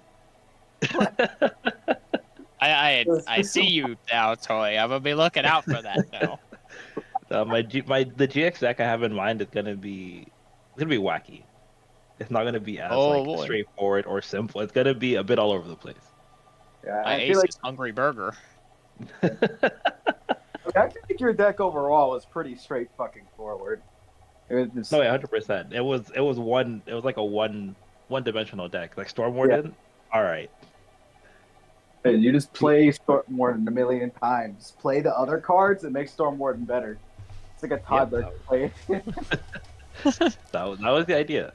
Yeah. And the next deck will be very, very random. Beat enough. stick deck. I don't think my deck will.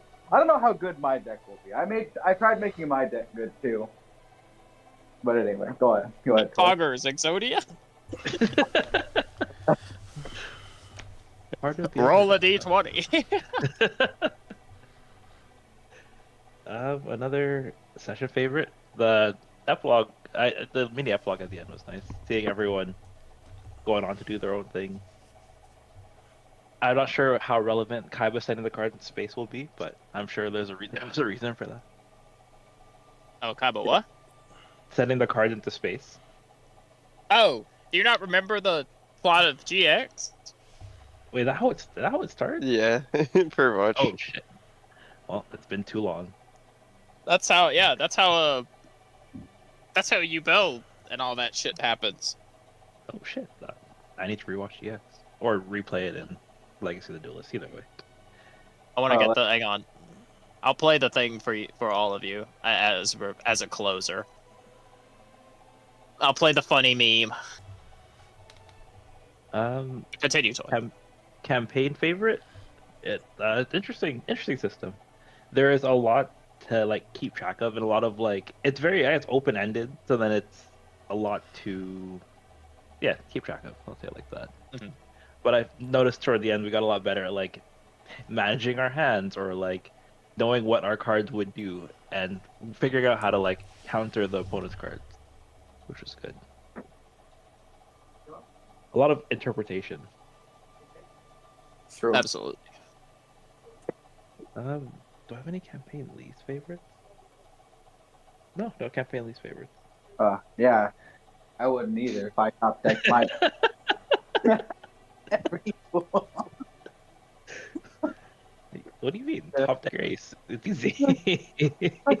Fucking, you go into a casino, you win. Oh, gambling, awesome. Why do more people do this?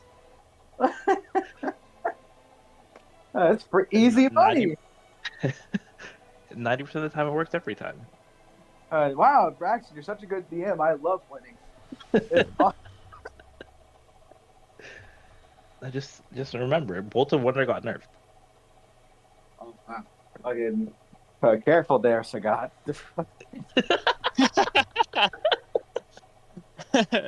not the Street Fighter 4. I got that reference. But no, that's it. Looking forward to whatever GX will hold. All right. Well, here's your teaser into GX for the people that don't know the funny meme. Attention all duelists. My company will be hosting a global competition. Anyone who thinks they've got what it takes can enter. Just create a design for a new card. Then mail your submission to the Kaiba Corporation. Winners will be handpicked by me. Then your cards will be launched into space on a Kaiba Corp satellite. Because I figure, if there is intelligent life out there, then let's teach them how to duel. Okay, man. What the? That's kind That's how the world got taken over 5,000 years from now. Yeah, the blitz all along. every time Kaiba talks, it has to be epic and just he's leading to a punchline just every sentence. Like what the hell? You're a second-rate duelist with a third-rate deck. That's all. Yeah. There is intelligent life out there. Then let's teach them how to duel. And thus, in Blitz's future, no. Yeah, quite literally.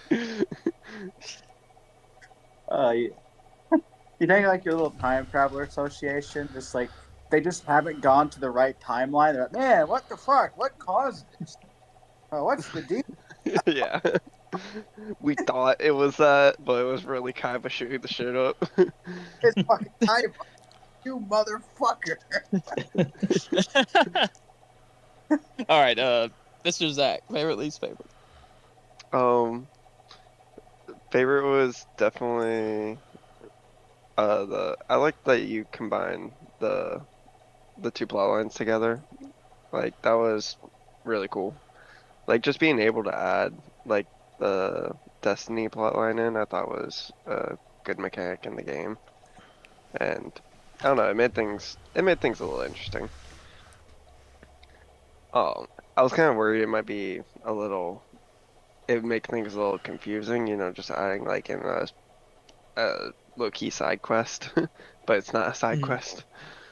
But it worked out pretty well. You did it like I think you did that part like very, very well. Thank you, Um, bro. I have almost 3 years of improv training now. yeah. Um, I will definitely in the future be making my deck a lot faster.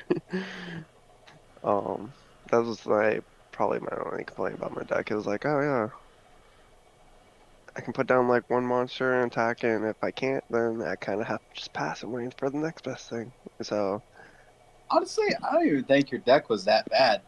You I kind don't of think Your it was deck was pretty bad. good. it was.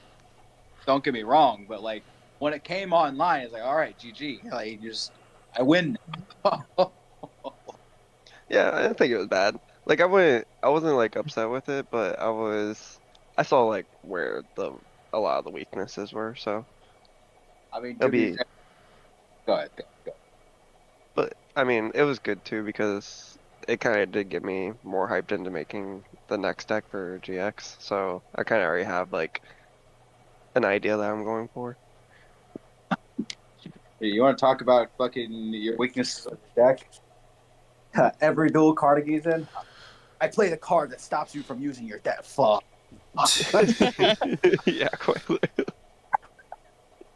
This I mean, first turn. I have to have the invocation resistance. Otherwise, it's like, oh, you lose. It's like, haha, I win. You know. Well, honestly, my deck turned into a monster deck by the end.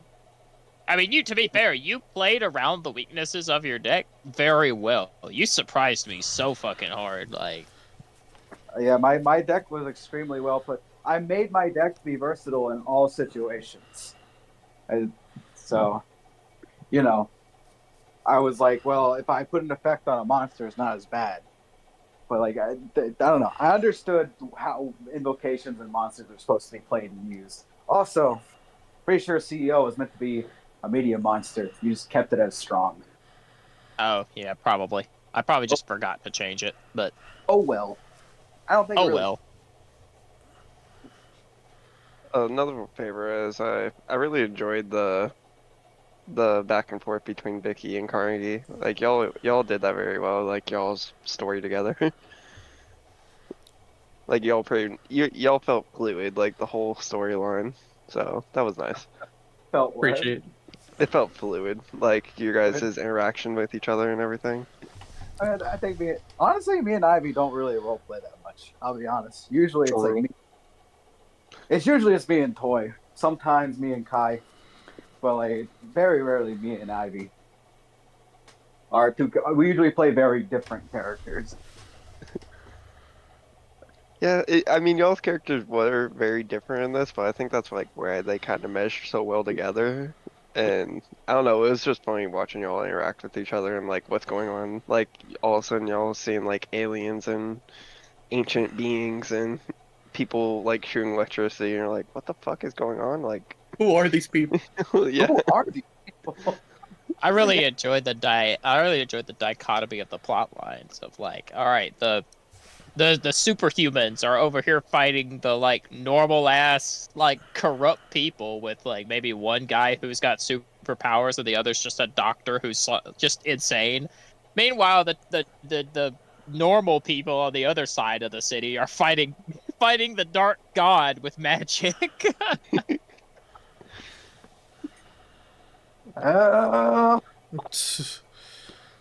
It's very funny. It's like the complete opposite scenarios on both sides with the cast that was facing their problem.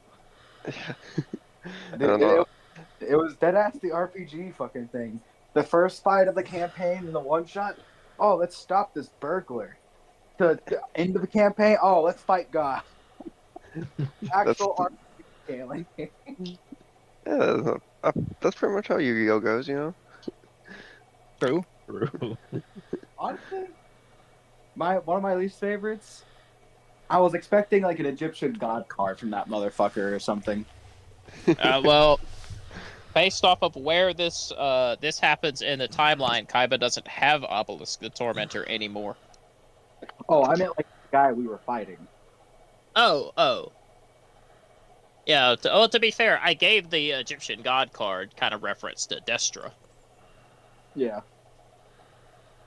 He had like the forbidden beast, the forbidden beast of Agrippa, or whatever the fuck it was. Yeah, the serpent form. Yeah, the chained, unchained. No, that's pretty cool. Plus, those cards are kind of broken, all the Egyptian cards. Like, that thing would come out and it would have to be cracked. All right, if anybody's curious about Kaiba's deck, I can reveal more of it. I know what his main monsters were. I know it fucking juiced to hell. There, all right, turn, I play 2 strong monsters. What the with fucking On my first turn, I played 2 blue eyes white dragons. Oh! I mean, most of his monsters got taken out in 1 fucking attack, and fucking Carnegie managed to destroy the other fucking dragon from his hand. True.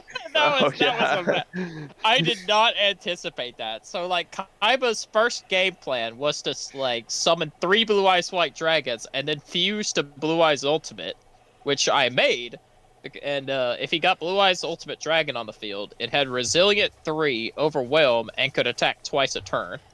Okay, so just fucking just the I win stomp button. Just, yeah, you two just walk away and just let him do it himself.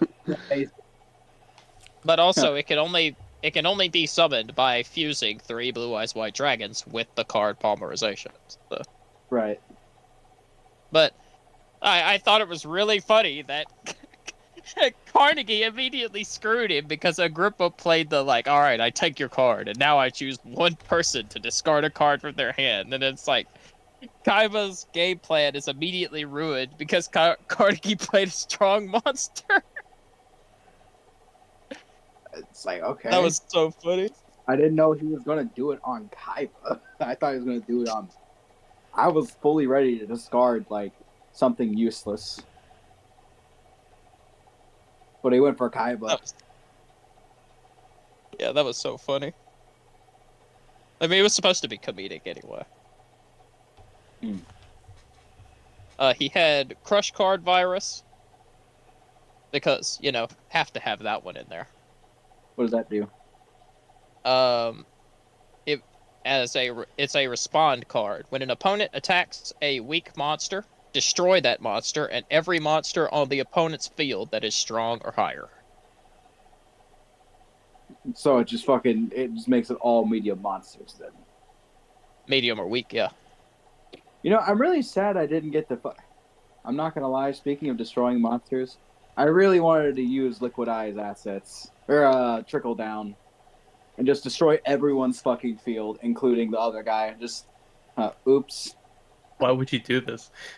I don't know, but it'd be. I will tell you one thing. In a fight that's like, me, Agrippa, you, Agrippa, Kaiba, Agrippa, wiping our field is not gonna do us any favors. Cause like if you wipe the field in the middle of that, you would have nothing to defend you for like 2 fucking turns of Agrippa. That's why I didn't do it. But I was like, man, it would be really funny if I did, but I'm not gonna do that. I don't know. I never had a chance to use that. Fucking, if I was in that other fight, I'm slapping that shit down. That guy with the fucking 800 monsters. But Black Hole's kind of supposed to be like situationally useful in the first place. So Continuing on, we saw Flute of Summoning Dragons that allowed Kaiba to summon 2 dragon cards from his deck. fucking He insane. did, and he also played Lord of Dragons, which adds Flute of Summoning Dragon to his hand.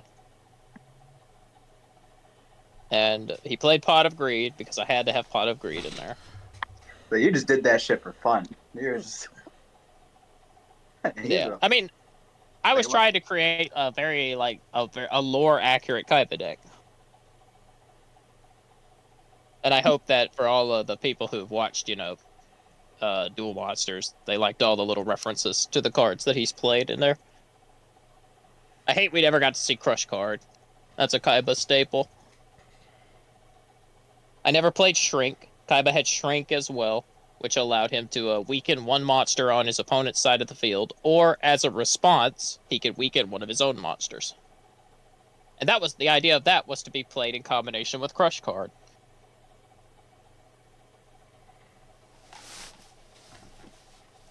But he never played Crush Card because Agrippa's never really got his strong monsters ball rolling, but because Kaiba got attacked directly, so he had to use Ring of Destruction.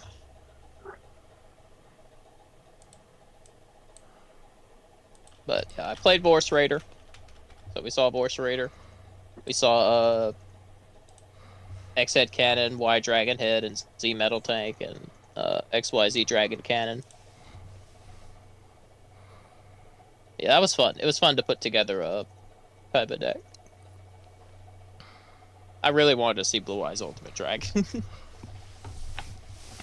I wanted to hear the Murphy be like, "What is that?"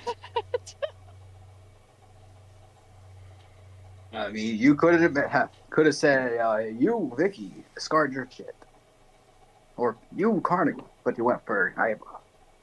I could have, but you set me up for. How does he know? How do you know that Kaiba had that? Well, I guess it is. Well, no, he's like a fucking ancient. How do you know that? Bro's got a fucking iPhone in his coffin. Like, oh, so that's what Kaiba used. Joke. Yeah, but that was it. Like, Kaiba's deck was 14 cards. Agrippa's was 15. Oh, so he drew 10 cards every turn. I mean, yeah, it's like Yu-Gi-Oh! Forbidden Memories. Agrippa's technically just holding 15 cards in his hand. Just behind the scenes, just fucking. Yeah, my ass is cheating. I know it's the whole point, but it's funny. Yeah, it's funny to think about it. Perfect draw. It's like, all right, I draw a hand of cards. All right, I draw. It's like from the player's perspective, the NPC's holding like 3 cards, but on the NPC screen, they're holding 15 with both hands. It's like the fucking Call of Duty perspective, just fucking third person versus first. Yeah.